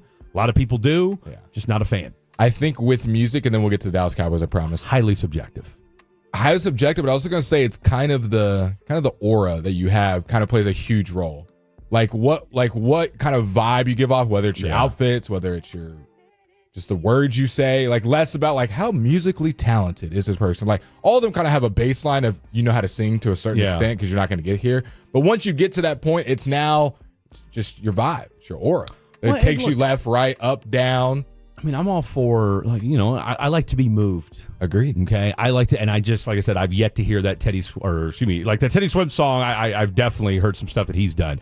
I'll tell you what, I mean, if we're gonna go into white rappers, give me some Belly Gang Cushington. Okay. Okay. Oh wait, is that old boy that thinks he's from the South? I think I know who you're talking about. Look, I don't condone his just frequent use of the N-word, I mean, which is just blows my mind. But as far as just rapping is concerned, I mean, the boy can rap. Yeah, he can okay, rap. like I said, I take umbrage with just his usage of the N-word and how he says it so freely. The comments are always hilarious on that. They're like, he said it so smooth, I didn't even notice. I'm serious, like you would never know. But I'm telling you right now, give me some Belly Gang Cushington. Yeah. What a name too. Oh, fantastic name. I mean, he's a ginger. I mean, why is Carter Freeman? Maybe we need to start calling Carter Gang Cushington. Carter Gang Cushington. Okay, back to sports. Bringing it back. What sports you got for Bringing us? it back. All right. Micah Parsons, as per Jordan Schultz, and are we even considering this breaking news? Like, he's been saying that he was going to come, that he was going to go to training camp. And Jerry does not care. If this is your first time listening to us or figuring out who the Dallas Cowboys are, they do not get contracts done early. Jerry does not care because I think we did a great job detailing it earlier this week. Not that it's breaking news, but I think we did a good job recapping it, summarizing, if you will. The money that Jerry loses, because it could have been $35 million last year. He could have paid $35 million to Micah, done deal, highest paid player that's not a quarterback, done. They didn't want to do that. No. It's probably going to be closer to $45 million now with all these new contracts. TJ Watt. TJ Watt's at 41? My guess is he'll get a TJ Watt deal. A $1 over? Penny or over? maybe the same. I mean, I don't know. David Mulugeta is not. Give me $1 over. He's younger than TJ. I think he's more productive, but whatever. He's going to get that TJ number.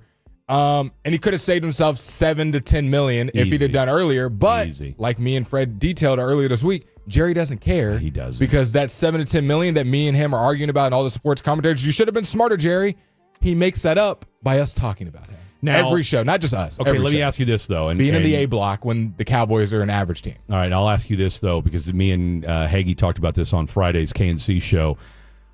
I made that exact point, told him you and I had talked about it on the show. And he said he didn't disagree, but he said the problem he has with that mentality is that $4 or $5 million that you lose out on could go to a player, could go to a mid-level roster exception. 100% agree. A body that, you know what, maybe makes a play down the line. 100% agree. And you know what? No disagreement there. And I was like, you know what, Hagee, you're exactly right. And that's the thing that in the grand scheme of things, you don't, I mean, it's little stuff like that. We care about that. Does Jerry? No.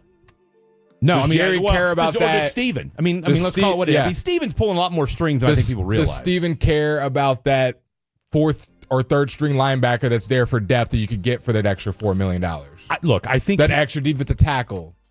I think Steven does, but why they have this convoluted style, and maybe that's still where Jerry has the final say. I mean, let's call it what it is. I mean, we know that Steven does hold a lot of weight, all right? But at the end of the day, Jerry still holds the most, okay? And this idea that we're going to wait till the very end, and now, look, when Steven does take over full-time, whenever that day comes, maybe it's next year, maybe it's 5 years from now, who knows, whenever that might be. We're going to get even more conservative.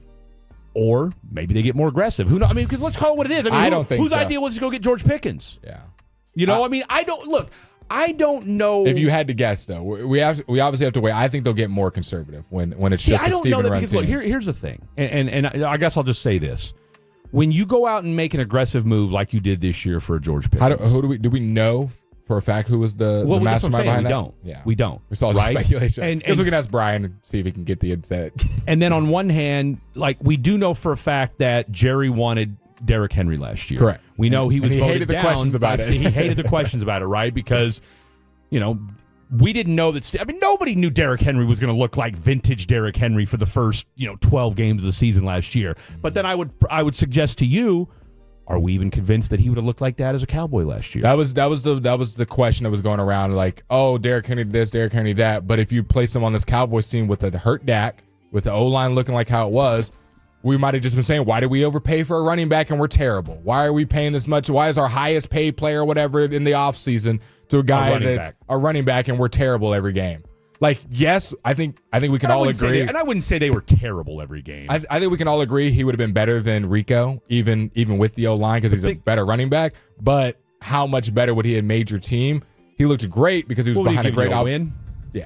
He was behind a great offensive line and the threat of Lamar Jackson. So that's a lot different than Cooper Rush and a mid-average everything, right? I mean, maybe you go 8-9 instead of 7-10. Yeah. Okay. And so instead of sitting at, and it's a sexier 8-9. It's a sexier 8-9, right? And so instead of going, picking 12, you pick 15 or 14 or whatever it was. So again, these are the little things. I mean, again, Derrick Henry wasn't going to make you a playoff contender last year. No. All right. Let's be honest about that. So again, that's another conversation for another time. But look, we were not a piece away. We were not a Derrick Henry from competing for the Super Bowl. This Cowboy team was not. So looking at this team this year, Micah Parsons will be there. Not a huge surprise there. And I think that's a testament to what Micah Parsons about. I think that, and I think that's why leadership points I'm giving him. Oh, it absolutely. Look, the last 12 months, I think he's been trending in the right direction leadership wise. My personal opinion. Okay, I'll put it like this, and I think I can somewhat speak intelligently on this.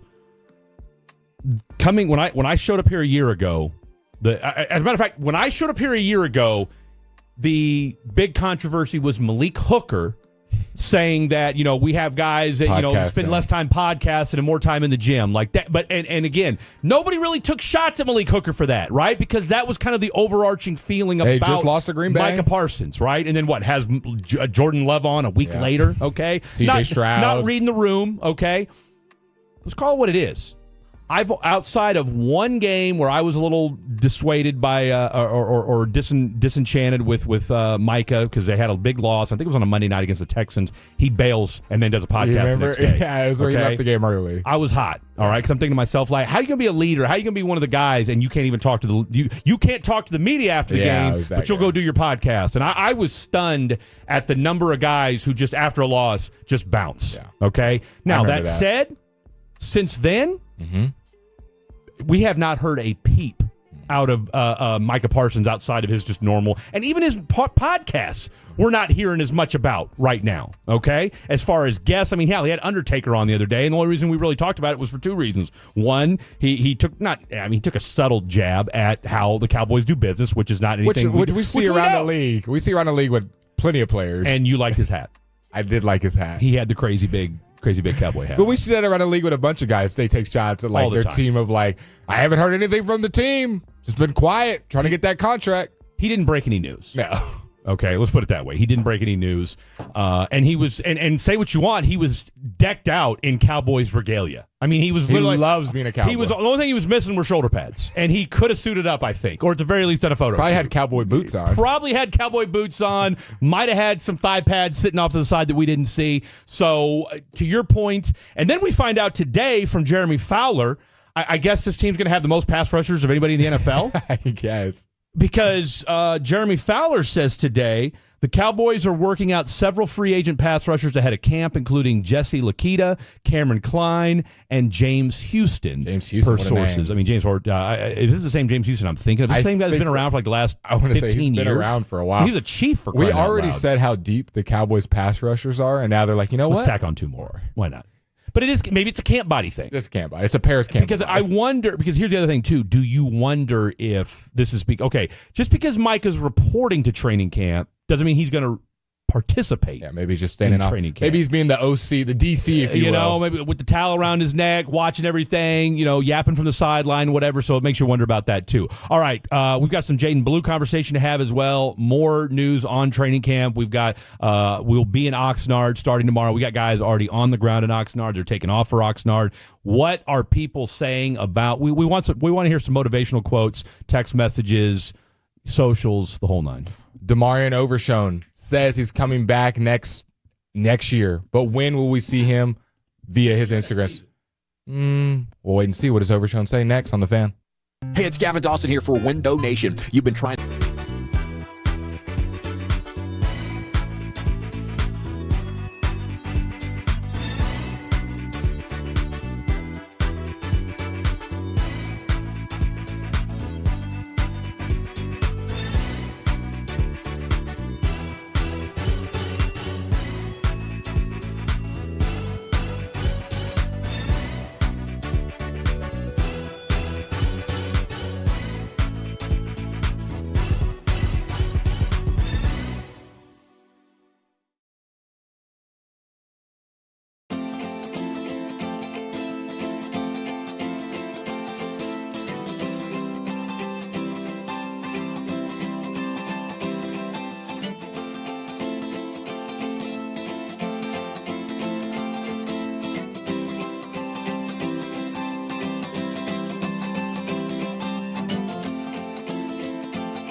cute haircut. That's like a little shag. I've never seen that before.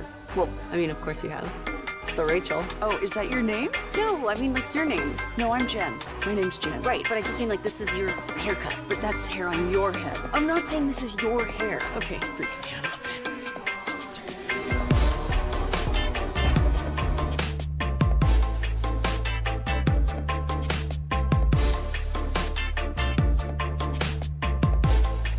At the time, we have breaking Cowboys news And first. of course, this is breaking news brought to you by 105 through the Fan. The Dallas Cowboys have agreed to terms with defensive end Donovan Ezeraku on his rookie deal. Sources tell me You shouldn't have to wait. you're going to find this nowhere else. And the grind never stops. Live and local right here on 105 through the Fan. Here at DFW Sports Station, 105.3 The Fan.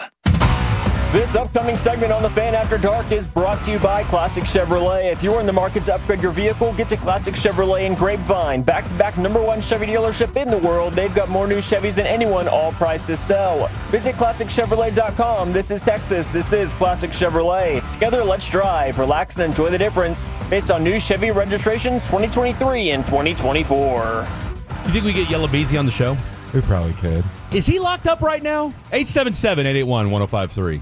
We did get a great text. This is somebody who knows ball. Okay. I'll give ball knowledge points where they're due. Where it's due. 214 1900 Regrat is on his way to become the next great white rapper with the run he's on. Now, I know Who? 1900 Rugrat? I know you probably never heard of him, but he is straight like if you closed your eyes, you would you wouldn't know this boy is like 6'3" and Caucasian. I like his music. 1900 Rugrat. I would not listen if you don't like rap music. It's definitely like I'm trying to think who could I Is he the dude that Tyler the Creator was making fun of? No idea. Might be. I don't listen to it. I'm not really on Tyler the Creator Twitter, so I don't really. Oh no. The only reason I knew it is because this guy he wears like khaki polo type stuff. No. This guy. No. He's all in. There's no. I'm trying to act white. It's full like. He's for the streets. He's for the streets. Okay, 1900 Rugrat. Like full neck tatted up. I mean, I kind of like the name. Oh no, he's as soon as you hear a beat. All right, hold on. You know what, Dylan? Just pull him up. Don't play his music. Just play a beat, and you'll be able to just look at his most popular song, 1900 Rugrat, exactly how it sounds, and just pull his most popular song and just play the beat in the background, and you'll get the vibe of the type of music that he's rapping. And I'm gonna go out on a limb and say it's 1900 Rugrat is the name. 1900, 1900. Same well, the reason why I say that is because 1900 used to be a thing. What is what? Tell me. What is? So back in the day, if it was a 1900 number, it means you had to pay for it, and it was usually some sort of pornographic and/or explicit. So that's be news to me. So that's my guess is that it's 1900 Rugrat and not 1900. But maybe I'm wrong. I don't know. I just found out about this kid 30 seconds ago. It's the beat. Well, I've heard this beat before. Yeah, so this is him? He raps his what off on this. 1900 Rugrat. Interesting. Okay. All right. I'm going to have to give old 1900 Rugrat a listen during the break. 877. No 900 numbers needed here. Toll free. 877. 881-1053. That's the phone number. That is the Frankel and Frankel injury attorney text line. See, someone said Tyler the Creator has a beef with Ian, who's basically a culture vulture. Someone said. You know what? I do know who Ian is. Thank you. See, Fred knows enough to be dangerous with what you new kids are doing. Ian is how you would, I don't. No, I saw about 45 seconds of him and was disgusted. Okay, so you get the vibe with him. I was like, trying to rap, but still trying to be white. He hasn't fully, he's doing both sides. It's like, bro, what are you doing? Okay, and maybe if he was because the thing was, but now he's trying to not dress like he's a prep school kid. And that's the thing. So they showed him where he was dressed like that at first, and now he's trying to dress, hip, whatever. I don't know. That bothers me. Someone told you to shut up in the last text message. Why? Look at the last text. The most recent one. I'm still 40 minutes away. I'm still on the Twisted Black out of Funky Town. Fred, bro, shut up. 1900 is a gang. Stop being so white, bro. Now, I'm not going to agree with the text because I don't know. I don't know that. We don't know who this person is. As far as why he came up with the name. I didn't go in his discography. So again, I just said 1900 Rugrat, which makes it, again, from a 44-year-old's perspective, it has nothing to do with me being white. Okay, it has everything to do with me being 44 years old. Drake just linked up with Ian. people were saying. How do people know more about this than I did? Look, it's clearly hip, apparently. But again, give me rug right over Ian. And here's the thing: can we stop with the what? Because you have to be black to know certain things about rap music, right? What? Only black people know about 1900 Rugrat or that 1900's a gang. Races know. Who's got time for that? And look, shout out to you, Texter, for knowing that. It's an educational process here. What do we say in the opening segment? Restore humanity. We're trying to restore faith in humanity. And again, I don't know. What part of this did this texter not get where I just found out about this guy a minute ago? And so I suggested, maybe it's 1-900. I don't know. Raise your hand if you knew that 1900 was a gang. Okay, let me put my arm back down because I didn't know. I didn't know. Tell you what. Fred is drunk. Jelly Roll is solid. No, I'm quite sober. Again, I'm not a Jelly Roll fan, and I'll tell that. I told my sister that, and she was like, "Oh, you wrong for that." No, I'm not. That's just how I feel. Give me Teddy. Okay, I'll take Teddy Swims. And again, look, I respect Jelly Roll. I'm just not a fan of his music, and I've tried to listen to it. Whatever you guys text and I take as law and real. Someone said they're lying, Blake. Everything isn't true. So you guys, I'm naive when it comes to your text messages. If you text it in, I feel like you guys know what you're talking about, and I say it. And then somebody from the 682, again, all rap is rhythmic talking. It's not music. So on that front, let's go ahead and move on because now we're going down that path, and that's just not a path none of us want to go down. All right, Demarion Overshone will be at Cowboys training camp. Yes, he will. Obviously he's not participating. Okay, but he got the post yesterday that said the doctor said he will be active this season. Now, of course, the question is, Blake Elliott, when will he be active this season? And I think it has as much to do with... Does he come back before Diggs? No, because we've already seen Diggs running. I mean, Diggs is doing light coverage on. We've seen it. Now, maybe he already knew, and I thought Broadus made a great point. Maybe he already knew the routes that were being run. But, we've seen him in coverage. Again, not man-to-man like what you're going to see when the NFL season starts. Just, one-on-one in a shorts and a T-shirt on a football field. But he's actually out doing football-type stuff. I haven't seen that from Demarion Overshone. And, let's be real, didn't Demarion hurt himself after Trayvon? Yeah. By a couple, 2-3 weeks. Mm-hmm. And also, I feel like his injury was a little bit more severe. That was the worst injury to me. No, because you just feel bad for it. It was the like kid. The one guy, it was like this bright spot on this team that had nothing really on defense outside of Micah, obviously. He had just made the great play where he had the tipped up interception. We're like, man, this guy's the future. We got our linebacker of the future, and we wasn't there. I feel like there was him and Maris we were feeling good. And he just gets Maris hurt. was coming along, but to your point, and that was sad. Well, and you've said this time and time again. And look, I have. You've certainly got my wheels turning when it comes to this defense and looking at things. And we'll try to get to this today.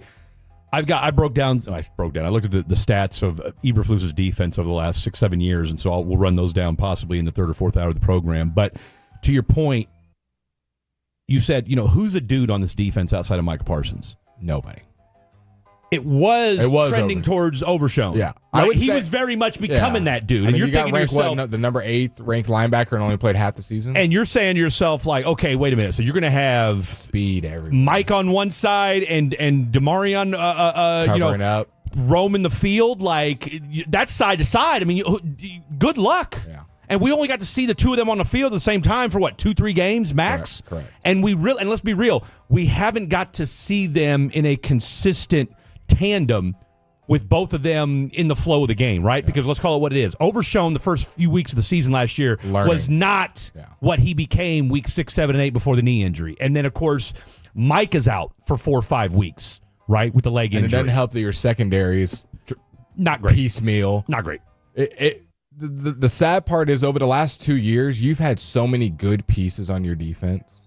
But it's whether it's injuries, whether it's coaching, whether it's just not being on the field at the same time, it's never really been put together. Because remember, 3 years ago and 2 years ago, you had a pretty good defensive background where a lot of people, that's a top 5 defensive background. You got Diggs leading the league in interceptions. You got Bland leading the league in interceptions. The safeties were like above average at some point. Jordan Lewis, who was a solid third cornerback. Jordan Lewis. And then next thing you know, you never have all 3 of them on the field. No. And you go the same thing in the linebacker room. Okay, we got Overshone, Maris coming together. They're never really on the field at the same time. You got Micah, you got DeMarcus Lawrence. They're never on the field at the same time. You got Mozzie Smith never putting it together. Then you have Osa breaking out, but nobody else is there with him. So the Cowboys in the last 2-3 years have had great defensive pieces, but has not had a good defensive unit. Other than the 1 year with Dan Quinn, one of his last years, they were still, I think, a top 5 defense when they were turning the ball over a bunch. And I think it's when Bland led the league in pick sixes. They were still solid right then. But ever since then, it's just been kind of average, below average. And now the run game, the run defense, which has never been great. No. It's just getting exposed even more because now you also don't have great secondary play. You also have your pass rushers getting hurt. So this year, you're hoping that Mozzie Smith can plug some holes where your Maris Lewis-Fowles, your Shamar James, your I'm forgetting a boy from Sanborn, and we're forgetting one more. Don't forget about our boy Murray. Keith Murray. Or can I say Keith Murray? Kenneth Murray. So even though I said a 6.3 on the team, and I think I said a 4 on the defense. 4, yeah. You were feeling some type of way the other day. I obviously Mozzie Smith's the biggest reason it's a 4. I don't know what my secondary reason is, if it's going to be the safeties, the corners, or the linebackers. It feels like they're all kind of right there, as I'm very concerned with all 3 of those. I feel like your front 7 is going to be better, though.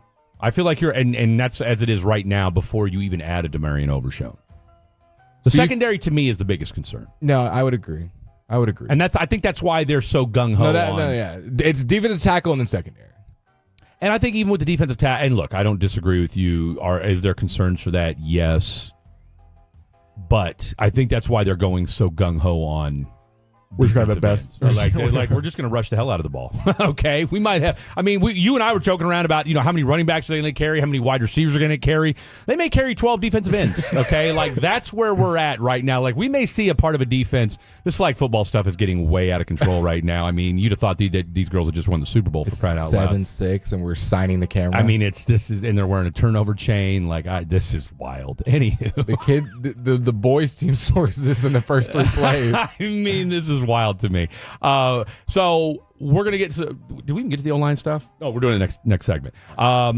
But no, you feel good about Demarion Overshown. I think he's going to be on the PUP list, and then I think it's going to take a couple games before he finally gets in. But I'm with you, though. I think Trayvon Diggs will be in this lineup before Demarion Overshown. And look, if we get pleasantly surprised, then so be it. All right, 877-881-1053, 877-881-1053. That is the Franklin Frankel Injury Attorney text line. Go ahead and chime in. How you feeling about certain things? If apparently if you know gangbangers and gangs across the country, let us know, because apparently I don't know enough of them. But when we come back, let's keep the Cowboy talk going as the Fred and Blake dilapidated group breakdown continues. Let's take a look at the O-line, the offensive line. I feel good about 4 of the 5 positions. What say you? We'll come back and discuss that next. Don't go anywhere. It's Fan After Dark.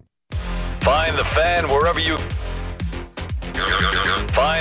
wherever you go on YouTube, Twitch, smart speakers, or our Odyssey app. Turn it on, leave it on. The Fan, presented by Comerica. Flooding devastated Kerr County this July 4th. The Salvation Army is on the ground providing food, care, and support. But they need your help. Visit salarmyeds.org to donate or volunteer today. That's salarmyeds.org. You worked hard for your 401k, but if you've left your job, your money might be sitting in the wrong hands. I'm Jeff Jr. with Trajan Wealth, and it's very possible that the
has groceries. No, that's absurd. Hey, remember when you used to be a, what was it, Pepper Lady? Pepper Lady? Wasn't it Cinnamon Sisters? Basil Babes. Saffron Squad? Nutmeg Maidens? Pre-club? No. Nutmeg Maidens. I just said that. Is it Spice Girls? Doesn't sound right. Was it Saffron Squad?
Okay. I do remember who he was because I saw him a while back. I heard about 30 seconds of his rapping, and that was all I needed to hear. Okay. Unforgettable and not in a good way. Or forgettable in a good way. Whatever the hell you want to call it. I don't even know what the hell I'm trying to say right now, but I think you guys can deduce what I'm trying to get at. 1-900-Muskrat. I'm out on. I heard it.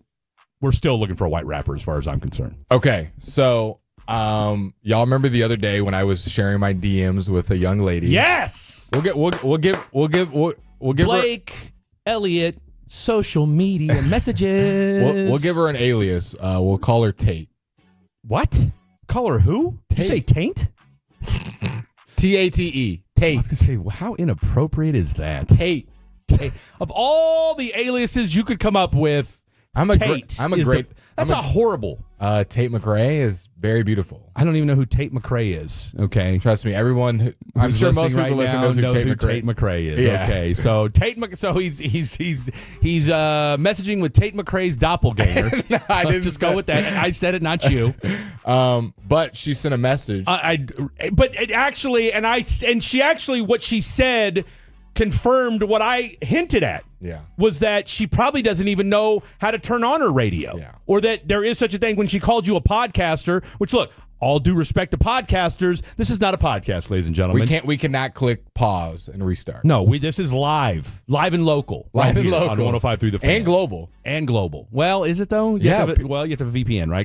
Because once you get outside of a certain area, dude, you can go on YouTube and type in 105.3 The Fan and it pops up. Well, but not on Odyssey though. Not the Odyssey app. But I'm just talking about the YouTube is global. The YouTube is, and we are on the. Well, that's right, because we are on the YouTube now. I think we've had people type in a chat like from Ireland before, from South America. And if you use a different VPN, you can use Odyssey as well. So when I travel, I just use the YouTube to keep in track with y'all. Okay. because I'm obviously can't be like, I'm in my Uber. Hey, can you change the dial real quick? 105.3. 105.3, the fan. So this young lady, and again, this is not at all an indictment on her in any way, shape, or form, but this is just kind of symbolic of where we're at in society with your generation. Y'all don't even know how to use the radio. I don't even know. Well, you do, okay, but that's because you grew up on radio. Because you know, Mama Kim's been listening to radio her whole life, so that's how you know. That's how my kids know about the radio. All right, but sounds like Tote my goat here doesn't know about how to work a radio station. I will say I definitely have told one of my other friends. I told him, I said, listen to me over there. He's like, how do I change the station? I said, well, I'm not in your car, so I don't exactly know what your tune dial is. Just take the two triangles that are either pointing right or left, and that's that big dial that's on the right or left of the LED display. They're like it's a Tesla. Well, I mean, it's like a big Surface or a big iPad. If it's a Tesla, just tell it what to do. Yeah, right. Or just tell it what to do. I want to listen to Blake. Bing, bing, bong, bang. Speaking of Teslas, I think that was the car in the accident last night that was going 90. Oh.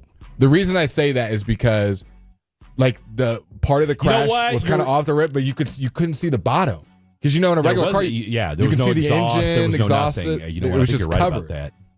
And I didn't get that close to the car because that was the main car with electric stuff going on. Fire department was like, don't get close to that one. So lithium ion, man, stay away. So we've got a lot of folks. So again, our Tate McRae. Yeah, just Tate in this. Yes, Tate McRae. Finding out for the first time that she has a radio and that it's now being used for the terrestrial side of it. I'm sure she knows how to do the MP3 side of it, knows how to Bluetooth it, but is Apple using CarPlay. the FM action of it for the first time in her vehicle's life. Can I give you one more side note, and then we'll get into the Cowboys' offensive line and how excited we are for it. We're geeked. I saw a video yesterday that apparently, and this kind of goes to almost everybody listening can relate to this, that most of us have CarPlay nowadays. Like, if you don't have CarPlay, right? Would you say most people have CarPlay? I mean, if you've got a car from 2010 or newer, yeah. I mean, why not? Other than that, you're like hooking up a GPS and like having Seriously, satellite or something like that. Yeah. But for the most part, I think a good amount of people have CarPlay. Tape deck with the aux cord or something like that. Yeah, I get it. Apparently, you can do these shortcuts on your iPhone. You know what shortcuts are, like automate stuff like that. You know what I say when I say shortcuts? I have no idea what you're talking about. There's a thing on your phone called shortcuts. Don't get it wrong. I mean, I've seen it, but I don't use it a bunch either because it's kind of complicated. You're kind of like coding your phone in a way, but it's a very easy version. Can I get a shortcut to Retro Bowl? Either way, like say like if you could have a shortcut, like when I text Blake, a sound plays, whatever. Like you can make certain things happen on your phone. Yeah, see, I have all notifications. When my alarm goes off, it also turns on the lights in my house. Whatever, stuff like that. But there's a shortcut when you connect your phone to CarPlay that you can make like an audio sound play, like that you download. So I will be doing that today. Like one person had like Lightning McQueen's or Transformers Autobots roll out, or say it's your favorite quote from a movie. Yeah. And every time you connect your phone, it would say that quote, and then your car would start up, or CarPlay would start.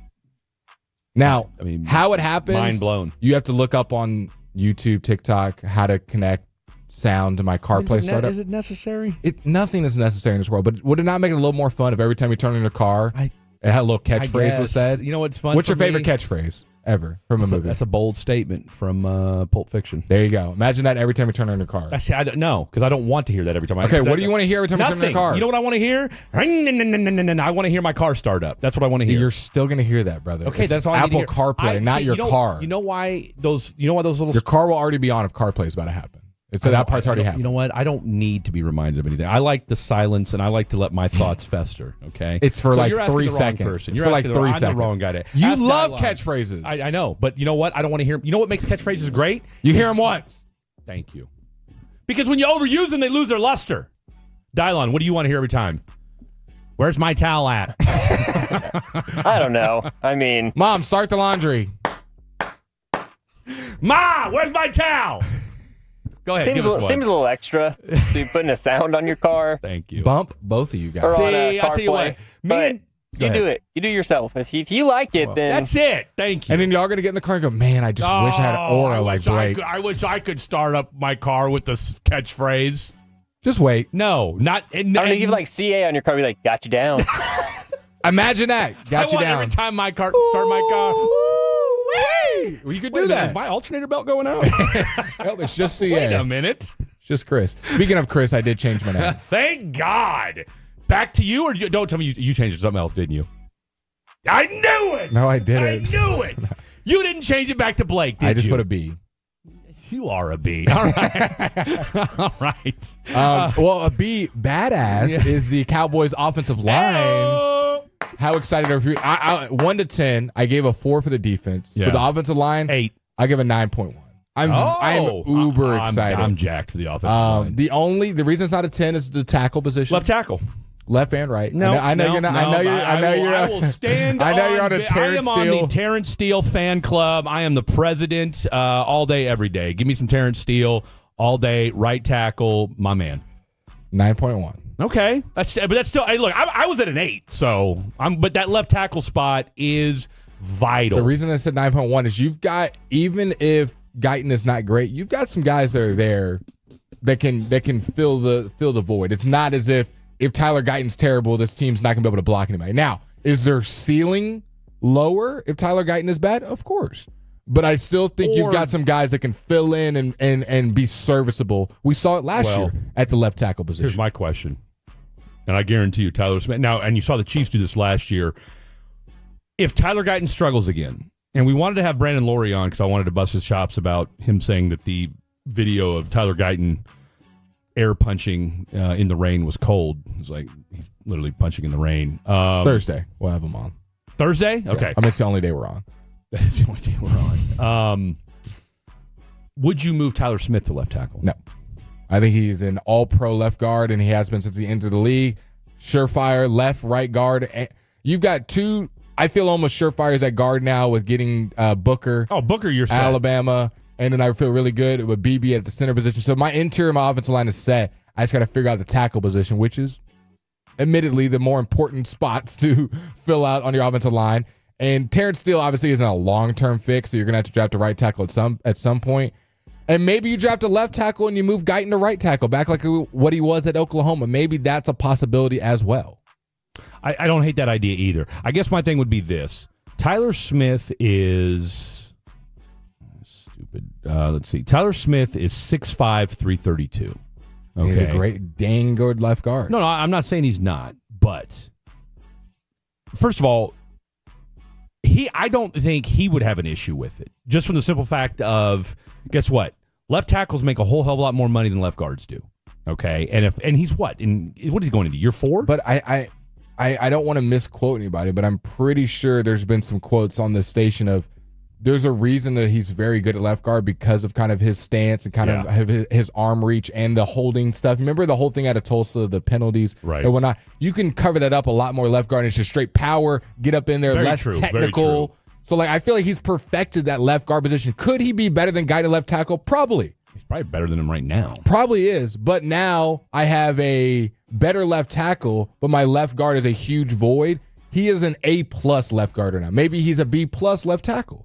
I'd rather keep the A-plus left guard, have the C whatever left tackle, and figure that out and figure out if he's the guy or not, and then move on next year. I don't want to create one problem to have another one to fix next year. Would you? Let me ask you this then. Last thing about the Tyler Smith. And the only reason I'm bringing this up is because the Chiefs had to go through this last year, right? You had Joe Thuney, who's an All-Pro left guard as well, and a little bit longer in the tooth than Tyler Smith is. And if you gave me my druthers, I'm taking Tyler Smith over Joe Thuney right now, just because of the simple fact that one's 24 and one's 30.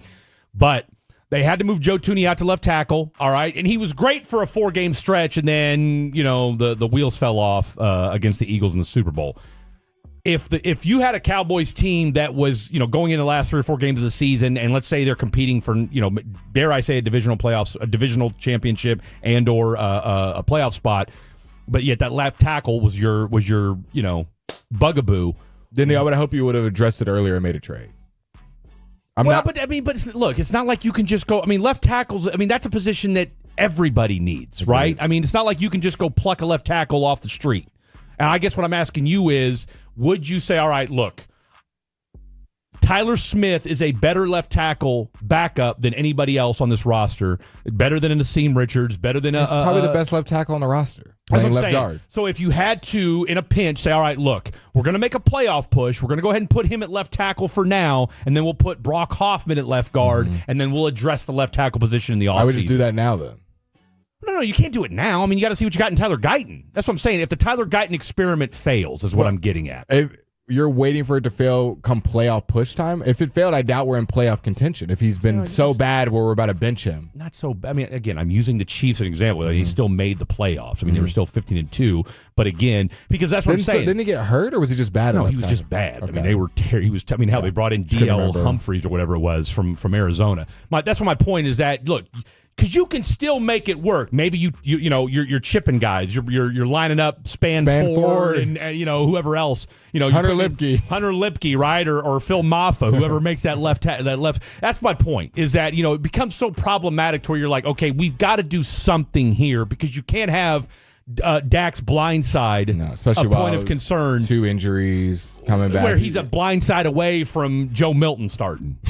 One caller will be happy. I mean, look, I get, and I've got his name written down here somewhere. I get that Austin and Dallas, is probably slightly, is manifesting that as we speak right now. But the rest of us probably want Dak to stay upright. Oh, we absolutely want. Yeah, I mean, because Dak is suited right now to have the best season of his career. Don't you feel like if Guyton is not able to protect Dak's blind side, that the plug will get pulled earlier rather than sooner? Sooner rather than later, excuse me? He would have... Because he got pulled last year. Yeah. So do you think they're going to go 7 weeks and it's like we're scared every time to call a pass play with Dak's back to him? It depends on how... If he's getting okey-doked within the first 4 weeks of the season... I feel like they'll pull him. I don't think they're just going to send him out there just because he's our left tackle. We saw Austin Rogers out there last year. Because here's my thing too: if he has a rough go, you've literally got 2 offensive line coaches on this team. Okay, now I get it; you've got assistant coaches and what have you, but you've literally got 2 grade A offensive line coaches. Okay, our boy from what's the guy's new guy? Connor Riley. Okay, K-State. And Clayton Adams. All right. So they're just with them every day. I mean, you've got 2 bona fide offensive line coaches. So if Tyler Guyton, I can live with the occasional holding penalty. I can live with the occasional getting, blown by from time to time against top tier defensive linemen. All right. But if some Joe Schmuckatelli from the Commanders is if Brian Burns runs past him, okay, I can live with that. Now, if he's doing it all game, okay, now we got an issue. All right. But if I don't have their schedule in front of me right now, but give me who are they playing this year? Who's the other division they're playing besides the NFC North? The NFC North. If the backup DN for the Vikings is running by Tyler Guyton, we got a problem. Yeah. Okay. We got a problem. So we'll wait and see. We feel I feel good about Terrence Steele, Tyler Booker. We're all gung ho about. I think Cooper Beebe is going to take another step this year, and then of course you've got Tyler Smith.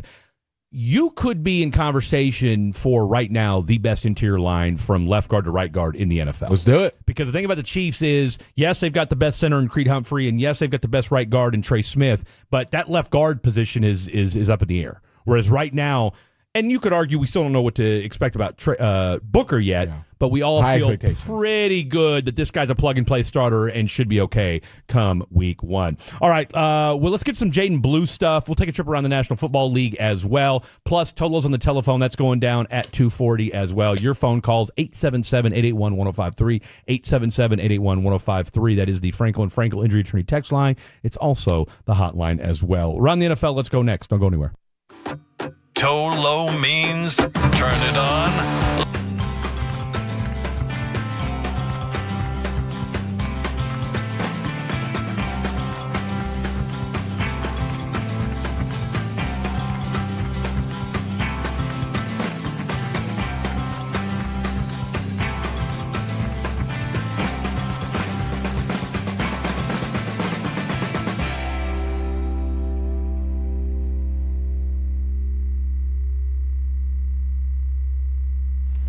Uber Eats has Lola V products? I gotta remember that. Well, you know, they say in order to remember something, you have to forget something else.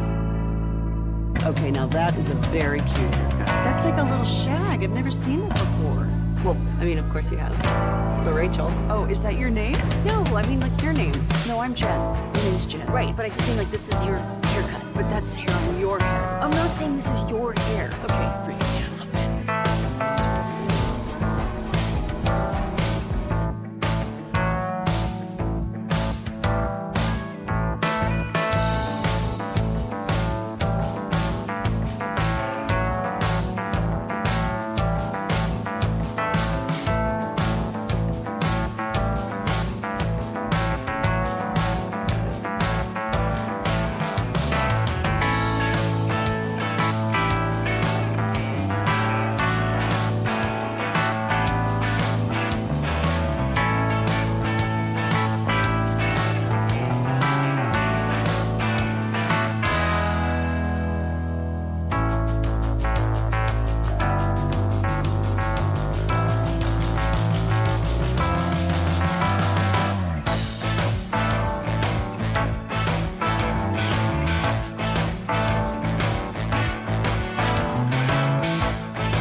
Pepper Lady.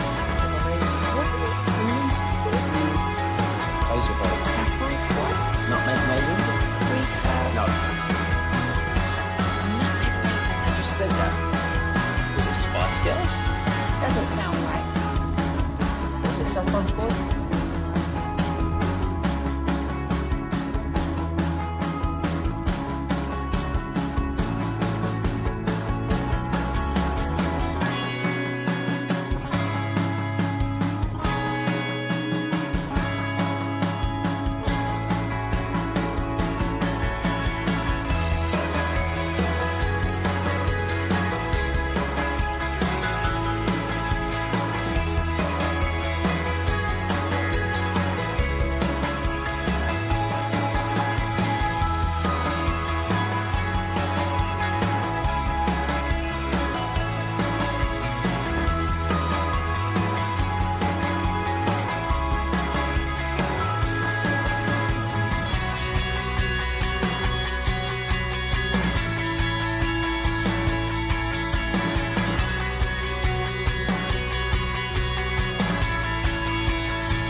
one window at a time.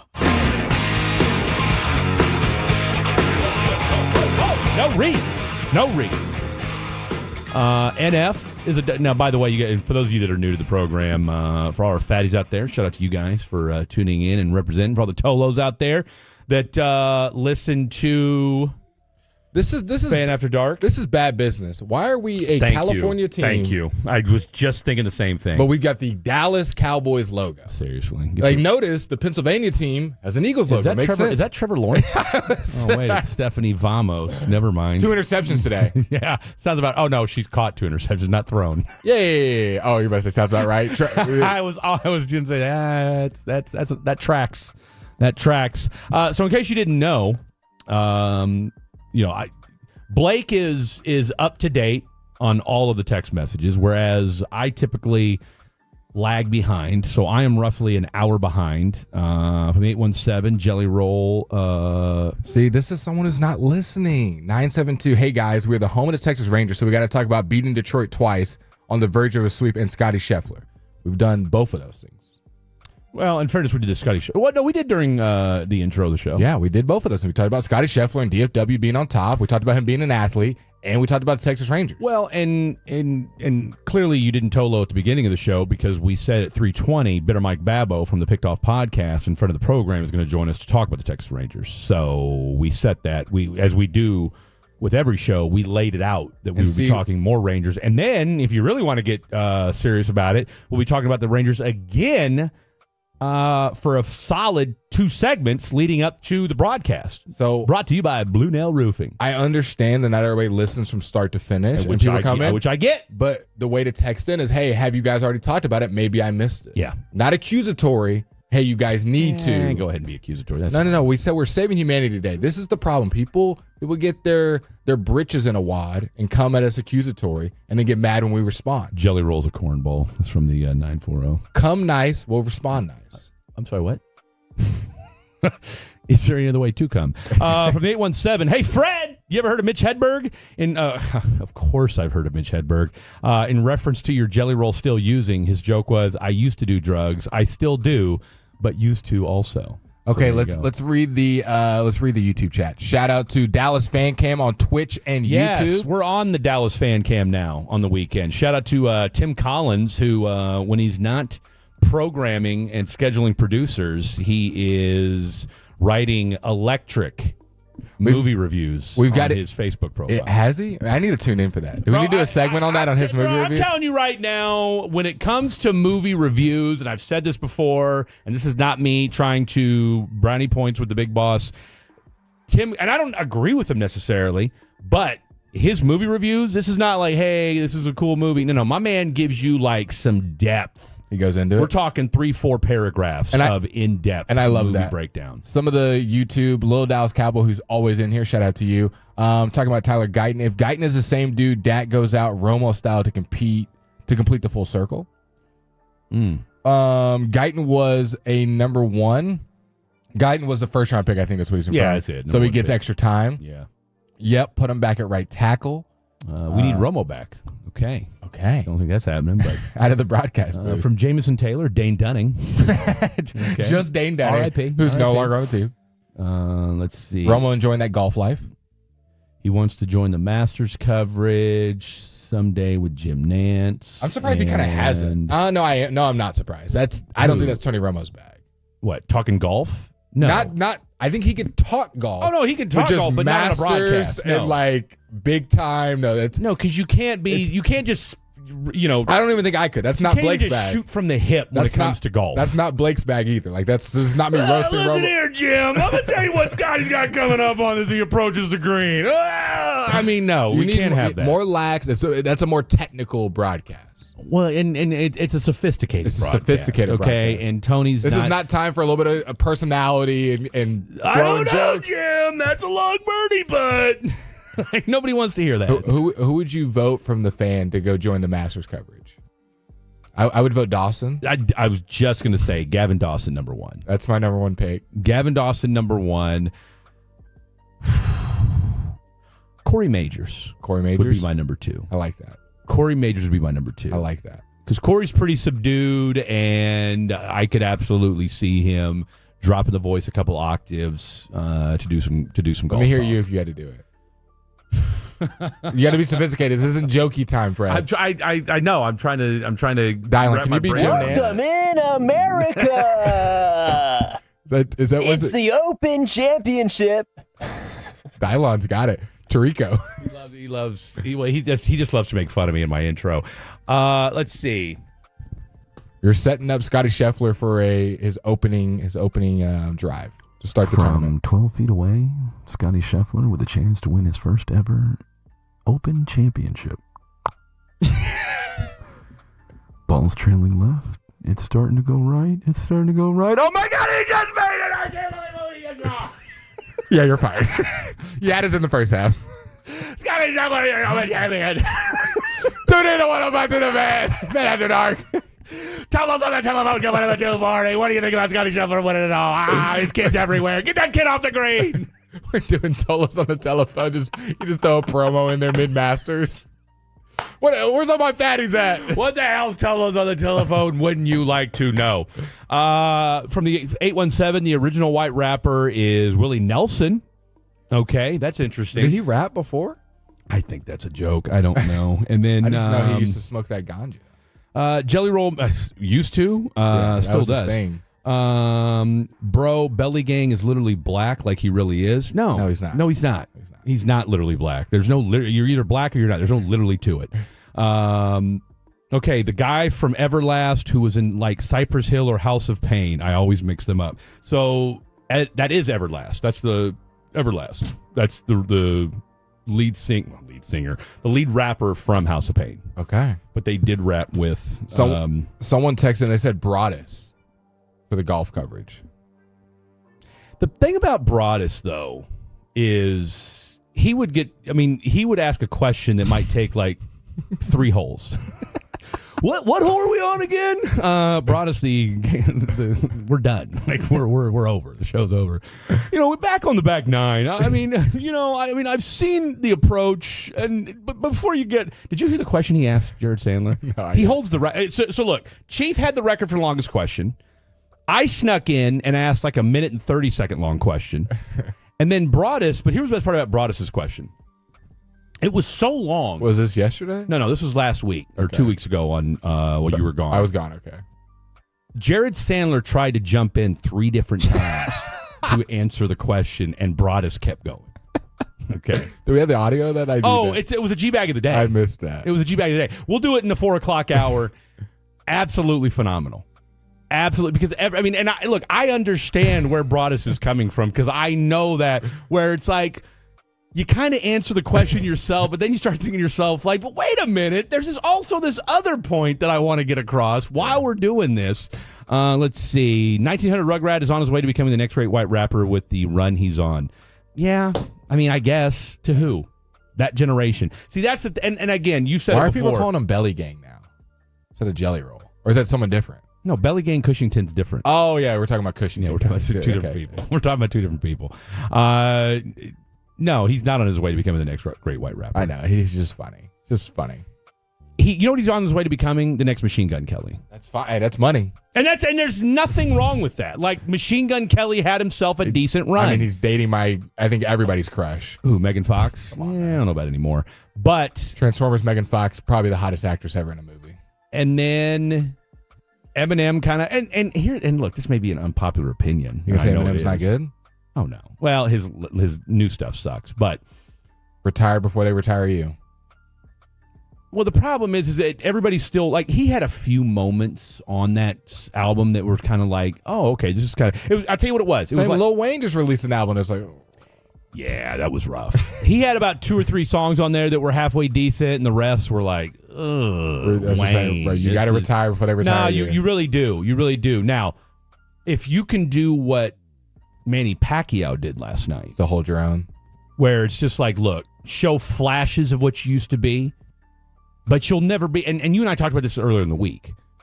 What are you rapping about at this stage of your career? Correct. Like, what is that's Lil the whole thing? Is you're rapping about what's happening in your life, whether it's getting girls, whether it's getting out of the trenches, whether it's being with your boys, making money, traveling, whatever. when you're 40, 50, 60, all credit to you. I want to get there at some point in my life. I mean, look, Andre 3000 has talked about this. He said the reason why he doesn't rap anymore is because he doesn't have anything to rap about. He goes, what am I going to rap about? My 401k? Yeah. You know? I mean, he goes, I don't have anything to rap. And people call, there was people like, oh, there's still plenty if you're a true artist. No, if not that it's appealing to, because who's listening to this music? Well, and that's just it. Like, you, at the same time, too, like, if you... Part of what makes being a sports radio host so much fun is that it's always changing. Correct. Right? Like, now, is sports different now than when I started, 20 years ago? You had to write whatever. You had to write it in a paper for it to get out. I mean, I still write it on paper. You had to put it in the pigeon. Send it out. Lamar Jackson, MVP. Gets there 3 weeks later. Oh, that take that Fred had 3 weeks ago. Now, if you watch our YouTube, it's kind of the same thing, right? I mean, what we say today, you may find out 3 weeks later. So that's what makes it so much fun. But I understand it. But again, from the 1900 Rugrat thing, like, I don't think it's one of those deals where, and because of the way media is and social media, like, you can still blow up and not be that good. Well, not just that, but you can still blow up and have a whole section of people who have no idea who you are. 100%. Because it's so, like you said earlier, it's so saturated. Yeah. Everybody knew who Eminem was. Correct. In the late 90s, early 2000s. We had never seen a white rapper do what Eminem had done. Yeah. And now it's like, I mean... Who's the next closest? Mac Miller? That's pretty worldwide known. There's people in Asia to know who he is. Mac Miller was kind of like the emo. For sure. Eminem. For sure. Okay. And he had like, and look, I was never a big Mac Miller fan. There was this gal I was trying to hit on at the gym, and so she was a huge Mac Miller fan. So I started listening to more of him. I listened to his music more posthumous. Well, see, and that's the thing. But I'm honest about it. I don't say I was a huge fan before. Okay, and that's where I started listening to him more, right? Because I heard a little bit of his stuff here and there. And then, like I said, I was trying to holler at this chick, and she was a huge Mac Miller fan. So I said, well, okay, I said, look, I'm not huge on his music. Go ahead and give me some songs. And she gave me like a playlist of Mac to listen to. I still listen to it from time to time. Solid. It's just not my bag. Yeah. Okay? He's got a couple jams in there that I'll dig out too. But for the most part, it's like, look, when you're talking about the Slim Shady LP, the Marshall Mathers, and the Eminem Show, those three albums back to back to back. I mean, bro, we're talking about an epic run that no white rapper will ever touch. This is an epic run. Again. This show is an epic run. This show is an epic run. All right, coming up next, you guys know what time it is. You've heard enough from us. Now let's hear from the Tolos. We got to give a couple Tolos shout outs as well. Because look, it always takes one or two callers to get the thing rolling. 2 or 3 callers that we got to shout out, and we're going to shout you guys out. Tolos on the telephone, 877-881-1053, 877-881-1053. That's the phone number. Call us now. Where are you coming from? You got 45 seconds to give your DFW sports thoughts coming up next. A lime is not always just a lime. You see, some limes...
They say in order to remember something, you have to forget something else.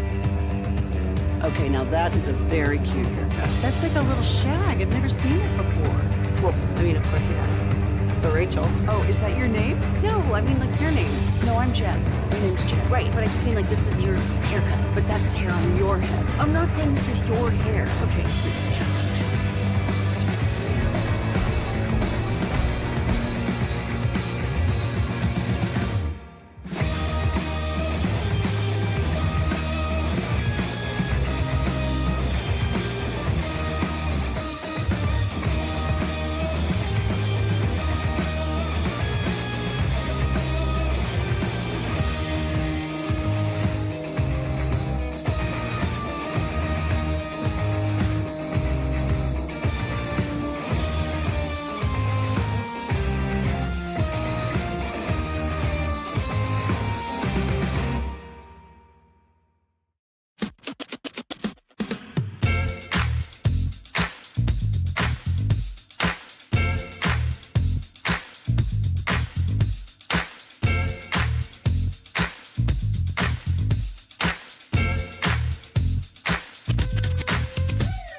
forget something else to remember that Uber Eats has groceries. No, that's absurd.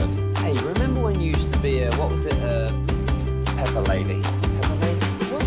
Treasure being paid, not named Micah. We don't hesitate when breaking sports news happens. Significant NFL news that could impact the Dallas Cowboys, the negotiation with Micah Parsons. It's TJ Watt, 3 years, and it's going to be $41 million per year. Is Micah up next? We'll have it to you first, if and when it happens, on your home of the Cowboys. 105.3 The Fan. This next segment of the Fan After Dark is brought to you by Classic Chevrolet. If you're in the market to upgrade your vehicle, get to Classic Chevrolet in Grapevine. Back-to-back #1 Chevy dealership in the world. They've got more new Chevys than anyone, all priced to sell. Visit ClassicChevrolet.com. This is Texas. This is Classic Chevrolet. Together, let's drive, relax, and enjoy the difference. Based on new Chevy registrations 2023 and 2024. So my sister's doing some backtracking here because I swear to God, a year ago she was talking about how she was a huge Jelly Roll fan. So I just asked her, I said, aren't you a Jelly Roll fan? I mean, he's all right. Wouldn't say I'm a fan per se. And I haven't had a chance to respond. She's listening to the show. Trust me, my family is not listening right now because otherwise she'd have been busting my chops by now. Me and my son are back in cahoots once again, which I'm happy to say after he and I had a little back and forth. Well, it really wasn't a back and forth. It was really just me yelling at him for about 10 minutes. My question is, we're about to do tolls on the telephone. Yes, we are. What's the phone number? Hang tight, Kelly. 877-881-1053. It's the same number as the text line. Now, yesterday when we did Tolos on the telephone, we had all kinds of audio. We had people that sounded like they were in a time continuum. We had people with some of the crispest mics ever. We sure did. What's your betting on the type of mics we're going to get today? I think we're going to have another round of solid calls. We had, let's see if we can beat yesterday. And now, granted, it went on for 2 segments because it got off to a slow start and then everybody just lit up the phone lines. 1, 2, 3, 4, 5, 6, 7, 8, 9. I think we had 10 calls yesterday. And real quick, I got to give a shout out to Mike in Mesquite, I think it was Michael, but I wrote down Mike. He said, hey, there's some good fights on tonight. Don't miss the Pacquiao fight. And I was like, I don't want to see that. He's a shell of him former self. And I'll tell you what, shout out to you, Mike in Mesquite, because that was a heck of a fight. I watched it last night. As a matter of fact, I just finished watching it. Hell, I texted you about it, and that's when you had your whole thing going on over there in Bishop Arts. So what a fight. You watched the Dustin, what the hell's his name? Poirier fight. I watched the Pacquiao fight. So you know what? Look, we talk all things here on Fan. Your boy just got a deal Dark. too on the Chiefs. Krl-f's. Oh, did he? 4 years, $93 million. Okay, 62 all right, million making some make a more here, make a more there, and my God. that's what the Chiefs do. All right, yeah, because you can when you make preemptive deals. Now let's call it what it is. George Karlaftis isn't in the same ballpark as say a Micah Parsons, but he is definitely a key cog on that Chiefs defense. All right, let's jump out to the D&M Leasing Hotline. Welcome, Kelly in North Richland Hills. What's up, Kelly? What's up, guys? Y'all good? Fantastic, my man. Any better, it'd be illegal. I like to hear that. My opinion was on the Cowboys. I hate saying this because I'm a diehard, but I feel like going into the draft and offseason, there was just so many holes. Okay. So many positions to fill. So that's been tough. And with Dak coming back, I don't know. So usually, we're all rah, ready for the Cowboys to go crazy and win and win and win. But this year it's been different. I feel like there was so much there, So do you? I take it that your concerns have not been quelled as a result. Right. Yeah, I just feel like especially with defense, man, there's so much. Well, I guess our offensive line a little bit too, but there was just too many positions to fill. So I feel that new coaching staff, everything. So I don't know. We'll see. We'll see how it comes out. But give me your record. That was my hot take. Give me your record prediction. Oh man, God, that sucks. I want to say 9 wins, but hopefully 10 to squeak into the playoffs. Okay, well, I'll tell you what. We will give you the 9 to 10 win range and sneak into the playoffs. I hope so. God forbid, right? Okay. I hope so. Kelly, out of all of the DFW teams, which one makes the furthest playoff run? You got your Mavericks coming up. You got your Stars coming up. The Rangers, obviously, midseason. Then we just chatted about the Cowboys. I would say if it was if I had to bet on it, I'd say the Rangers. Okay. I'd say the Rangers are going to get. Yeah, I would say the Rangers. They won the last 2 against Detroit. Yeah, they did. I said they're going to get a little hot. Hey, it's all about getting hot at the right time, right? Oh, you ain't lying. Yeah. And this is what you get hot towards the end of the season, Yeah, and this is what your boy Bochy does. This is exactly what he does every other year, and right now you're feeling good about that. Kelly, North Richland Hills, we have this written down. Okay, this has been your thoughts have been documented, and we will keep track of this as the season goes on. Appreciate you being a Tolo. All right, brother. Y'all are awesome. Thank you, man. Thank you, sir. Sure. Kelly in North Richland Hills, 877-881-1053, 877-881-1053. That's how you kick off a Tolos on the telephone. We've got open phone lines, and look, we're taking this up until 2:56, and then, look, because we had kind of an open show yesterday, we were able to, because you guys started getting hot and heavy in the 3 o'clock segment, we were able to take a bunch of y'all's phone calls. Can't do that today. Okay, so if you got something to say, get it off your chest now, because once 3 o'clock hits, we got kind of live say. Then we got back-to-back guests, which I don't normally do, but when it's kind of live say and Mike Babbo, that's exactly what we're going to do. And a lot of sports talk today. A lot of sports Although talk. we have kind of mixed it up half and half. I'll tell you what, I was at the gym this morning. We wanted to get tattoos for the Dallas Stars. Correct. I was ready to get a moose. We were ready. We were ready to do it. All right. And the caveat was, in order to get said tattoo, they had to get to the Stanley Cup. Okay. got to the Western Conference Finals, we were thinking, hey, we might be getting Stars tattoos. And then Edmonton happened, and that was it. Let's kick it back off again. Okay. When the Rangers make the playoffs, okay, we're getting Ranger tattoos. No, it's got to be more than make the playoffs. I'm not getting. No, they got to make. Dude, they're not even in playoff contention right now. I'm not getting a tattoo for making the playoffs. I am. Okay, that's on. I am. That's on you. I am. Now, if they make it to the World Series, we can consider. No, forget the World Series. Just making the playoffs. I'm not getting a tattoo. They're not even in playoff contention right now. So, I'm not getting a tattoo because they made the playoffs. You literally have a cartoon character on your because I like the forearm. cartoon. A T means nothing. You've gotten worse tattoos than that.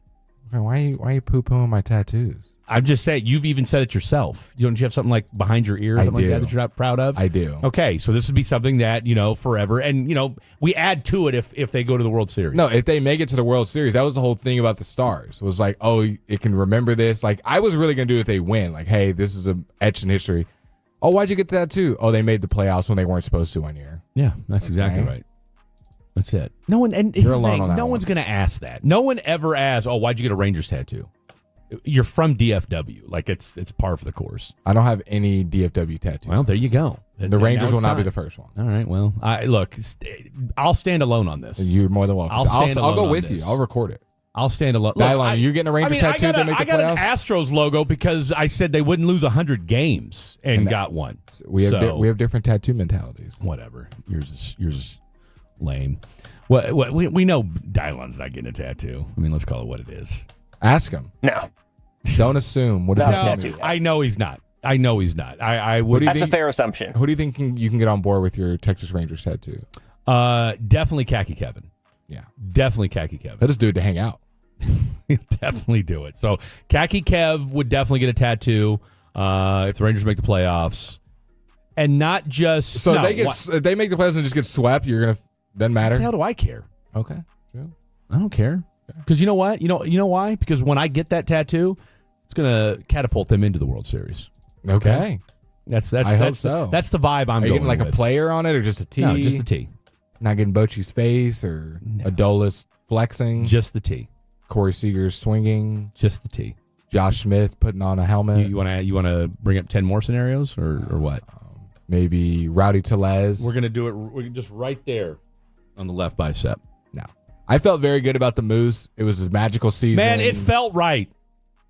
Look, I was with you on that. It seemed like the stars were aligned, no pun intended. Can we win a couple series and dominate before I'm thinking about getting a tattoo? Here's the thing. They haven't even won this series.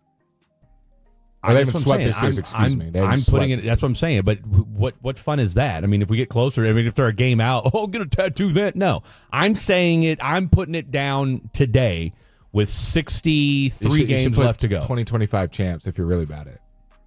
No, I'm not doing that. Okay, I'll tell you what. Here's what we'll do.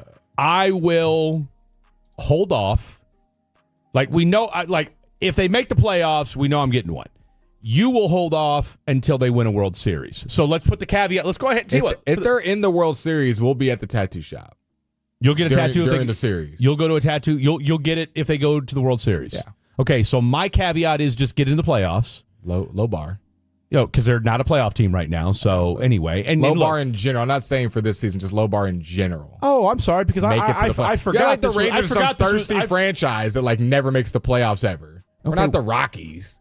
Okay, but let's not mistake. This isn't the Yankees either. Let's not pretend. Okay, so from they were before in the World Series 2 years ago and they won it. So I'm not getting one for the playoffs. And how many World Series had they won before that? Okay, that's not my point. You're making it sound like we're the A's of the last 15 years and oh my God, we made the playoffs for the first time in my lifetime. That's different. Yeah, I'm getting a tattoo of that. They've won the World Series in my lifetime, so I'm not going to tattoo them making the playoffs. One. More than zero. One. More than zero. Yeah, I mean, who hasn't made the playoffs? That's my point. Plenty of teams.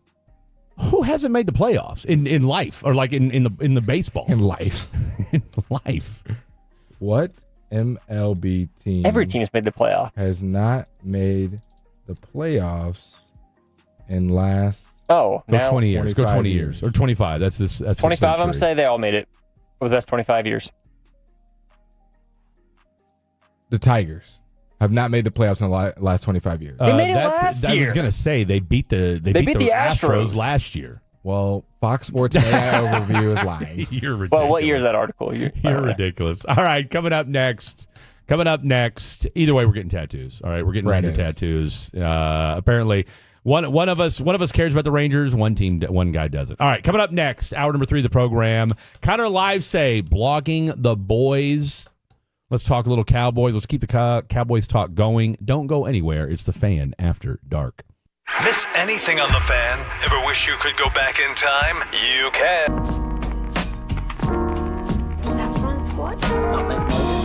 Pre-curb? No. Nutmeg maiden. I just said that. Was it Spice Girls? Doesn't sound right. What was it, Saffron Squad?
forget something else.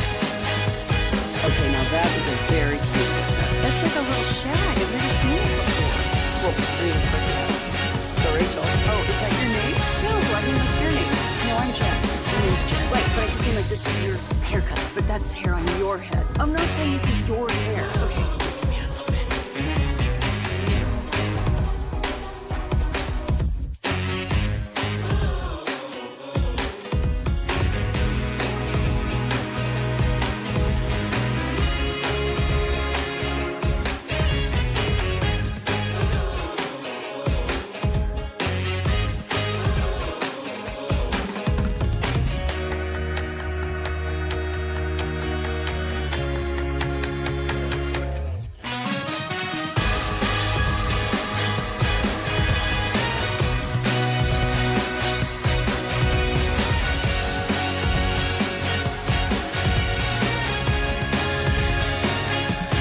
on Dallas-Fort Worth. Let's go, Cowboys. An Odyssey sports station.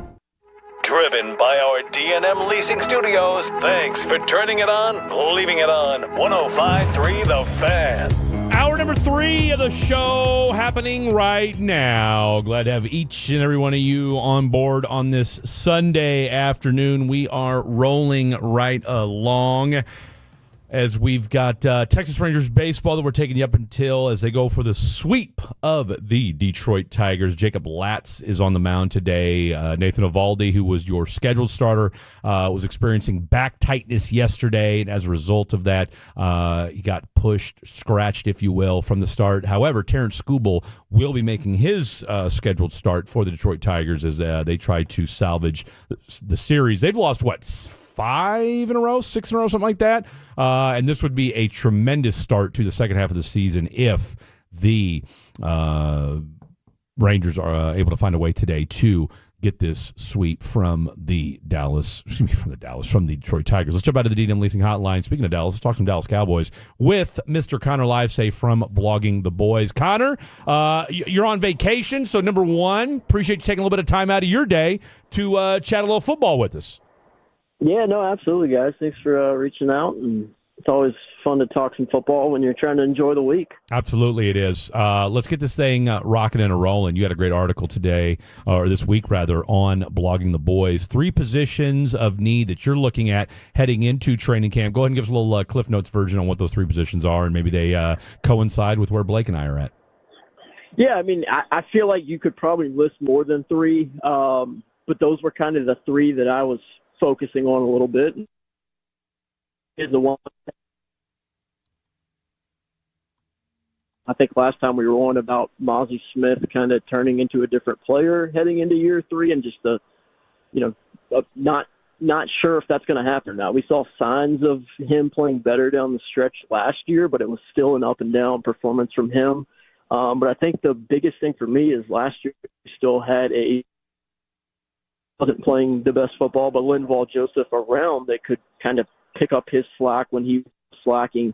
The case this year is you have a 7th-round draft pick, Jay Toyai, out of UCLA, who he's a big guy. He kind of has that Vita Vea type mold, but he doesn't play that same style of football. I mean, when you watch him at UCLA, like he wasn't a 3-point stance guy a lot of the times. He actually played from like a stand-up position at the nose tackle spot, and he kind of focused on getting upfield, which is what Matt Eberflus wants to do.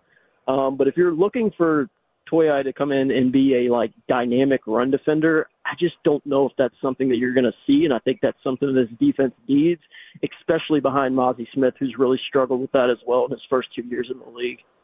Connor, when you look at the secondary, me and Fred have had a lot of concern with it, mainly because of the depth, especially at the cornerback position. How confident are you feeling in Siobhan Revel being ready to go week 1? And then how confident do you feel about just the safety play in general? I'm not completely confident at all in Savone Revel being ready to like step in and contribute in week 1. Maybe he'll be healthy and be your 4th or 5th corner the first few weeks of the season as he kind of works back into shape and just gets back into that game shape. The cornerback position's a tough one for me because I don't think that it's a great spot for Dallas, but have like Warren Body, Andrew Booth, you got your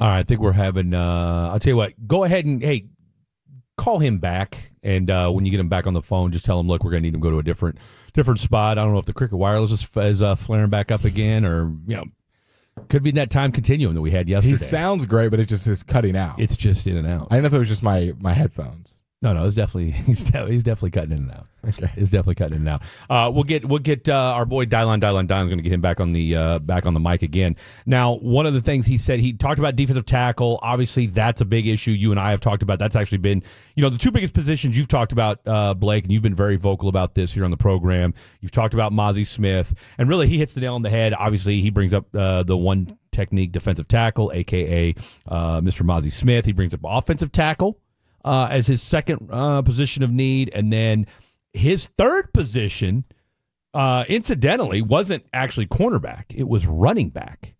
Was his third spot. Not a lot of juice there. Players there. We got bodies. The bodies won't be a problem this year. I think the thing with the running back, and we'll get to. Well, I'll tell you what. Let's ask him here in just a little bit because I've got my own feeling about the running back position. I know you do too. But let's get. We go with Connor. Okay, Connor, you there? Man, what you got? Like a prepaid wireless phone? What do you got going on there? What are you on, a track phone? Where are you at? You in a basement somewhere?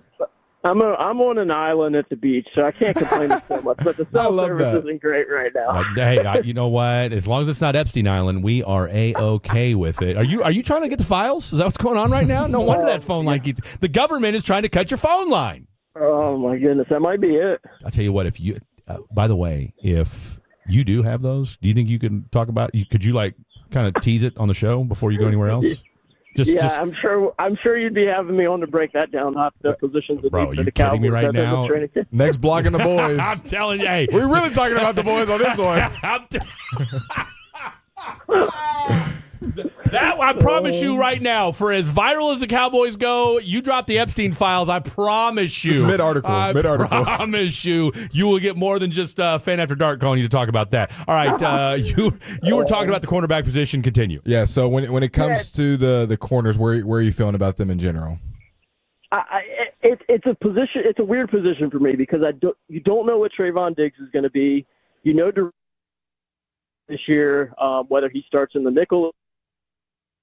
And Savone Revel's kind of 50-50 if he's going to be ready to contribute in week one. But you have bodies at that spot. Israel Mukuamu can play the slot. Deron Bland can play the slot.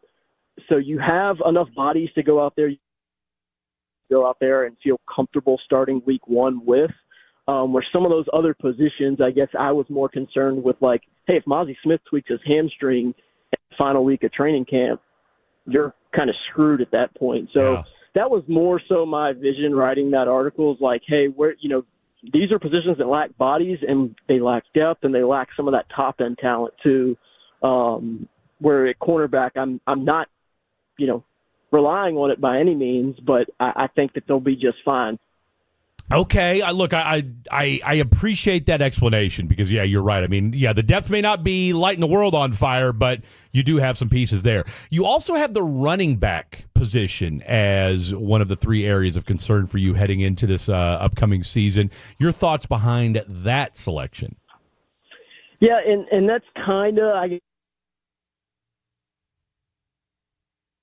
talking about where they have the bodies, they have two guys who've started in the league. They're older. I think our boy's going to get zapped. I'm telling you.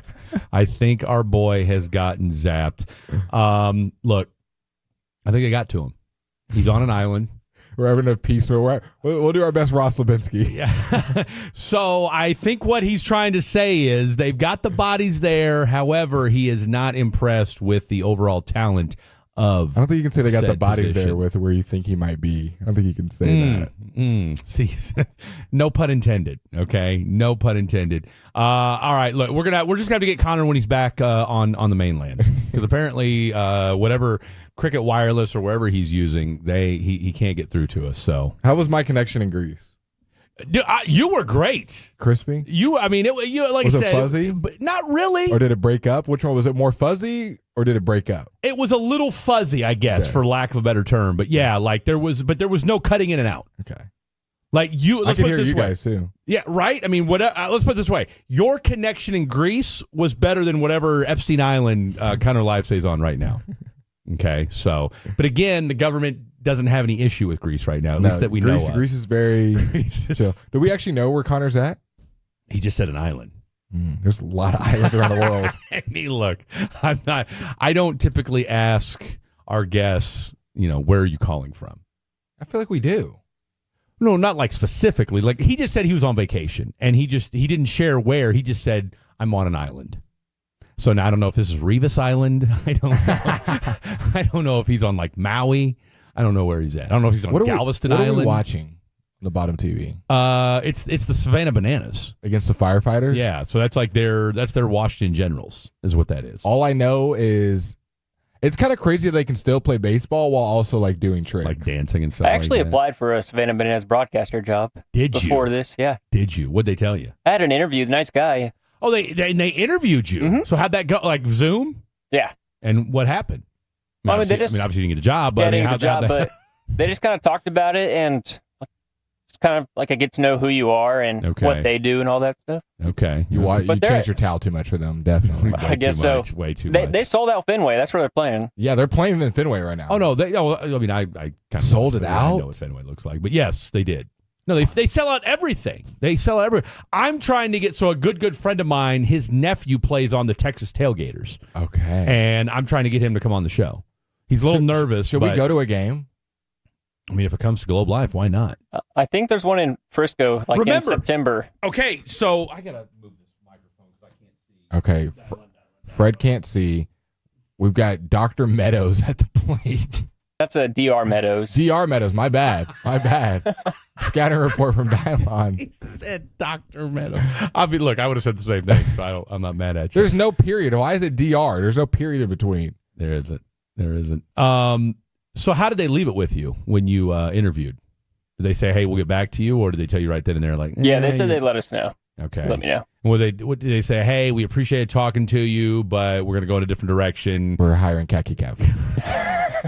Yeah, it was pretty much that. And they're like, don't hesitate to reach out if you need anything. So I need a job. Well, what I needed, you guys said no. Maybe I'll reach out and say, hey, can I get you on 105.3 The Fan? Absolutely. Yeah. Say, hey, exactly I know you didn't hire me, but I'm kind of working at the biggest sports station in Texas, so why don't you come on over here? Hello. How long ago was this interview that went down? February. Okay. February. And so would you have traveled with the team? Yeah. Really? Do you know who got the job? I don't. No, I don't. I guess we could just turn the TV on. Because here's the thing. That's I guess my question is that do they have their own broadcasters? Yeah, I mean, they have 4 teams now, and they have a broadcaster for each team. Okay. They just added the Texas Tailgater team. Well, that's what I'm saying. So that's what. How are you batting under 200 in the Savannah Banana League? Well, I mean, I think it would. I mean, he's probably one of the better dancers on the team too, though. So maybe that's what it is. He's more for show than he is for actual. So are the firefighters actually firefighters that are just what they're cosplaying? I'm gonna go out and I don't think so. Here and say that's just kind of what they. But it's like not actually the Generals. They actually play to win, so the Bananas don't win every game too. So the Bananas are the only team that don't take it serious. The rest of the teams are trying to beat them. Is that what you're saying? Well, they're always trying to win. Yeah, I think everybody's trying to win, but they're also putting on a show. That's kind of yeah. The rest of the teams don't do that.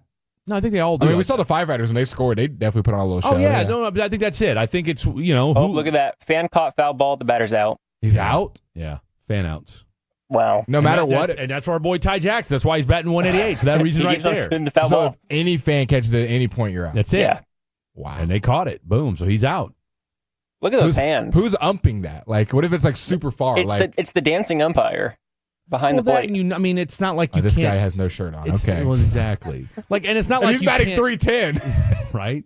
Well, and plus, it's not like you can't tell if they catch it or not. I'm saying, like, yes, if it's right behind home plate. What if it's in, like, I don't know, by the left field foul pole, and it's kind of in the. I mean, they have cameras. I was gonna say, bro, like, are you new to baseball technology or what? My bad. I'm sorry, there's no blind spots and the cameras everywhere. Yeah, more or less. And plus, they know that's the shtick, right? Okay, to Blake's point right there. Boom. Home run. But that's a home run, though. Same spot. This is the firefighter's home run. And my man's guy is just out there for the world to see. We might have to go to Savannah. I kind of want to go now. It'd be fun. It's a wild thing. I don't think I've ever seen it live. I mean, see, now that I'm watching it live, I'm a lot more intrigued by it. It's very intriguing to watch it live. I, of course, watched them because I was going to interview for the job. Yeah. And so, I kind of they have and they're not bad at baseball, rules. obviously. No, I mean, okay, and that's what I think I was under the misunderstanding of was like, okay, these guys really aren't taking it that seriously, which they do, but they don't. If that makes any sense, like they're trying to hit home runs. Seriously, they're minor league talent players, exactly. And they're trying to win, but the ultimate goal is to put on a show and have fun. Like that was a good hit, and he's he's trucking around the base, and he's got a cape on. Okay, and the rules are absurd. Look at him. There's no walks allowed. You can't walk in banana ball. Okay. So what happens if it's four balls? It becomes a ball four sprint where every single player on the defense has to touch the ball before they can record the out. Oh wow. Okay, that's interesting. So my buddy's nephew is a shortstop on the Tailgaters. Okay, yeah. And they travel and play the Savannah Bananas. So do they have like standings, like playoff standings, or just like exhibitions? They're having. I think this is the first year they're doing it where they have a little playoff. They're adding 2 more teams next year as well. I was going to say, I mean, they've got a handful of teams. So, no, this thing's really, and they sell out. They're creating a secondary market, I noticed, I read, because their tickets go for so much. Actually, they want to try to make it to where people can afford the game, right? They don't sell them for so much. Actually, they sell all their tickets by themselves. Oh, wow. Well, no, they 30 do. to 60 bucks. They do now, though. The whole team is out there. No, that's because they created a second. Okay, so the deal was this: they created their own StubHub, essentially. Because Pretty much. What was happening was, is the game over? What's going on? No, they're dancing, bro. It's only the first win inning. the inning, you get the point. There you go. No, but the inning wasn't over. They just hit it. Yeah, because they walked it off. They scored more runs than the Firefighters in the first inning, so they win the point for the inning. Oh, so that's how it works. That's how the scoring works. Oh, that's crazy. So you can only outscore by 1? Every inning counts as a point, except the 9th inning where every run counts as a point. Okay. So hitting a 3-run homer doesn't matter. It's just scoring more than the other team. Well, you still get the 3 runs, inning, right? Yeah. But if the other team scores 4 runs, then they get the point for that inning. So it's kind of like boxing. You kind of want your opponent to score a bunch then, so that you can match them. No, you don't. No, you don't. Why would you want your opponent to score? In what game ever? I'm saying they had a guy at second. That guy just hit a triple, and he didn't even get to third because, Dylan said, he walked off the inning. Yeah. But why didn't the other guy get? Why? I want to keep scoring.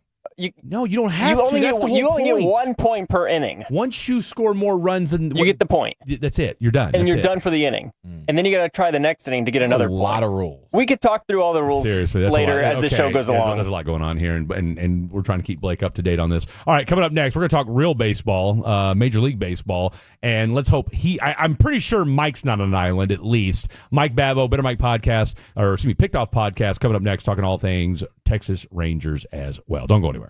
Thanks for signing up for our all-day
forget something else to remember that Uber Eats has groceries. No, that's absurd. Hey, remember when you used to be Pepper Lady? Pepper Lady? Wasn't it Cinnamon Sisters?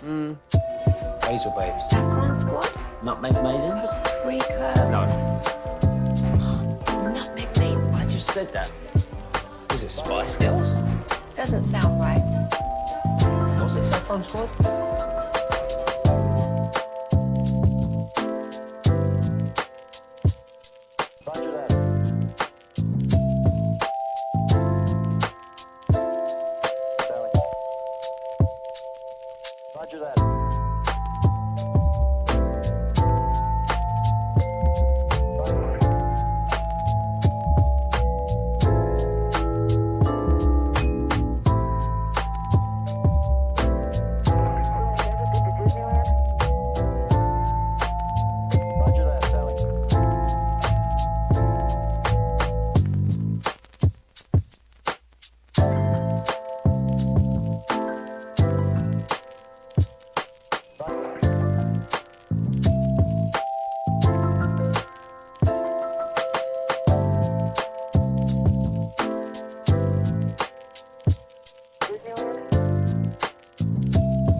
Roger that, Sally.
Uber Eats has low fee products? You gotta remember that. Well, you know, they say in order to remember something, you have to forget something else.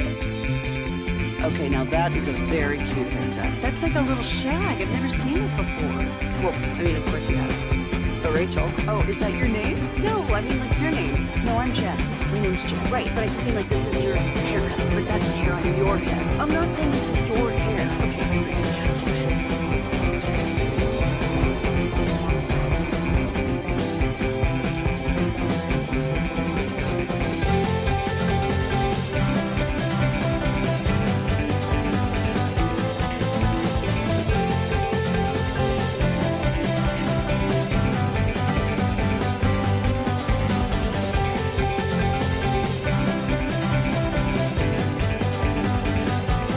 Just got off the golf course and just watching a little baseball going on. I'm really excited about tonight's game between the Tigers and the Rangers. I'm hoping that EO keeps doing what he's doing, but he's got a tough matchup. Well, he's out pitching Cy Young tonight. Award winner. He's out What's pitching that? tonight. No Evo tonight. He's not. No Evo tonight. He is scratched back stiffness from yesterday. So Jacob Latz will be starting for him. And, of course, we're just waiting to find out later today. Hopefully within the hour, we're keeping our we're keeping things posted as far as social media goes because we're waiting to hear. Jared Sandler was on with the morning show earlier and said, that, you know, depending upon how he feels when he shows up to the ballpark today will determine whether or not they put him on the 10-day. So I guess he was just talking to one of the guys yesterday, just, you know, doing what pitchers do on their off day, just kind of chatting guys up. And all of a sudden he felt a little tightness in his back. And so as a result of that, they want to be precautionary. No game today, and we'll know more about that hopefully in the next few hours.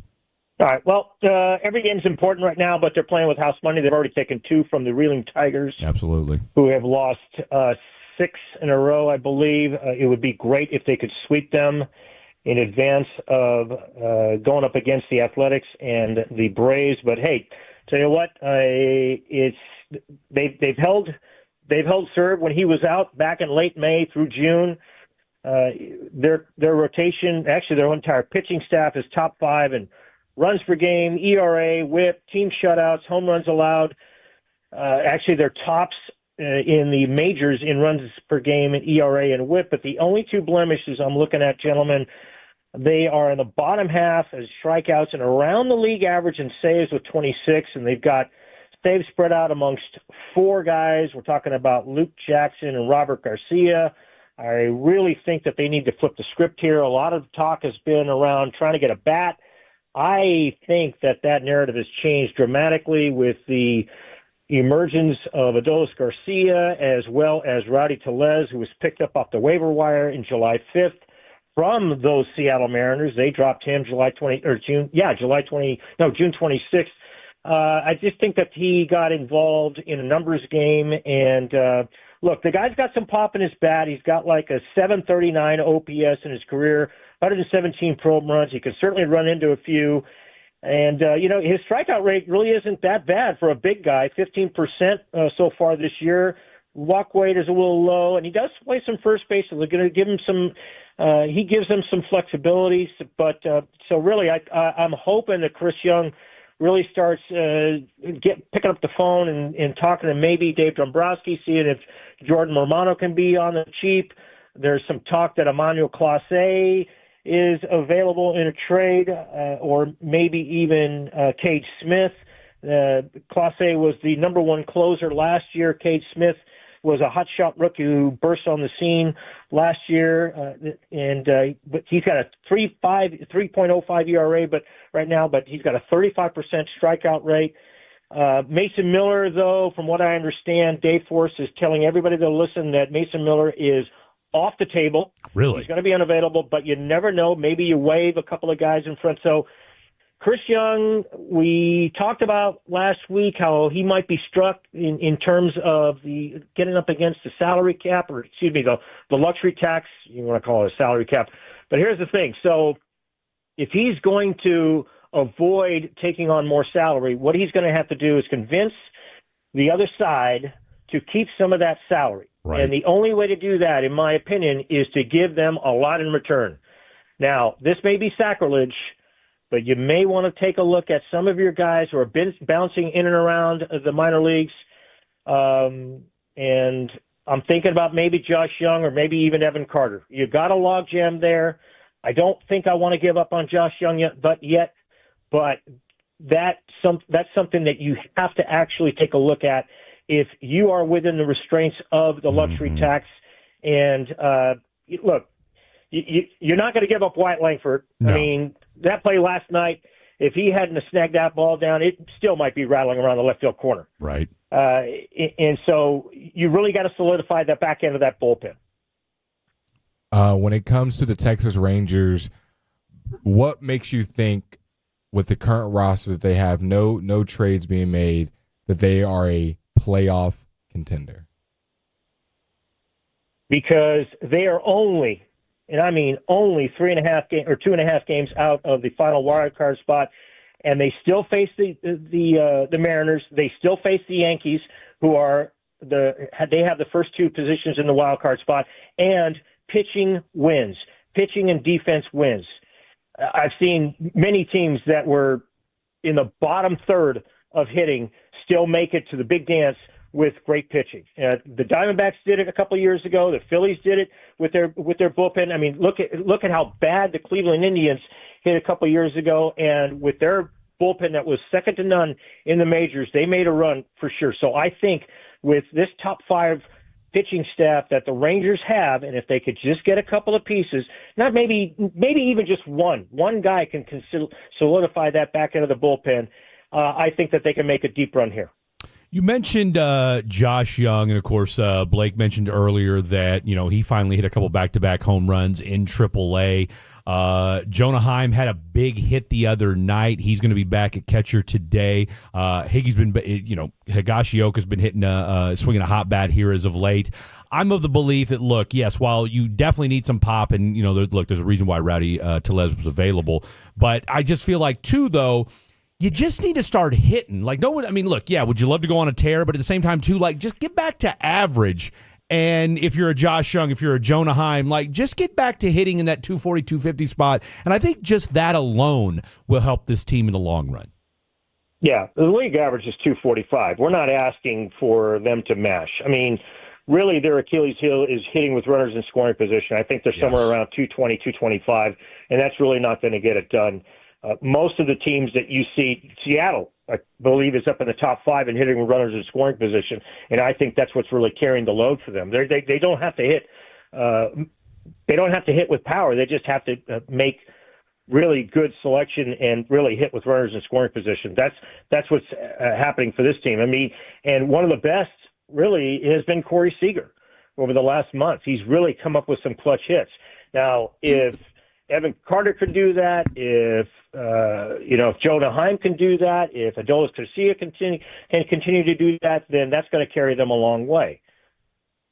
One other thing when we look at with this team, too, and you and I talked about this a little bit the other day, is you're going to have a situation with Jacob deGrom who, look, he's turned the clock back. It's like 2019 all over again, but he's going to skip some starts. And while it would be fantastic if, look, do I think he's going to be a Cy Young candidate? Yes, but if he continues to pitch the way he does, and you're going to miss a start here and there, but that's more for the long term, can he still be a Cy Young candidate if he continues on the pace he's on right now? Oh, no question about it. I mean, we've seen. I remember when Tim Lincecum, he didn't win 15 games, 2007 and 2008, and he was a two-time Cy Young Award winner. I mean, they're looking at quality starts. They're looking at fielding independent pitching.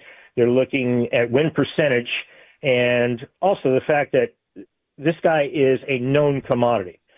And he was must-see TV up until 2019 when he went down and, with his arm troubles for so long. So I absolutely think that he could be a Cy Young candidate, but really he's got his teammate right in front of him, and that's Nate Eovaldi. Now, he's hurt again. We hope he doesn't go back on the IL again. And, of course, Tarek Skubal is doing his thing, and he is the reigning Cy Young Award winner. He started the All-Star game this year, and so he's got really an uphill climb. But certainly Jacob deGrom can get some run for Cy Young, especially at age 37. He's doing it all. I mean, this is just amazing what he has been doing. But I think that I think if he keeps this up, they're going to need to give him a blow. They're not going to get a day off for another 15 games until after the Yankees series, when they come back home after facing the Angels and the Mariners for 7. And so, but they do get 2 off days within the next 9 days after that. So they're going to probably have to mix in a little Jacob Latz, and hopefully Nate Eovaldi his IL stint is not too long, and that'll allow him to come back and allow them to give Jacob deGrom some much-needed rest. What have you thought about some of the young guys on the Texas Rangers, whether it be Ozuna? You kind of mentioned Carter. We know that Langford's been great, but just also when you look at Kumar Rocker, who had a great outing the other day, Jack Leiter. What have you thought about the young talent on the Rangers, the future of the Texas Rangers? Well, one of the things that I love about Bruce Bochy is that he trusts his young guys, especially those like an Evan Carter. He doesn't put too much pressure on guys like that. What I love seeing about Kumar Rocker last night was that late breaking slider with a glove side run backed up by a 96 to 97 mile per hour fastball. He's got the best pitching coach in all of Major League Baseball in Mike Maddox to handle that young pitching staff. I think it's look, you've got the perfect manager.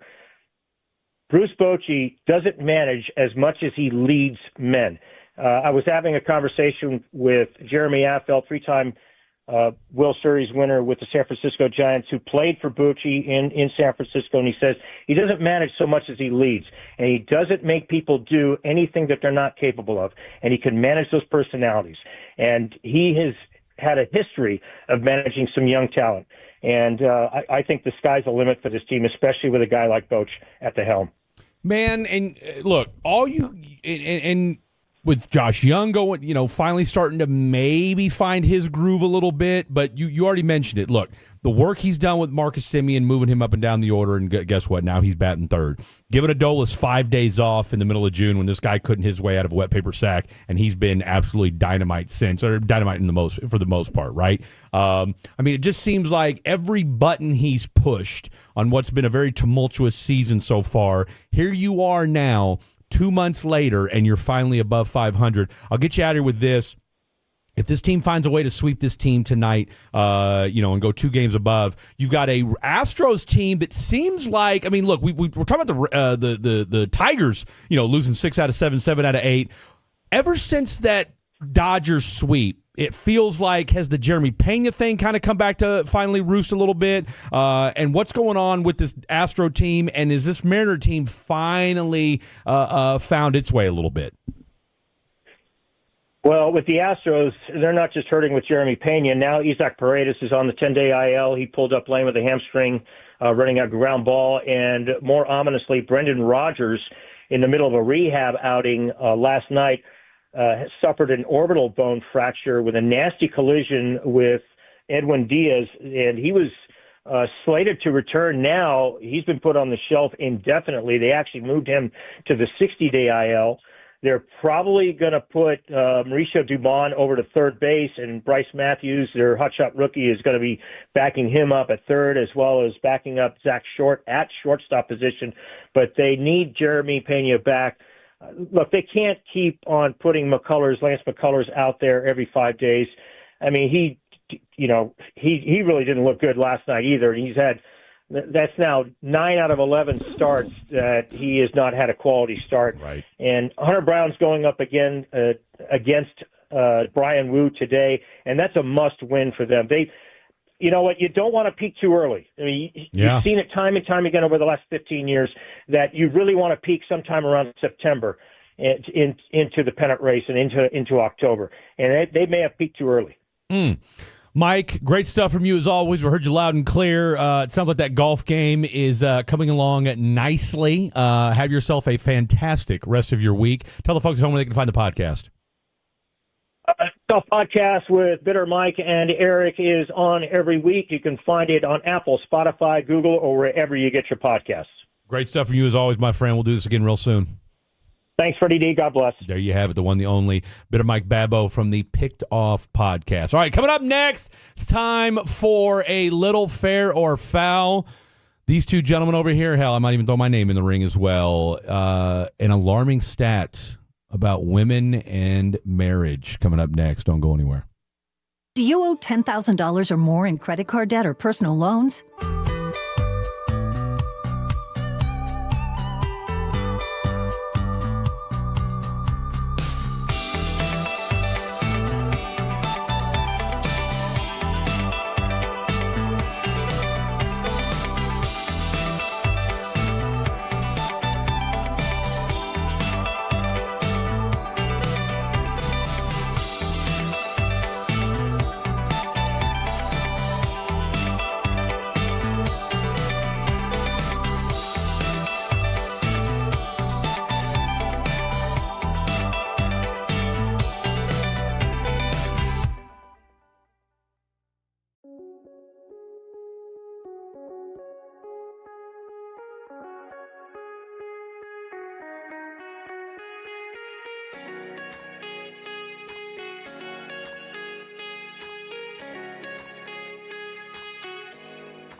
It's true that you've got to forget something else to remember that Uber Eats has groceries.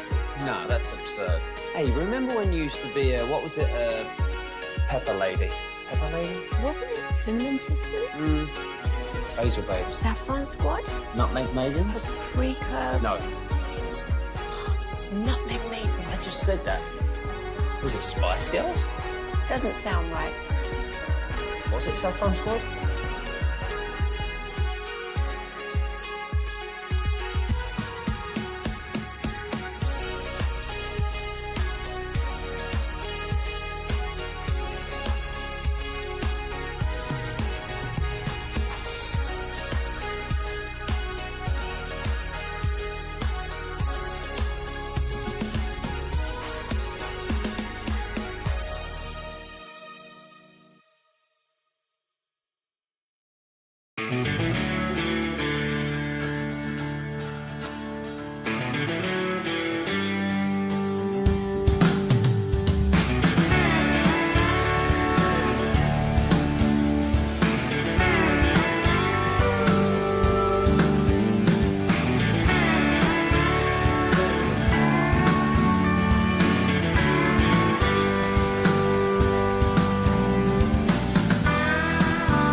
only Cowboy station is ready for training camp. The on-time experts, the official AC heating and plumbing partner of the Cowboys, presents the Fans coverage from Oxnard beginning tomorrow. Not just 1 week, because when you roll with the Fan, you get camp coverage from beginning to end. 7 days a week from Oxnard and the Star in Frisco. Also brought to you by Rhino Shield of DFW and Yardbirds Southern Table and Bar. I'll see you in Oxnard, sir. You bet you will. Beginning tomorrow on The Fan. This segment of The Fan After Dark is brought to you by Classic Chevrolet. If you're in the market to upgrade your vehicle, get to Classic Chevrolet in Grapevine. Back-to-back #1 Chevy dealership in the world. They've got more new Chevys than anyone, all priced to sell. Visit ClassicChevrolet.com. This is Texas. This is Classic Chevrolet. Together, let's drive, relax, and enjoy the difference based on new Chevy registrations 2023 and 2024. I was going to tell you it's fair or foul time. I've got an intro. I promise you I'm working on it. I just got to get it figured out. Perfecting it. No, we are. We just, look, did you listen to it? Yeah. What'd you think? Listen to the first 6 seconds. And then you called me. Actually, no, you called me. No, I called you. And then while I was waiting for you to call back, I started playing it. And then you called me 6 seconds in. True story. I heard the beginning. And? I liked it. Shut up, dude. Can't stand you sometimes. I liked it. I would have told you if I didn't like it. But we didn't, but it's missing the fair or foul part. That's the only part that I got to figure out. And was it Dylon or was it Trevor that said, just have one of the guys say fair or foul again? Like fair just have foul. Him say it. Fair, not you. It's not the same if you fair do foul. It. We need Hicksey, Nadell, or Sandler to say it. Baseball guy. Fair or foul? But you need him to say it during the play. Exactly, with the throws. Hicksey says a lot. Fair or foul, fair, or something like that. See, I just need the fair or foul part. I don't need the extra part. Or like when the guy hits a home run, he's like fair or foul. That's what you need. That's it. That's all I need. We'll keep it moving. Okay, here we go. You know what that music means, boys and girls. Until then, you're stuck with me. You know what that music means, boys and girls. We're gonna read a story. We're gonna determine whether or not it's fair or foul. Okay, I said this to you guys before the break. We're 5 years away from 2030. Okay, 5 years away from 2030. Are we? Yeah, actually less. Less, yeah, you're right. Now 4.5, give or take. So, Dylon is 22. You're 25. A major societal shift is on the horizon. A recent analysis by Morgan Stanley predicts that by 2030, 4.5 years away, people, 45% of working age women. That age group is 25 to 44. So technically, I'm in this group, that women in my age group as well, just on the fringe, in the U.S. will be single and child-free. This marks a historic change in lifestyle norms driven by economic independence, career focus, and evolving views on family. Experts note that the rise of the single woman is not a rejection of motherhood or marriage, but rather a reflection of changing priorities and autonomy. As fertility rates drop and traditional timeliness shift, many women are designing lives based on personal fulfillment rather than social pressure. Some view this trend as liberating. Others see it as a challenge to long-held cultural values. Fair or foul, by 2030, an estimated 45% of women aged 25 to 44 will be single and child-free. I like the child-free part. Big fan of that. I think it's fair. Yeah, you say that. I don't want a girl with a child. I want to be the one that makes the child. Yeah. No, that's a red flag. Oh, really? So Mama Kim was a red flag for the last 20 years? No, Mama Kim's different. No. And I'm also not dating. Same thing. No, you are. That's the point. No, see, here's the difference. If the child comes out like Blake, that's a stud. It's a stud. Most of these kids with single moms, their kid sucks. Well, I'm an anomaly. Your words, not mine. I'm an anomaly. But no, if I'm gonna date a girl my age, I hope she doesn't have a child. That's different. If I'm 40, yeah, I'm assuming the girl has a child. That's not weird. That's a safe assumption. That's like I almost would be a little bit feeling weird if they didn't have a child or kind of married. It's like, hey, I'm 52 and I've never had a kid, never been married, and you're my first real partner. Yeah. It does make you raise an eyebrow. Like, if you're I think once you're over 35 and you say I have a kid and you're single, that's not really like, oh my gosh, you're weird. That's not that weird. No. Pretty normal. Almost expected. To be what now? Over 35 and not have kids? Yeah. Like, I'm not saying it's weird if you're 36 and have a kid, but if I were to talk to a girl and she's 40 years old and says, I have a child, that's not a red flag. That's not what I'm saying. If I was talking to a girl who's my age, is single and has a child, yes, that is a red flag. I am no longer going to take you seriously. I wouldn't say it's a red flag. I'm not going to take you seriously. I'm not going to date you. Wow. If I meet a girl who is my age. I hope you meet the love of your life in the next year and she's got a child. I really would do. so quickly not become the love of my life. That's so easy. What if everything about her? No, I was talking about this with someone else the other day. Attraction template, 100%. A girl's face can easily become not as good looking if her personality doesn't match with yours. I don't disagree with. And that would go into it if, hey, I have a 9-month-old baby at the house. Well, a 9-month-old baby's a different story. Okay. Well, if it's a little bit older, now we're getting into weird stages. It's not weird. Oh. If she's 25 and we're getting, and the kid's over 5. Let's say she's got a 6-year-old. Yeah. That's because you never met a 6 years old. That'd be 19. That'd be 19. Yeah. Okay. And? Not saying it's wrong, just not mine. Blake's not dating that girl. Wow. We all have preferences. All boxes are checked. Everything. No, but the biggest boxes. Great job. The biggest box is not checked. Great personality. Physically right in your attraction template wheelhouse. Everything. But you know what? The biggest box isn't checked. Self-control. Oh, so one mistake. So she could be. So Mama Kim made a mistake. Is that what you're telling me? She wasn't 19 when she had me. I'm just saying. 27. She had it, but she was a single mother. No, that's why I said if she's over 40, that's fine. My mom's over 40. She's dating people that are over 40. We're aware your mom's over 40. 40 to 40, they can be cool. I said if a girl my age, 25, and says, Blake, I'm in love with you, but I have a 6-year-old at home, I would say I am no longer in love with you. But I would obviously figure that out quickly. It depends on the circumstance. No, it doesn't. There's no circumstance where it's okay. And it's all personal preference. It's for Blake. I'm sure Dylon might have a different answer. All you guys texting might have a different answer. I would not date someone. You find the love of your life and she has a But it would not be the love of my life. That's not even a discussion. You get what I'm saying.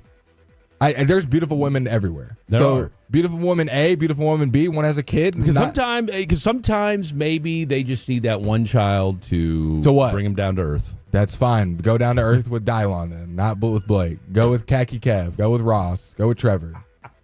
Blake is not your guy. We all have preferences, and mine is not raising someone else's child under the age of 30. What if she was like 28? What if she was your mom's I just age? said under the age of 30. What if she was your mom's age? Same thing, same situation as you. I would not date her. I would same situation as Mama Kim, 28, 29. I would have to talk to the kid. The Telos have a question. I'd have to talk to the kid. Is the kid as cool as me? What if the kid was like already like 4 feet tall? 4 feet tall? Yeah, it was like 4 years old. He's my age and he's 4 feet tall. We got bigger problem. Fool, I'm talking about the kid. How old is the kid? I don't care how tall he is, Fred. How old is he? Maybe he's 4 years old. He's like 4 feet tall. That's a tall and he's a freak of an athlete. Then I would say we can breed. We can breed. That's about it. And you can keep my name on the certificate for when he makes it to the pros. Blake, the Telos want to know, what if the woman is a widow from a tragic accident? Ooh. See, now y'all are trying to get me into some making me feel bad situation.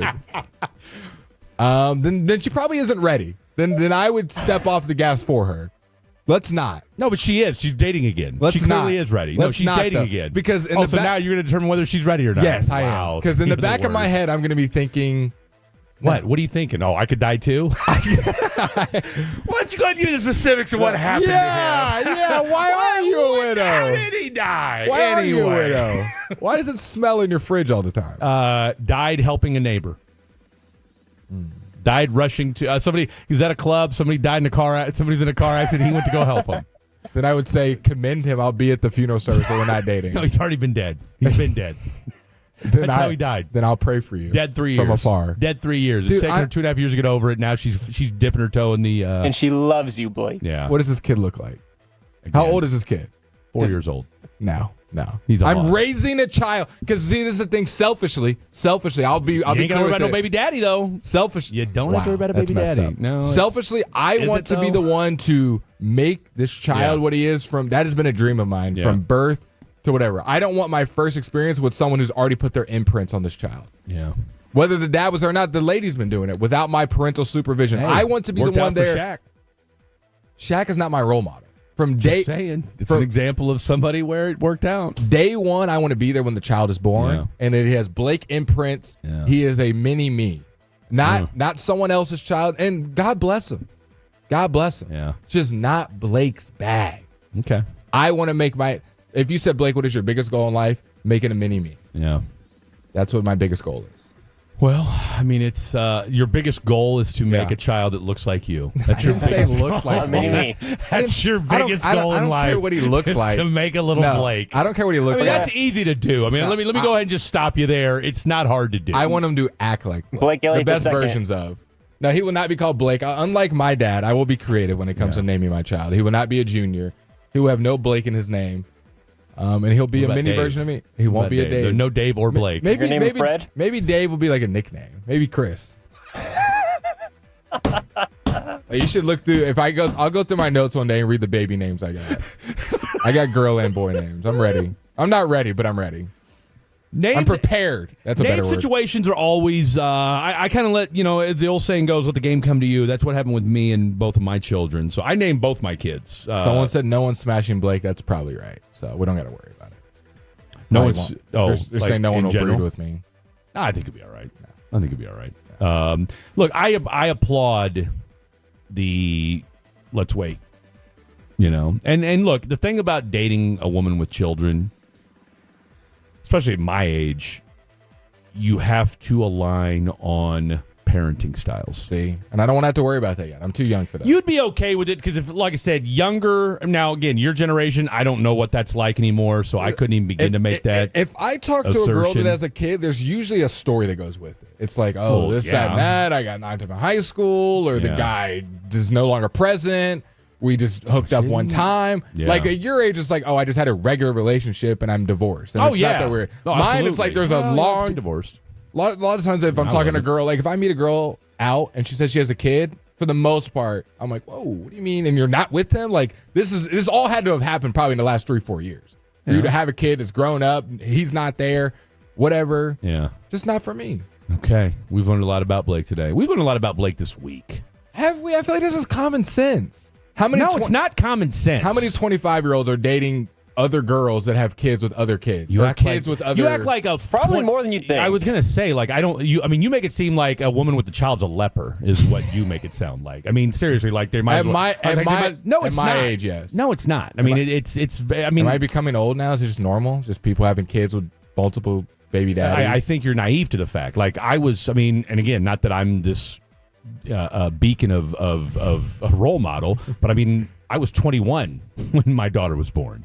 But you turned out great, and so did your kids. So you're an anomaly. So that's what I'm saying. Like, it's not the idea that you would just poo-poo a woman because she has a child. Now, multiple children, okay. What are we doing? Odd child, because all it takes is one time. Look. What do I say? Use this. A hard hat. Put your hats on, boys. Look, hey, it's again, it sounds great in theory. My daughter's mother and I, one time. Wear a hard hat. That's my advice to this segment. Look, I'm done with having kids anyway, so it's all. I'm just here for practice. All right. Just getting shots up. Just putting up shots. Fourth hour of the program coming up next. Let's reset where we're at with the Dallas Cowboys. Who's going to be at training camp? Who won't? What happened with the Jaden Blue audio? We'll discuss all that and more. Plus, we need to come up with the top 5 as well. We don't know what's going to be yet. Top 5. What are the top 5 characteristics that Blake wants in his women? Well, obviously, childless being number 1. Lots to get to. Don't go anywhere. 30 straight minutes without interruption. It's our on-time experts commercial-free expressway at 720 with Sean and RJ, 1220 with KNC, and 520 with G-Bag. Right here on The Fan, on your smart speaker, and on the Odyssey app, presented by Comerica. It starts with a simple order. A cold Dos Equis dressed with salt and lime. But for the salt clinging to the bottle,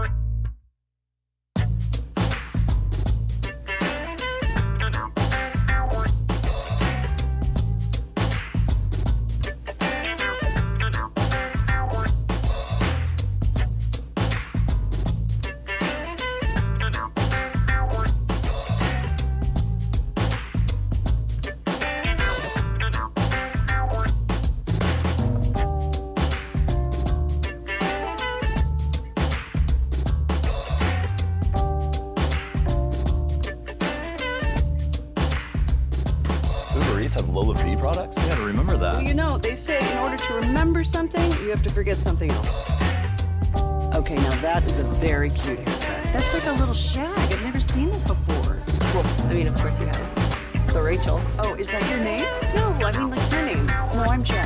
My name's Jen. Right, but I just mean like this is your haircut. But that's hair on your head. I'm not saying this is your hair. Okay, freaking me out a little bit.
What was it? Pepper Lady. Wasn't it Cinnamon Sisters? Hazel Babes. Saffron Squad? Nutmeg Maidens? Paprika? No. Nutmeg Maidens? I just said that. Was it Spice Girl? Doesn't sound right. Was it Saffron Squad? Blake, if a dime piece MILF wanted to get with you and she had a kid, you'd still sign up, right, for a stepdad. See, this is where we're getting confused. And maybe this is where they're not understanding. Yeah. Blake would chat with said good-looking older woman. Blake so you'll would bang a hot chick with kids, you just won't date them. I feel like that's pretty rudimentary. Like, why am I getting all the sauce beginning and saying, you know what? No, I want to date you. No, I want to be the stepfather. I want to be the father that stepped up. No, I don't. I don't want to be a stepfather. I want to be the father that stepped up. I don't want to be a stepfather. Blake has no aspirations. Yeah. Blake does not wake up going, who can I I don't think anybody clean does. up? No, but trust me, nobody does. Nobody, I mean, good-looking girls are there all around the world. And like I said, Blake will hang out with them. Yeah. Blake does not want to be, I'm going to be with you every day and be your stepfather. I don't want to do that. Because there's good-looking girls that don't have kids. Hey, my ex has 4 baby daddies. She's 27 and a walking red flag. One of the greatest things I ever He did. said my ex. Okay. Is he one of them? When did that come? I was going to say, are you a baby daddy? And when you say my ex, so I'm guessing you guys met, you took her out to dinner or something, and that had to come up at some point, and you said... It's pretty hard to hide you got kids, I feel like. Even on the first date. No, it's 100%. You're going to get a text. That's a conversation, right? Like that's a conversation piece. Yeah. So when she said, I've got kids, oh, how many? 4. Oh, okay. All like from a previous marriage, or no? I got 4 baby daddies. Yeah, they're all in the NFL. At that moment, what made you decide? Second date. I'll be different. This will be different. I'll be different. I'm gonna change or her did he mind. date and now they've broken up? Now she's got 4 baby daddies. Okay, then I'll see. I like that lead That's better. a good one. That's a good one. One of the greatest things I ever did was date a woman with a child. Yes. While we were divorced now. Okay. Wait, while these texts jump from 0 to 100. Yeah, they do. First sentence still correct. While we are divorced now with 2 of our own, she's still my daughter even after that too much drama. That's the step. Okay, so basically, stepdad. Those are 2 different texts. The baby mama had Those are 2 different had people. a kid already. 2 different people. What's that? The 4 baby daddies. Oh, well, I figured that. Okay. No, but he's saying that when he met his wife, now ex, she already had a kid. He raised the kid. Then they had 2, so now you got 3 kids together. One of them not yours, and then you divorce. Of course, the first one's still going to be yours or you're going to consider it yours even if the baby daddy's not in the picture. So I get that. Okay, we got. That's hilarious. That's hilarious, Blake, the dime piece MILF if she had a kid, stepdad. But then the same person said, but you're kind of awkward looking, so they probably wouldn't want to smash a waiter. No 25-year-old is taking Blake unless she's 300 pounds. Wow. So now they've turned it on you and said you can't even get women of any sort. Wow. Stepdad Blake would go get the milk and never come back. I'm going to go get a pack of smokes. I'll see you guys later. The kid would whoop Blake and then tell him to refill his water. No one's smashing Blake.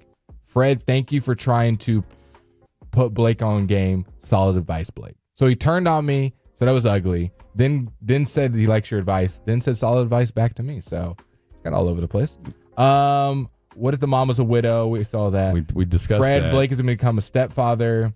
Blake, I agree with you, man. Men no longer have to settle for what they want. Do what you want, Blake. Nobody has to settle. I mean, what's that got to do with anything? Dylon slaps single moms in their place. Dylon's a one-man wrecking crew. You what? I wish you would. I wish. There will be no slapping. No. Really? We kid. Slapping's not. Well, I mean, depends on if she's into it. Okay, then. In the right space. In the right space, yes. Not in the face. No. Well. Okay. Nope. I'm with Blake. No kids, no divorce, or baby daddies. What if she's single because of dad? Why did some people say the dad died? We had like 4 texts in a row. Well, they're trying to just give you a scenario. Wow. No. That's really the only one that would make sense where you could have a, In the mix of all of this, we got this text. Wow. No response. ... You really think Dak Prescott is going to get it done? Please tell me you believe in Dak. That's a stepfather right there for the Cowboys. He's so mad. He's sitting there looking at his life going, wait a minute. I settled for a single mother. Got married at first time at age 56. And my wife has 3 grown boys. 4 prior marriages. We met online at Love at AOL. Still married. What a story. How old is he now?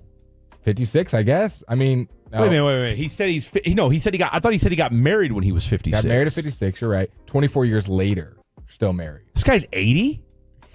I mean, and he met at AOL. Okay, Love at AOL. Love at AOL. Okay, so that dates yourself already. Love at AOL. So I get that. I've never heard of that in my life. You wouldn't, because you, like I said. So AOL, for those of you that don't, 16 grandkids. Well, yeah, I mean, you got 3 grown boys. Pretty good for a guy that waited a long time to marry. Being a stepdad is just fine. I just never tried to replace their biological dad. See, and in fact, he rock and rolls with me just fine. No, I get it, man. I get it. I'm trying to think. I was talking to a buddy of mine at the gym the other day, and like he's friends with his now him and his chick have never gotten married. They've been together for like 15 years, but he BS's and talks it up with her ex-husband. And now they each got their own kids, right? Because I mean, you know, at my age, if you're meeting a woman, like my kids are grown, right? So it's like, all right, I got a 17-year-old and a 22-year-old, so you know, like you're really not probably going to meet my kids anytime soon.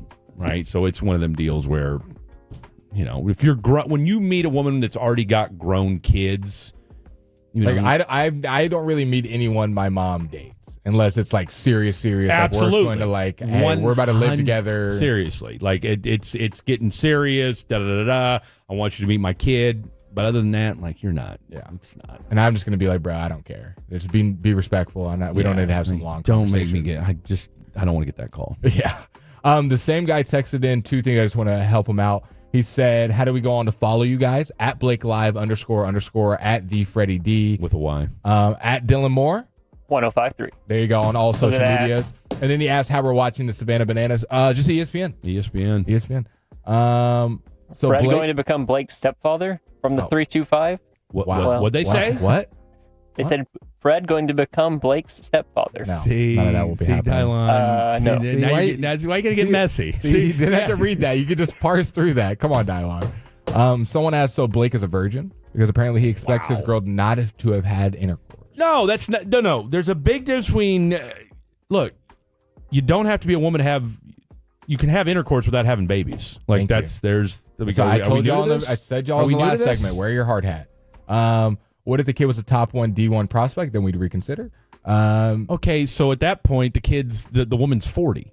See, that's what people don't think. They don't think. I said my age. Do I need to scream? Exactly. 25 years old. Y'all keep talking about widows, 9 marriages. At the very least, 50. she's probably 32, 33.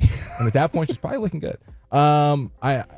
Blake, get 3 baby mamas like me. You will love it. It is so much fun. You won't regret it. That does not sound like a life I want to live. Props to you. Look, props to you. Like I said, everybody's different. I'm gonna tell you right now.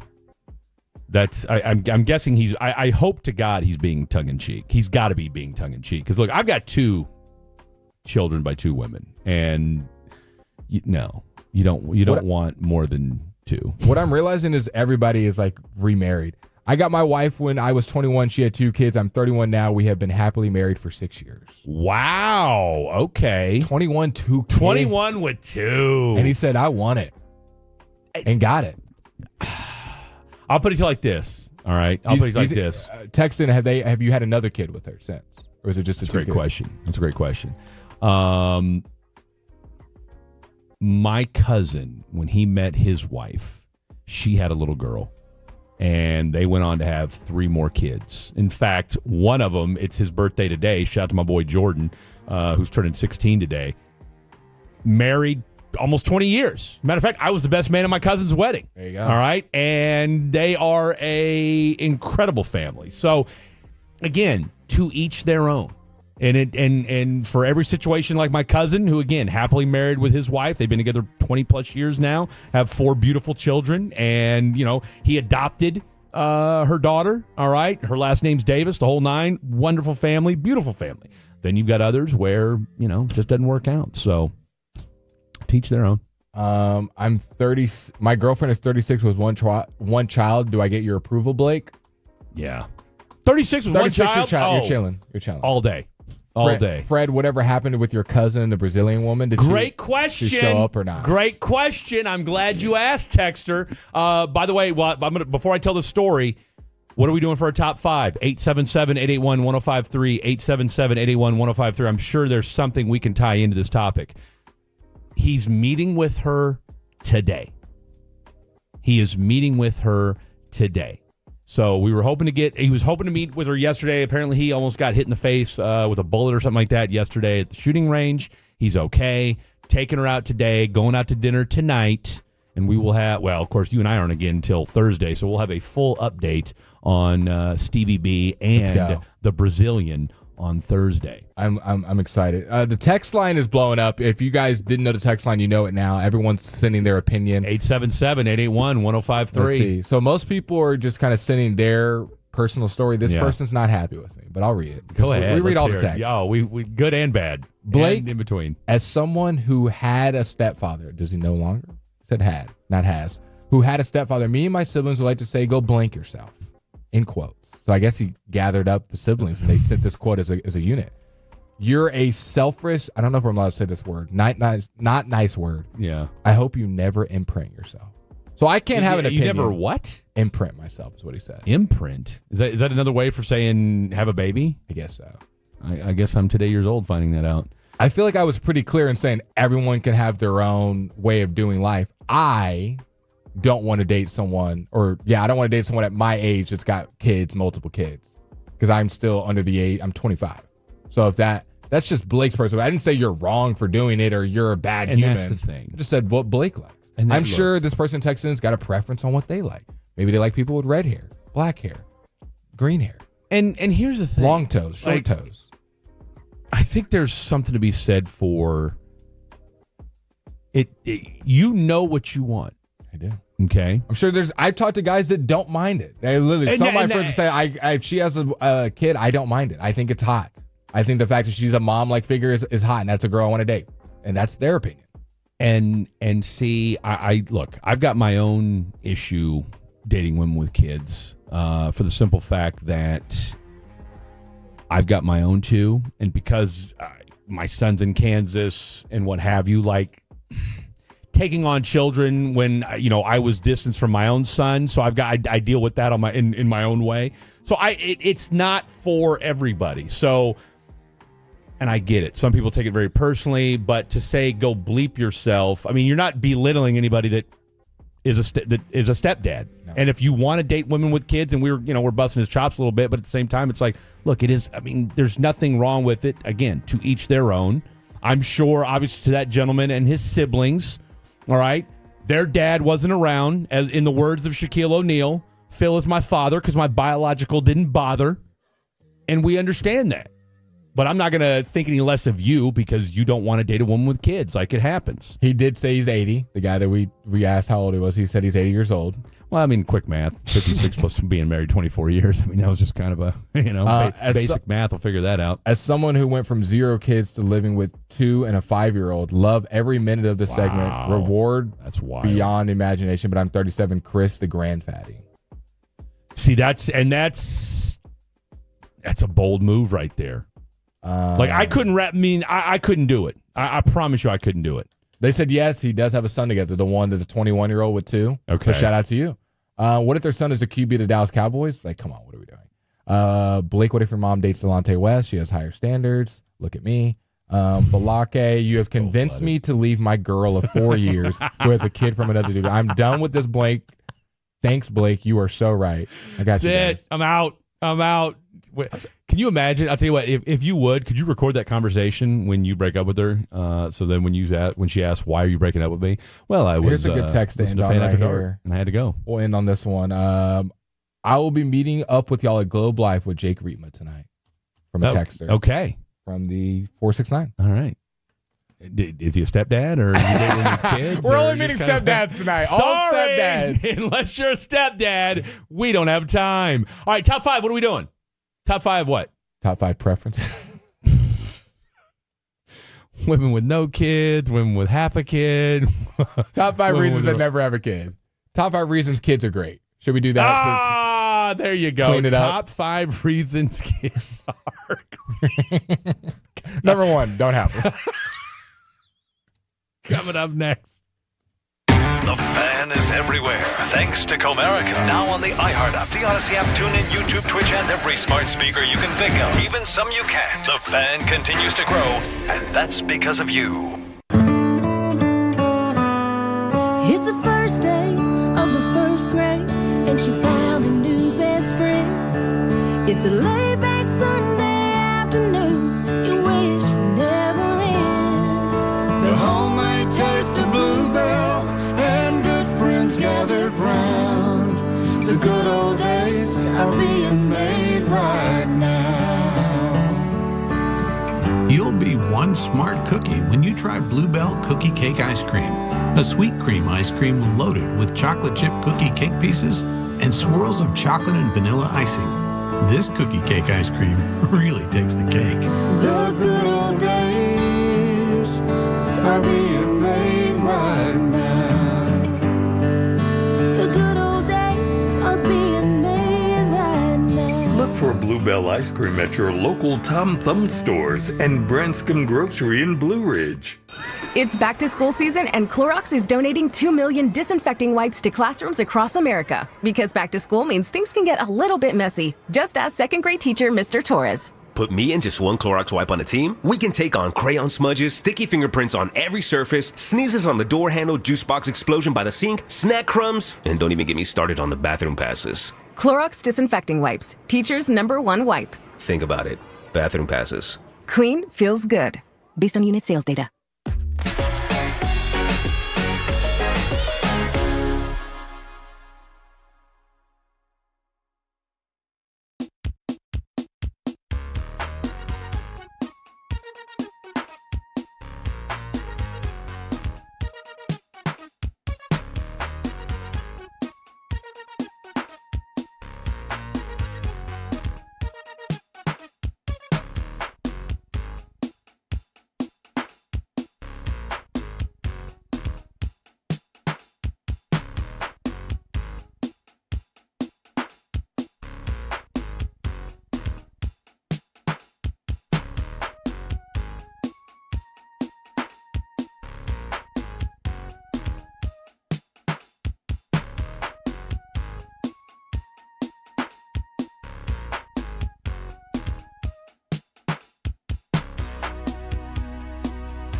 forget something else.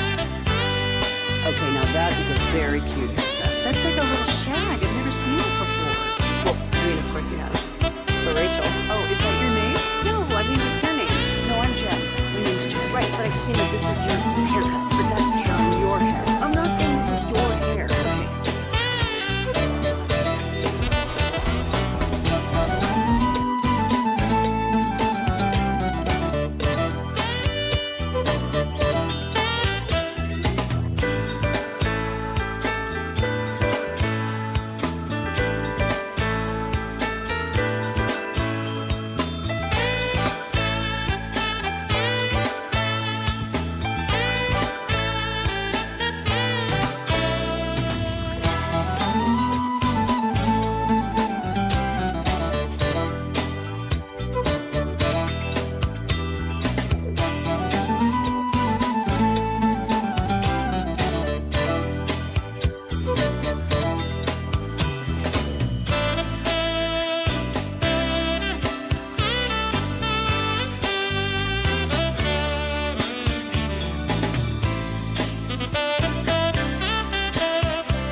Blake, as a girl that's 23 years old, for your goals of dating, go for your goals of dating, because I had a man lie to me and he had 3 families with 3 different girls, 9 kids. So I'm in the same boat.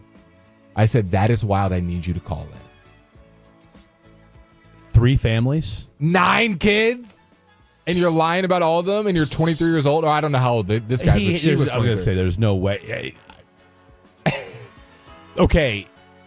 What kind of shape must he be in? To be, I mean, how old is this guy that he's got 3 families and 9 kids? That's insane for the general guy. If she's 23 years old, he's got to be 30. He's got to have something going for where homegirl wanted to chat with him. That's what I'm getting at. Like, what was it about him that intrigued you? Because obviously he was lying about it, but still, he had to be doing something on the surface level. Well, yeah, I was gonna say, like, you had to be. I mean, look, regardless of until you find someone's backstory out, like, obviously, there's always the physical connection. Like, oh, that's a good-looking person. He was 31. We need you to call in. I need you to call in. 8. Okay, so 31 years old. How'd y'all meet? Online or in person? Yeah, now I'm intrigued by this. Think about it. 31 years old and has 9 kids, and he swoons a 23-year-old. So obviously, he's pretty good at what he does. Pretty good. He's done it 3 times. 3 different families. 9 times. 9 times. Because here's the thing. Did y'all have any kids together? I don't think it got to that point, is my guess. I'm guessing he's got not all 9 kids are with those same 3 women. I'm sure he's got a few scattered about. I think she said how many women. She said 3 families, 3 different girls. At least that's what she said. My guess, look, just deducing from what that says, he's got more than that. Online tattoo artist. What does that even mean? Why online? You took the words right out of my mouth. What is online? What's the online? I get tattoo artist. Or is she saying she met him online and he's a tattoo artist? Like, maybe, was this a strictly an online relationship? Like, y'all were just DMing? Then that's whatever. But did y'all meet? I have questions. I think she met. I think they met in person. I have questions. 9 kids. Could you imagine what his child support bill looks like? Good God. I'll do another tattoo. This dude's tattooing from. I mean, how does he have time to Mac if he's got 9 kids? I mean, that's why. I mean, can we send us his name? Let's get him on the show. That's impressive. I mean, I shouldn't say it's impressive. It's yeah, Fred. I mean, it is, but it isn't. All right. 5 things we love about kids. Number 5, they do chores. That's on my list. Well, number 5, they do. There's nothing like telling your kid, go take the trash out, or, hey, go unload the dishwasher. Now, like I said, I live by myself, so, I see my kids whenever. My son will be home in a couple weeks, so I'm excited about that. It's not quite the same, but knowing that I can have him do something around the house. My daughter stayed with me her freshman year of college. Now, that got contentious, me and my daughter, because she's very much a little Fred. And unlike my son, who when I scream at, he just kind of, wilts. My daughter was like, oh, no. And then yeah, exactly. Wrong one, buddy. I'm the wrong bee. And then would scream back at me, you forgot who raised me. Yeah. And I can definitely tell the nature versus nurture thing is a very real thing. Because my daughter grew up around me, whereas my son, like I said, it was kind of back and forth. So, yeah, there's definitely a difference. Number 5. My number 5, you get to stay young. Yes. You get a little bit older, you get the youth when you're chatting with your child, and especially when they grow up, when they're able to talk. And he's rapping, by the way. Maybe he's the next great white rapper, Savannah Banana. What's going on? I don't know. We've got to go to a Savannah Banana game, though. We're going next time. I'll email them. Yeah. Yes. Then we'll do some credentialed stuff. They said if you need anything, right? If you need anything, don't hesitate to reach out. And here's the thing. Let's find out when they play the Texas Tailgaters, because, again, I've got an in with the Texas Tailgaters. So there you go. Someone said having kids do the chores is more of a chore than actually just doing it yourself. Boy, you're not wrong about it. I think it's just the flex of telling them to do it and then the back and forth that goes on after that. Yeah, my number 5, stay young. My number 5 is you just get to enjoy their company. That's because they're always around. Well, what a wholesome answer. That is a wholesome answer. Has he had outside of the fist fighting his mother and coach, everything he said. I think his list, there was something else that was contentious on that list. What was it? Kicking my kindergarten teacher? Yeah. You had a little spat there where you were quite the... It was like the assistant teacher, but like the main teacher said she kind of deserved it. Oh, okay. So that gave you carte blanche to just go ahead and beat the hell out of anybody that crossed you, essentially, at that point. Okay, I'm with that. Someone said, let's call what it is. My guy's a minute man and just doesn't know how to pull. Out. I mean, look, but to do it over and over and over, I mean, 3 women had decided, yes, I'm okay with this. Let's give him a name, Ralph. I guess. Feels like a Ralph. We need to find out more about Ralph. Okay. All right. My number 4, they carry on your family name. Wow. That's a great one. Another wholesome answer. That's a great one. Actually, that's also my number 4. So, yes. Look at you guys. My number 4, I gave a wholesome answer as well. Remind you what life's all about. Just seeing them kind of encompassing what Dylon said. Yes. Hanging out with them. Work, money, relationships. You're just seeing the child right in front of you and seeing that you can create life. No, you absolutely... Well, yes. I mean, creating life is... There's something to be said for that. My number 4 also keep the name going. Now, that's only... Now, let's be honest. That's only if you have a son. That's only if you have a son, or if you've got a daughter that's like, ultra feminist and I don't need a man and all that kind of stuff, and that's kind of where you screwed up. But number 4, I agree. Also, keep the name going.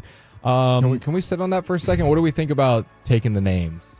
I just had a lot of friends get married this summer. Mm-hmm. Most of them took the guy's name. Yeah. One didn't. Yeah, I'd take the guy's name. I don't know, just traditional. Look. We're in a new age, 2025. We are. I'm on obviously my daughter's last name is Davis. She's got a little boyfriend that she's very much into right now. He seems like a nice guy. I've had a couple conversations with him. If she were to get married and say, Dad, I'm taking his name, I'd be okay with it. No problem. I'd be okay with it. Now, what do you think about keeping Davis and also adding? Hyphenating it? Yeah. No. Do you think just one or the other? Just leave it or take it. Bleep or get off the pot. Okay. We're not hyphenating. Because let me tell you something, and all jokes aside, that was a point of contention with her mother and I. I said, look, we're not hyphenating any last names. She tried to pull a fast one on me in the after the baby was born. Nurse comes in with the birth certificate. Time to sign. Oh, I'm going to add my name. No, you're not. No, you're not. You want to throw it in the middle name, but we ain't doing that last. No. We already. You don't get to play. We decided 9 months ago we weren't playing this game. I get it. Emotions are running high right now. There's a brand new human sitting in between us. Yeah. You want the last name on there? Bet. Middle name. Speaking of, I've said how I like Blake as a girl name. Can I name my daughter Blake? You absolutely could. Or is that weird? Okay, I'll put it like, no, it's not. And I'm going to tell you why. I actually like Blake as a girl name more than my own name. All right, I'm going to tell you right now. So 413, my spot in Louisville, me and my boy Henry Thomas were there a couple weeks ago. The gal that was waiting on us, I think her name was Jada, and then she named her daughter Jade. Yeah, that's fire. So I was like, but that's girl to girl. I was just saying, is it weird dad to daughter? No, not at all. I think you could have named your daughter Fred. I absolutely could have. I absolutely could have. You don't have to worry about any guys coming Trust home. me, I What's your name, Fred? Look, we tossed that idea around. I mean, obviously it got shot down, but look, we flirted with having my son's middle name be Tupac. Swear to God. His mother and I don't agree on much, but we were both leaning heavy into Xavier Tupac, and then the entire family mocked us for it. Yeah. And so we decided to walk it back. Did a 1900 Rugrat. Xavier Rugrat Davis. But that also got turned down. So did you do your number 3? Let's see. What was my number 3? Yes. Experience all the things with your child that you didn't get to. Okay. Vicariously living through them. Well, not necessarily live vicariously through them, but I had kind of a turbulent upbringing, and so there were a lot of there's things, whether it's a vacation, whether it's just spending time together, whatever it is, kind of like what you guys have already alluded to. There's just something about if you can just have some stability, I guess, in some ways, that goes a long way too. So that's my number 3. Reading the text line. Wife kept her last name because she's a police officer, or at least that was her excuse. Yeah, and I mean why would that matter? I've never met a girl, Blake, that wasn't gorgeous. Someone texted it. There you go. There you go. You're setting the bar. It. Setting the bar. As a fellow Blake, I've only met one girl named Blake. I think it's rare. I think it's rare, but when you find him, you're like, wow. I mean, Blake Lively. Come on. That's the one that jumps off the most. Someone texted, I have a girl and her friend's name is Randy. Oh, no. I have a girlfriend named Randy. Okay. Now, now here's the question. Does she spell it with an I or a Y? It's an I. Ooh. I bet she's a freak. Randy. Hey, I've said this on air multiple times. I have a very, and the theory backs up. If you're a woman and you, instead of a Y, you end up with an I on the end. Better wear your hard hat. Mine at the very least. My number 3. Wait, no, I'm on number 4, right? I don't know what number I'm on. No, you're on number 3. I'm on number 3. I'm on number 3. Okay. Make you money. Wow. What do you mean, make you money? Because my son he's gonna raise him and to become a daughter, pro athlete. they're going to become pro whatever. No, maybe not athlete. Yeah. Because I'm sure someone texted in, Blake, you're unathletic. I'm sure someone will say that. But maybe they're an actor. Maybe they're an artist. Maybe they're a painter. Yeah, maybe they're a speaker. Take whatever. a look at how some of them child actors and actresses turn out. Oh yeah, we're not going to Disney. We're not going I'm to. just saying in general. Whatever they do Corey in life, Feldman. they're gonna be great at it. And who are they gonna remember for it? Who are they gonna be? Blake will hardly be said. Don't get it wrong. Don't get it twisted. So then, what do you need to make you money for? Extra retirement fund.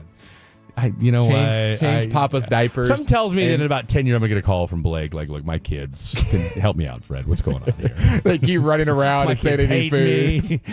They wish they had a stepdad. Like, what's going on right now? Why don't my kids like me? That's my number 3. Okay, my number 3 is they say the funniest things.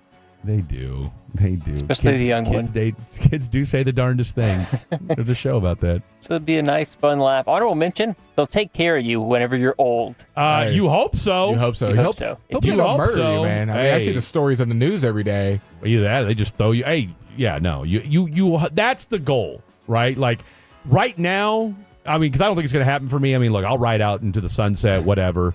I've got, like I said, I've got a 96-year-old grandpa who lives on his own right now, so he's doing his damn thing. I mean, I would hope my daughter will take care of me. Yeah. If God forbid if it comes out, because if it's up to my son, just go ahead and kill me. Someone said my wife must be the exception to Fred's rule. Her name's Brandy with an I. I think he's being tongue in cheek. Brandy with an I, and she's not a freak. I'm sorry to hear that. That's. I mean, I hope you're being tongue in cheek with that. I hope. So my number 2 is just the ability to relive your childhood and all the good moments, not the bad moments. Yeah. Sometimes you gotta snatch your kids up. Love that. Now I have a 1A, 1B for 2 and 1. I got excited for this topic. For all you guys who think I hate kids, love kids. No, you do. Just your own. own. Want them to be my own. Just don't want them to be somebody else's. 2A, do the chores. That's already been mentioned. Yes. 2B, brag to other people about your kid, especially when they're young. Yeah. Yeah, my son did win valedictorian. And he's getting a scholarship to the University of Texas on a full ride. No, it's well, mine won the Nobel Peace Prize, so that's a double, but that's also a double-edged sword because don't let your kid be the one that sucks. That won't happen. Okay, We don't speak at things that can't happen. I'll put it to like this. Losers will not be raised in my household. Yeah. Look, I'm gonna put it like this. All right. We'll just kick them out. If they're a loser, they're getting kicked out. When you're a sport, look, I'm just gonna let me just warn you guys about something real quick, since neither one of you have children. Not yet. I was dead set that my daughter was going to be an athlete. Okay? Dead set. Her mom puts her into soccer. Okay? I mean, soccer, for God's sakes. Like, I mean, how at 4 or 5 years old, how hard can it be? Go to the soccer game. Like I said, she's 4 or 5 years old, whatever. I mean, in 4 or 5 year old soccer, it's just a mass of kids all, around the ball anyway. So it's not like it's anything. I mean, but at the very least, you can kind of get an idea for, okay, what kind of athletic abilities my kid going to have, and coordination, what have you. Tell me why my kid, my daughter, and this is when I knew immediately. I was like, well, this is it. She's off talking to people on the sideline while everybody else is chasing the ball. Wow. And I mean, having a conversation, like my daughter Miriam is like, like in it to win it conversation wise, pointing at the game or like that. And I said, supposed okay. to be in. Oh, no, she's in the game, but she's not at all locked into what's going on, and, ended up being in the band or whatever. So I knew at that point my daughter was not going to be a sports person, and you know what? But at the same time, too, I love her for it. And again, you just have to adjust your expectations accordingly. All right, we're up against it. We'll wrap this thing up on the other side. Plus, we're here till 5:30 anyway. So other side of the break, finish up our top 5. Don't go anywhere. This is The Fan After Dark. A lime is not always just a lime. You see, some limes are lucky.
Got to forget something else to remember that Uber Eats has groceries. No, that's absurd. Hey, remember when you used to be a, what was it, Pepper Lady? Pepper Lady? What are they? Cinnamon Sisters? Angel Babes. Saffron Squad? Nutmeg Maidens? Paprika? No. Nutmeg Maidens. I just said that. Was it Spice Girls? Doesn't sound right. Was it Saffron Squad?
Eats has low V products? I gotta remember that. Well, you know, they say in order to remember something, you have to forget something else.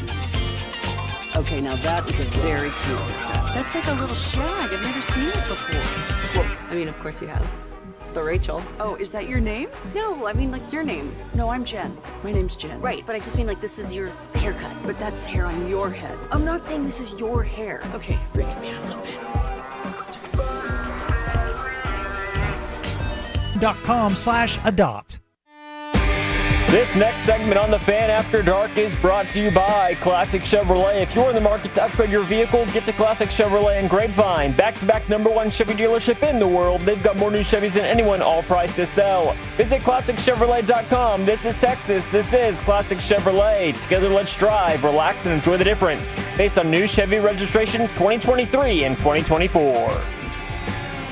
I'll tell you what a what.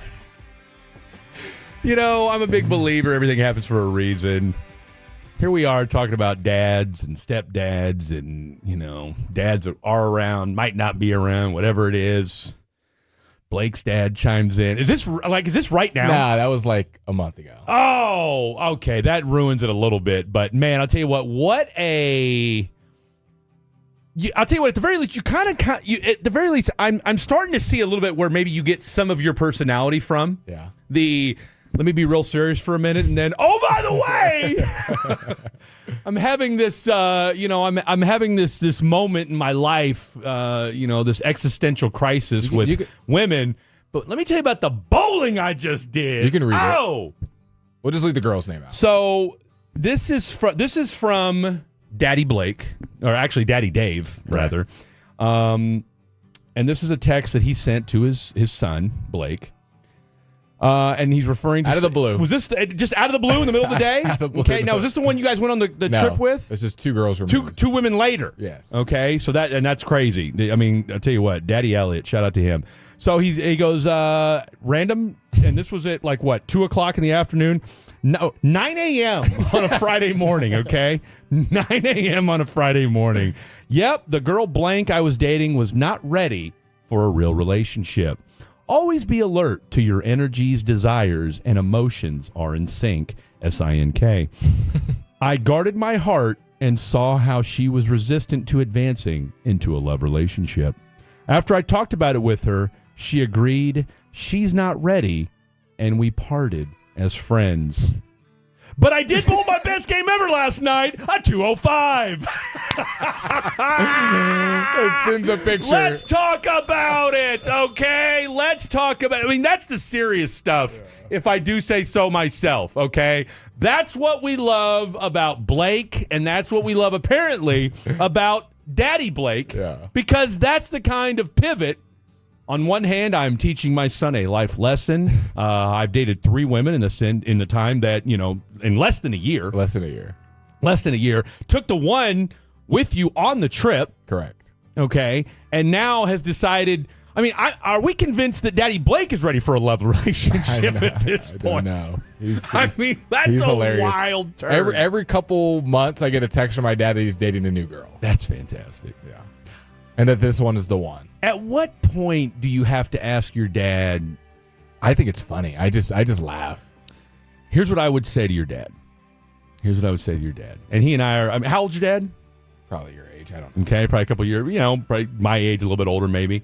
Probably a little bit older, like 46. Okay, so I guess I would say in the same him, line of business. Right? Home services kind of a guy. I can appreciate that. Builds decks. What I would say to him is, and I would use the quote from my buddy Henry Thomas, who's been married 3 times. And he says when you are in constant relationships, what's the one common denominator in all of them? You. Right? So at some point it's like, okay, is it the women or is it you? Yeah. Or is it your picker's bad? And at that point, it's you. Like, it's your, 3 women that you think you fall in love with, and you're saying to yourself, she's not ready for a love relationship. Bro, I've known about all of them. This has been enough where he's texted me about them. I mean, that's and again, we've known this because, like I said, you turned 26 in October. So it's been 9 months. So in 9 months, he's gone out with 3 women. One on a trip.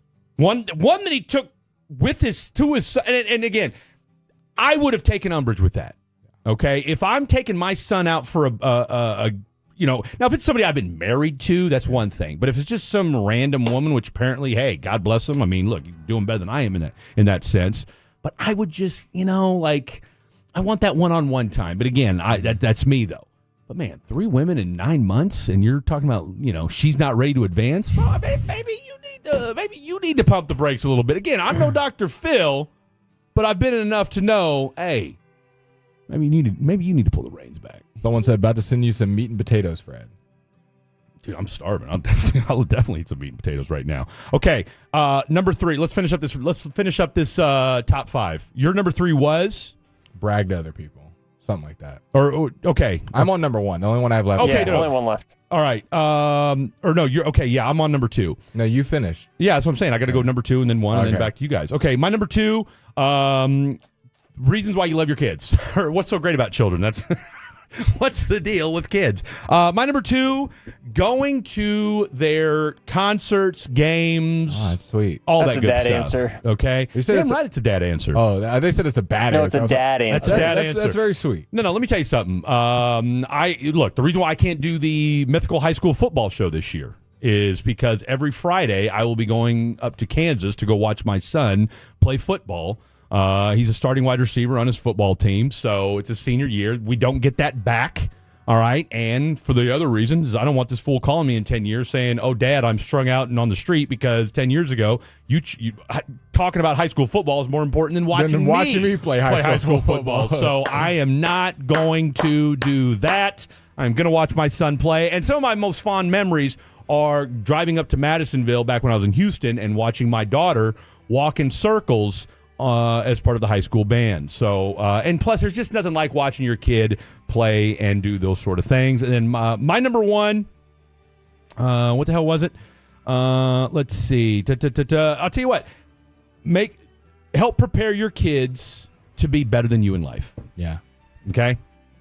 Good. You want your kids to be better than you in life. I know I certainly do, and I try to tell my kids. In fact, I've got to, as soon as we're done with the show here, I got to walk my kid through. She's having a little something. She's having a little situation with her roommate that she's going through, and I got to kind of walk her through it when we're done with this. So, someone said I think you guys need to take some calls.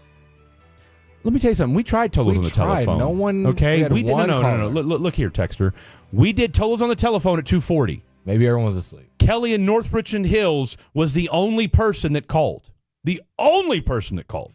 Okay, so the only caller we'll be taking is homegirl that said that she dated and I think 9. she's pretty much already moved on for the day. So that was that. So look, hey, I'll tell you what, we'll be back on Thursday and we'll do Tolos on the telephone there. We're gonna make it a normal routine. But again, we did Tolos on the telephone at 2:40. Kelly was the only person that called. So shout out to Kelly from North Richland Hills. Your number 1. My number 1, mini me. Like I said, my biggest goal in life to have a version of me running around that's miniature. That's an embodiment of your dad has to be Blake. Yeah. That's my greatest goal in life, and making another version of me. Absolutely. I'm with you on that. Both my kids are very frettish in their own right. See, doesn't that feel cool that you've made humans that are the best part about it is, and this is going to sound kind of terrible, but you would never know my kids don't have the same mother. Them genes went hard. Hey-o! That's right. Definitely look like brother and sister. Ain't no future in their fronting. I mean, what is this? What do we got going on here? This is out of control. It's literally the ninth inning. We're in the ninth inning. I didn't know this was part male stripper too. My God, maybe we won't. Maybe I won't take. Maybe I won't take a girl. This game on a date. Too much. All right, take us home. Let's go to the bathroom. Number 1, their innocence and they restore your faith in humanity. Yeah. For the most part. 5 for the most part. I love that. I'll tell you what, Dylon, maybe the best person here at 105.3 The Fan when he's not slapping his mother around. All right, we got 2 segments left. We are taking you up to the Rangers broadcast when we hand the broadcast baton off to the Rangers Radio Network. We got Jacob Latz. We've got Terrence Skubal to get you ready for as well. And, of course, I'll tell you what, we'll also touch on just a couple things. We'll get some of your text messages in before the show's over, and then we will also talk a little bit about this Dallas Cowboys. Of course, the biggest news today is they are getting ready to head out to Oxnard. I think that plane's already taken off, but we've also, and again, not that this was any kind of like earth-shattering news, but Micah Parsons will report to training camp. Now, I think the question that Blake and I have is, will he actually participate? You can show. We know he'll be there, but it was the same thing with OTAs. He showed up, but he didn't participate. Do we anticipate the same thing with training camp? We'll discuss that and more next. That's Dylon. That's Blake Elliott. I'm Fred Davis. More to come right here on Fan After Dark. Faces for radio, you be the judge. Watch your favorite fan show on YouTube or Twitch, proudly presented by Comerica. On July 4th, historic flooding devastated Kerr County, Texas, displacing families, destroying homes, and leaving many in urgent need. The Salvation Army Emergency Disaster Services team is on the ground right now, serving hot meals, offering shelter, and providing emotional and spiritual care to those affected. But they can't do it alone. You can help. Visit salarmyeds.org to donate or volunteer. Every donation brings hope. Every hand makes a difference. That's SAL Army ED.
got to forget something else to remember that Uber Eats has groceries. No, that's absurd. Hey, remember when you used to be a, what was it, Pepper Lady? Pepper Lady? Wasn't it Cinnamon Sisters? Basil Babes. Saffron Squad? Nutmeg Maidens? Paprika? No. Nutmeg Maidens. I just said that. Was it Spice Girls? Doesn't sound right. Your turn it on, leave it on. Home of America's team is 105.3 The Fan. Go low, baby. KRLD-FM and HD1, Dallas-Fort Worth. An Odyssey sports station. driven by our D&M Leasing Studios. Thanks for turning it on, leaving it on. 105.3 The Fan. Texts like this make my job feel great. This has been ridiculously entertaining as I drive to the game. I had a high school classmate who had a child. My sons have my name because their father, was not nice to them, and his mother and didn't want to further that name. Blake, I don't think they're ever going to make me money, but they sure cost a lot. LOL. Well, I'm glad you're joined into the program, and hopefully you guys are enjoying it. I promise we're going to talk some sports right here. Tell us where you're sitting. Maybe we'll come by and say hi. Maybe you're going to turn your mic on, Frederick. Blake, your kid would be a mini B. I like that. I see what they did there. And then the 817, Fred, your boy David Robertson just got signed by the Phillies. Remember I said he was retired? That no one remembered? It's not my boy. That was your boy. That no one remembered? Yeah. That's my boy. You were the only one. You're the Kirby Yates guy. I am the Kirby Yates guy. He just got signed by the Phillies. So somebody knows ball. We'll see. You still feel good about the Rangers bullpen? Absolutely, I do. Absolutely, I do. I've made it clear. I still think you need a bona fide closer. Especially when it comes closer to playoff time and you're facing, and it's 1-0. I think you've got a lot of setup guys. I think you've got a lot of really good setup guys. I think, look, Chris Martin is as good a setup guy as there is in the business, all right? Robert Garcia is really good for a solid inning, and he looked good, what was it? Friday night, okay? I don't think he's good for 2 innings. And we've seen that in real life. We've seen that in person. Do we have any John Gray update on whether he'll... I'm glad you asked that. John Gray had one more rehab start, and they expect him to be brought up to the big club next week.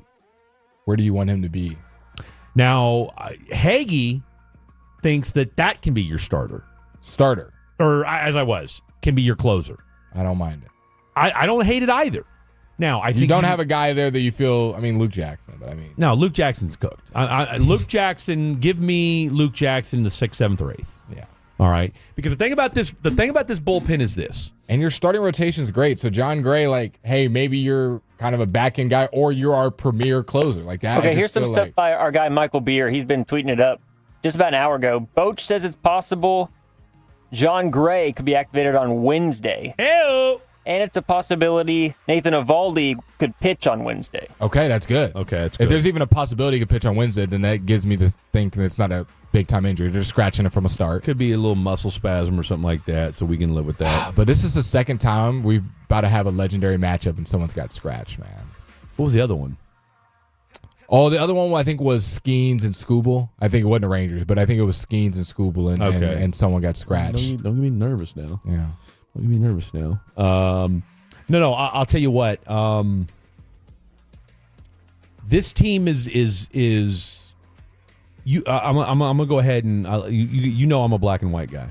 Okay, no gray area. Ain't no gray area with your boy. Although I do love the color gray. I do wear a lot of gray. Yeah. The only 2 colors I really you see predominantly my wardrobe are black, blue, and gray. Not John Gray, but Gray the color. Okay. John Gray's not in your wardrobe? No. They sweep today? Possibility. I mean, you are going against maybe the best pitcher in baseball, but it will be a little tough. You're gonna have to. It's less about the runs. It's going to be more about. Scooble's not going to give you 5-6 runs to score. So saying, no. It's going to be 1-2 runs the Rangers score. No, I'm not questioning whether they sweep today. Is there asbestos in this? This is why we're leaving this building. Didn't you just say if they sweep today? Then you said I'm not questioning if they sweep today. I could have swore you just said if they sweep today, and then I started replying to it. Fred's dying over there, guys. If you have the fan cam on, I guess just talk to me. He's at Dallas Fan Cam, Twitch, and YouTube. If you want to see Fred absolutely wheezing his life away, having a sneezing fit right now, having a sneeze off with himself. What I'm saying is this: are you changing your voice? Yeah, thanks. If they sweep today, Sharpie the playoffs. Sharpie the playoffs. Sharpie. They win today. Not mechanical pencil. They Sharpie. sweep today. If they sweep today, I'm guaranteeing the Rangers make the playoffs. Book it. Take it to the bank. Whatever you want to do. Call your bookie. Go on FanDuel, DraftKings, whatever you use as your underdog fantasy. power picks, play picks, whatever the hell it's called. Use code TOLO. Use code TOLO and tell them your boy Freddie D sent you, because I'm guaranteeing with the sweep today, Rangers make the playoffs. Someone said, "Isn't 3 sneezes a demonic thing?" I mean, I did 4. You did 4, so you canceled. The devil wishes he could get inside your boy Freddie in your D. nostrils. Okay, I'm doing Uber Eats. I can't call in. Someone just texted. Well, you don't need to. Well, you're about 3 hours late. That was your homie that you wanted to call in. Oh, is this the one with the? Okay, never mind. Maybe next time. Nope. But if you're doing Uber Eats, why does that stop you from calling in? You're not doing Uber. Maybe they just don't feel comfortable talking on the phone because they're trying to figure out where they got to go.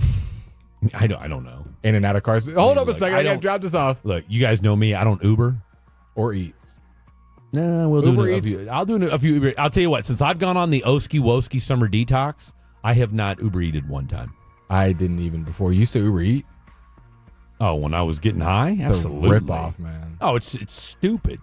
It's stupid. You're spending like $40 on KFC. Like, what are we doing? Soggy fries when it gets it's there. Disgusting. It's so gross. All because we're lazy. Yeah, and faded. And it's made such a difference. Such a Now, if you're inebriated, do use Uber Eats. Oh, Do not get in your if car. you've been drinking, Please then use Uber Eats. absolutely don't get in your car. I'll pay Please. for Uber Eats. We don't need more wrecks. I mean, I'm not paying for your Uber Eats, but I mean, if you need like a line of encouragement at D Freddie D, tell me I shouldn't do it. Don't do it, and I'll send you a training day meme, and then I'll be done. So that's it. Who is somebody that you're going to be watching tonight and the rest of the week for improvement? For me, I'm watching my boy Evan Carter. I feel like he's kind of been laying low, not like good, bad, just like he's been kind of under the radar. I'm gonna be watching to kind of see, because we even had our boy Bittermac Babo. I got a little country in there. Yeah, you did. Talking about a guy when he's talking about the youth and kind of how he's been kind of up and down in between the system. And would kick the tires on if the right trade came about. So I'm going to watch him. I feel like obviously we know how good Wyatt is. Adolis has been a topic all season. Yeah. We talked about the pitching ad nauseum. We know about Berger. We know about Peterson. Simeon's turned up where he's batting in the 3 home. Do we know about Berger? I feel good about Berger. I mean, obviously he's hurt right now, but I feel that's been kind of a prevailing theme all. Hey, there's you. Is that Blake Elliott in the background? Oh, it's on NBC now. Of course, it's on NBC. It's all over the place. It's cleaned up now. Yeah, several hurt is an understatement. Yeah, and we're on to the next story. We got 5 seconds. Truck crashes into dog grooming business. Did they not just say, and local DFW celebrity Blake Elliott was seen at the crash, running away from the scene. Sprinting as far as... FaceTiming his co-host, Fred Davis, who was watching the Pacquiao fight. I think he said he was rushing home to see the UFC main event. That he wasn't going to pay for. Back to you in the studio. What is it with all these crashes? I think is it still true that Dallas is like the most unsafe roads to travel on? I think it still has the most crashes. I would say between Dallas and Houston, you're taking your life in your hands. LA, when I went out there, it was chill. Like, there is a lot of people, but it's like no one's really in a rush, if that makes sense. Yeah, but how much driving did you do in LA? I didn't do a lot, but I guess I didn't do that much. That's probably traffic, but a lot nicer out there. Hey, go ahead and go. Dallas, no, you best be an aggressive driver. But you don't have to be an aggressive. No, you don't have to be an aggressive driver. And here's the problem: you'll miss every exit. People will just cut you off left and right. Or like the clown that was in the silver Honda Civic yesterday, as I was driving to Grand Prairie to go climb this woman's roof. Let me go ahead and just veer into your lane and slow down, because there's 5 lanes, but I'm going to go ahead and get in yours, even though I see you're accelerating and in a hurry. But let me go ahead and just ease into your lane, so that way you can slow down and I can possibly cause a 5-car pileup. 817, Big Boy Tellez off to a good start with the Rangers' first hit, dinger to center field. Nothing better than watching a big man rip home runs. Shout out to our boy Tellez, giving a little bit of power. The Texas Rangers needed that. The guy I am watching this week is Evan Carter. Okay. Yours is... Jonah Heim. Okay. Jonah Heim. I'd like to see Jonah Heim. In fact, real quick while we're at it, Wyatt Langford leading off the ball game tonight. He's playing center field. He's leading off? He's leading off. Okay. We've kind of tinkered with that. Has Boach made the most adjustments in the batting order than anybody? That's why he's the bomb.com. Okay, yeah. So Wyatt leading off. How many times have we seen him lead off? Wyatt, he's a handful of times. Hold on. It's a lot of power in that leadoff spot. All right. All right. So you've got Langford at center, batting first. Corey Seager at short, second. Simeon Marcus at third, batting third. I love Simeon Marcus. At second base. Garcia Dolis. Garcia Dolis in right field. Higashioka. Okay. At the 5 spot. In the 5 spot. Jonah in the 6th. Back-to-back catchers. Is that our boy Freeman? Who? It's a new guy that just got called up. So he's batting, 7th. Foscue is batting 8th, and Ezekiel Duran. We just got the. I tell you what, if you first 5 guys don't hit, we're in trouble. We got the pit squad below. I mean, it is. Round Rock is basically rounding out 6 through 9. Okay, so you've got a major league squad 1 through 5, and then 6 through 9 is the Round Rock All-Stars will be batting, and then of course Jacob Latz will be your pitcher tonight as well. So we're getting everybody a shot today. It is. It's gonna be interesting. Surprised we got Alfredo in there. Soon he's ready to pinch hit if needed. So, all right, final segment of the program coming up next. Don't go anywhere. We're here at Genesis of Plano, part of the Huffines Auto family, and asking customers what the it means in Huffines has it. Today, we've got Holly Mueller. The it for me was their commitment to supporting the community. And at Genesis of Plano, besides our commitment to serving our communities and our customers, we've got a great selection of new 2025 GV70s and GV80 SUVs with low APR financing and low payments with no hidden fees.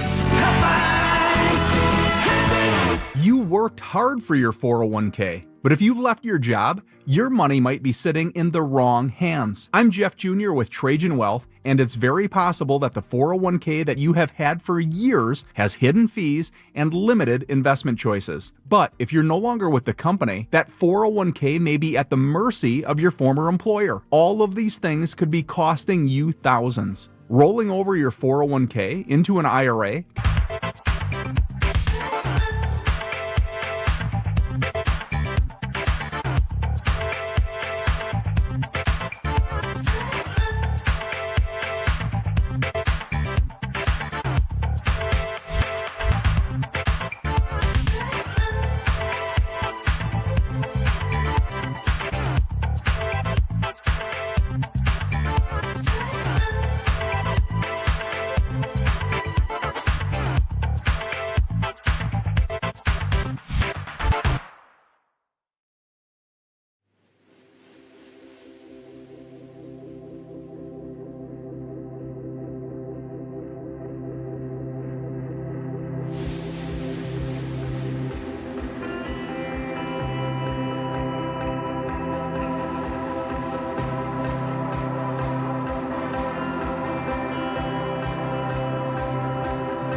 Uber Eats has Lola V products? I gotta remember that. You know, they say in order to remember something, you have to forget something else. Okay, now that is a very cute haircut. That's like a little shag. I've never seen that before. Well, I mean, of course you have. It's the Rachel. Oh, is that your name? No, I mean, like your name. No, I'm Jen. My name's Jen. Right, but I just mean like this is your haircut. But that's hair on your head. I'm not saying this is your hair.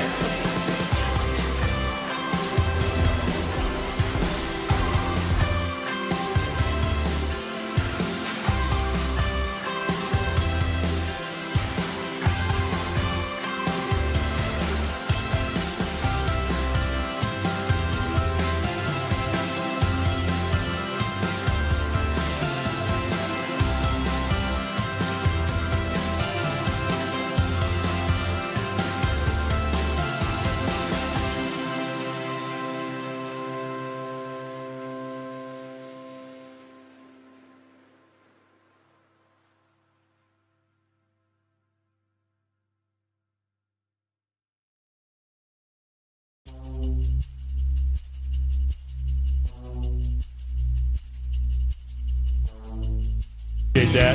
Appreciate that. Trying to get a few things wrapped up before we call it a day right here on 105.3 The Fan. Shout out to Tolo Extraordinaire. I mean, he's a Tolo Plus member, and I'll tell you what, we may have to have a top 5 fatty list before football season starts, find out who the real ones are. But Classic Mike is definitely, I mean, we know, was it Chris is the grandfather of the fatties, but Classic Mike is definitely in the conversation for greatest fatty of all time. Big on the text line, but even better on the Twitter line, and we may have to start asking you guys to start tweeting at us more, at the Freddie D with a Y, at Blake Live __. I still got Stretch, still has more followers than me. Well, it's only a matter of time. From Classic Mike, at Blake Live, I was the same at your age, referring to your disdain for women with kids. I was the same at your age. I said no kids. But then when I turned early 30s, free agent pool is different. And yeah, I didn't want to sign up for stepdad training camp at age 25. You know, he feels your pain, bro. Feel my pain. So he knows. Cody Freeman, shout out to Cody Freeman. I apologize. I really did. I mean, I'm not that dumb that I thought it was Freddie Freeman, but I was like, I didn't realize it was Cody Freeman. So Cody Freeman made his AAA debut in 2025. He's been with the Rangers since 2019. He was drafted out of high school, but he spent all of 2024 with the AA Frisco team. He's appeared in 79 games for the E-Train. And he led the club with 99 hits, 20 doubles, and 60 runs scored. His 99 hits are tied for 6th and 155 total bases, ranked 10th in the Pacific Coast League. Of the 10 PCL players with at least 95 hits this season, Freeman ranks 2nd in batting average with the least number of at-bats.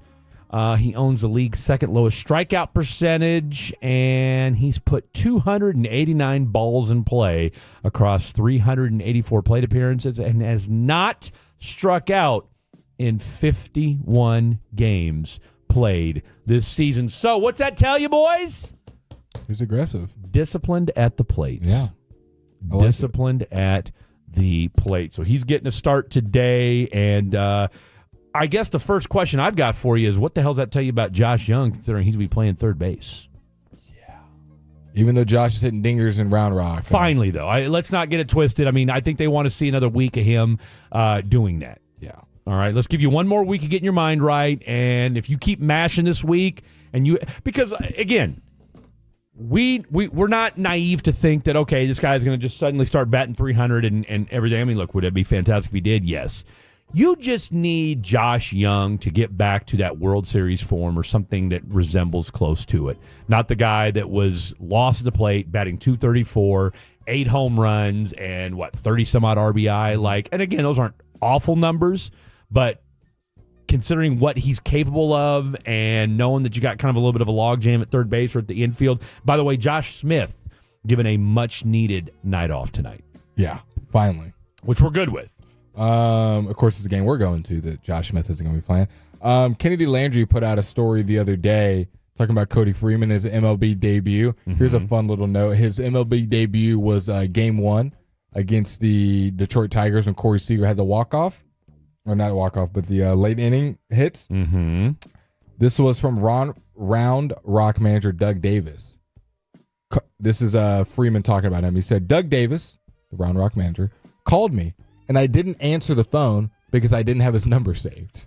That's fair. Freeman said with a nervous laugh, and he said, I declined him right away because you know the rule, you can't have phones when you're at the blackjack table. Then he texted me, in quotes, this is Doug. So I was like, oh my gosh. So I left the table. My dad was right next to me looking at me. I smiled at him and he knew. It was one of those moments I'm going to remember for the rest of my life. So, love to hear it. He almost missed being the game-winning run because he was at the blackjack table, but luckily he ended up seeing the text. So, was that close from missing the game? Well, we're glad that he made it. We're glad that he's up there. And you're starting to sense that this team, that they're you took care of business. You jumped on them you jumped on them early yesterday.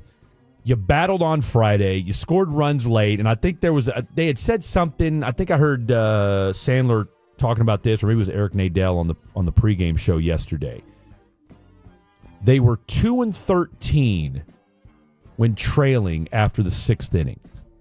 All right, which means out of those 15 games, they'd only won 2 of them.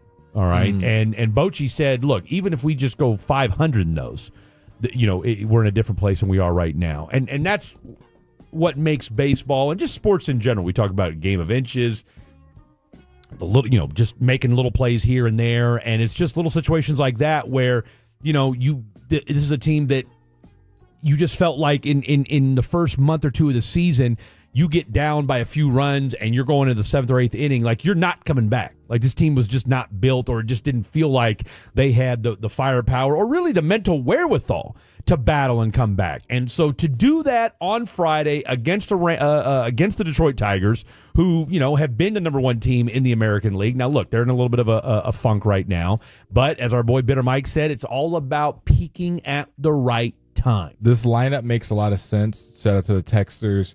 Skubal being a lefty, which is why Adam Carter and that's a big part. That's why Tellez isn't pitching. Tellez, Josh Smith, who probably needed an off day anyway. So you're having a righty heavy. The only lefty in your lineup today is Corey Seager, who's obviously going to be an everyday. You're not benching Corey Seager regardless. Skubal's out there. Got to sit him. Yeah, it doesn't matter. You're putting everyone else is a righty that's going to be hitting today. So Skubal, let's see if they can get to him. I'm going to go score prediction. I want to see nothing but bunt attempts from Ezekiel Duran tonight. I'm going to go 2-1 Rangers win. I'm going to be more realistic. I think it's 2-1 Tigers. Okay. Because and look, you'll take a 2-1 loss. I mean, it's not like it's Terrence Skubal, for crying out loud. I mean, this guy has been maybe the hottest pitcher on the planet. And I think both runs come when the bullpen comes. I think you're down 1-0 and you score 2 in the 8th. I don't think he's scoring. I got you. Oh, so you're saying you're going to force him out in the 6th or 7th inning. Hopefully he just leaves the game. Hey, I love it, right? Now, Jacob Latz, carried a no-hitter into 6th or 7th inning last time. So, you like, and it's not like this Detroit Tiger team has looked great at the plate in the last 5 or 6 games anyway. So, again, 2-1. I just feel like with Skubal, you'll probably Detroit needs a win. Okay, and you need a win when your Hoss is on the field tonight. I wouldn't be surprised, because here's the thing, man. You get through those first 4 or 5 batters, you're coasting in the bottom. Skubal, half of that lineup. Seager 2-run homer with Wyatt on in the 8th. That would be fantastic. I love where your head's at, and I hope I'm wrong. I will celebrate it. Hell, we might even get tattoos if I'm wrong. That's how crazy we're going to make this thing. But no, I say 2-1. I think they go down battling, but I think Skubal is. I wouldn't be surprised if Skubal goes 9 innings tonight. That's how bad they need a win tonight. Skubal's out in the 7th. We'll see.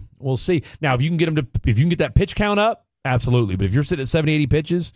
No, he'll go 90-95 tonight. I guarantee it. Shout out to Mike Babbo. Shout out to Connor Livesay. Hopefully the government hasn't abducted him yet. For Dylon, for the Phenom Blake Elliott. I'm Fred Davis. Good night. God bless. Go Rangers.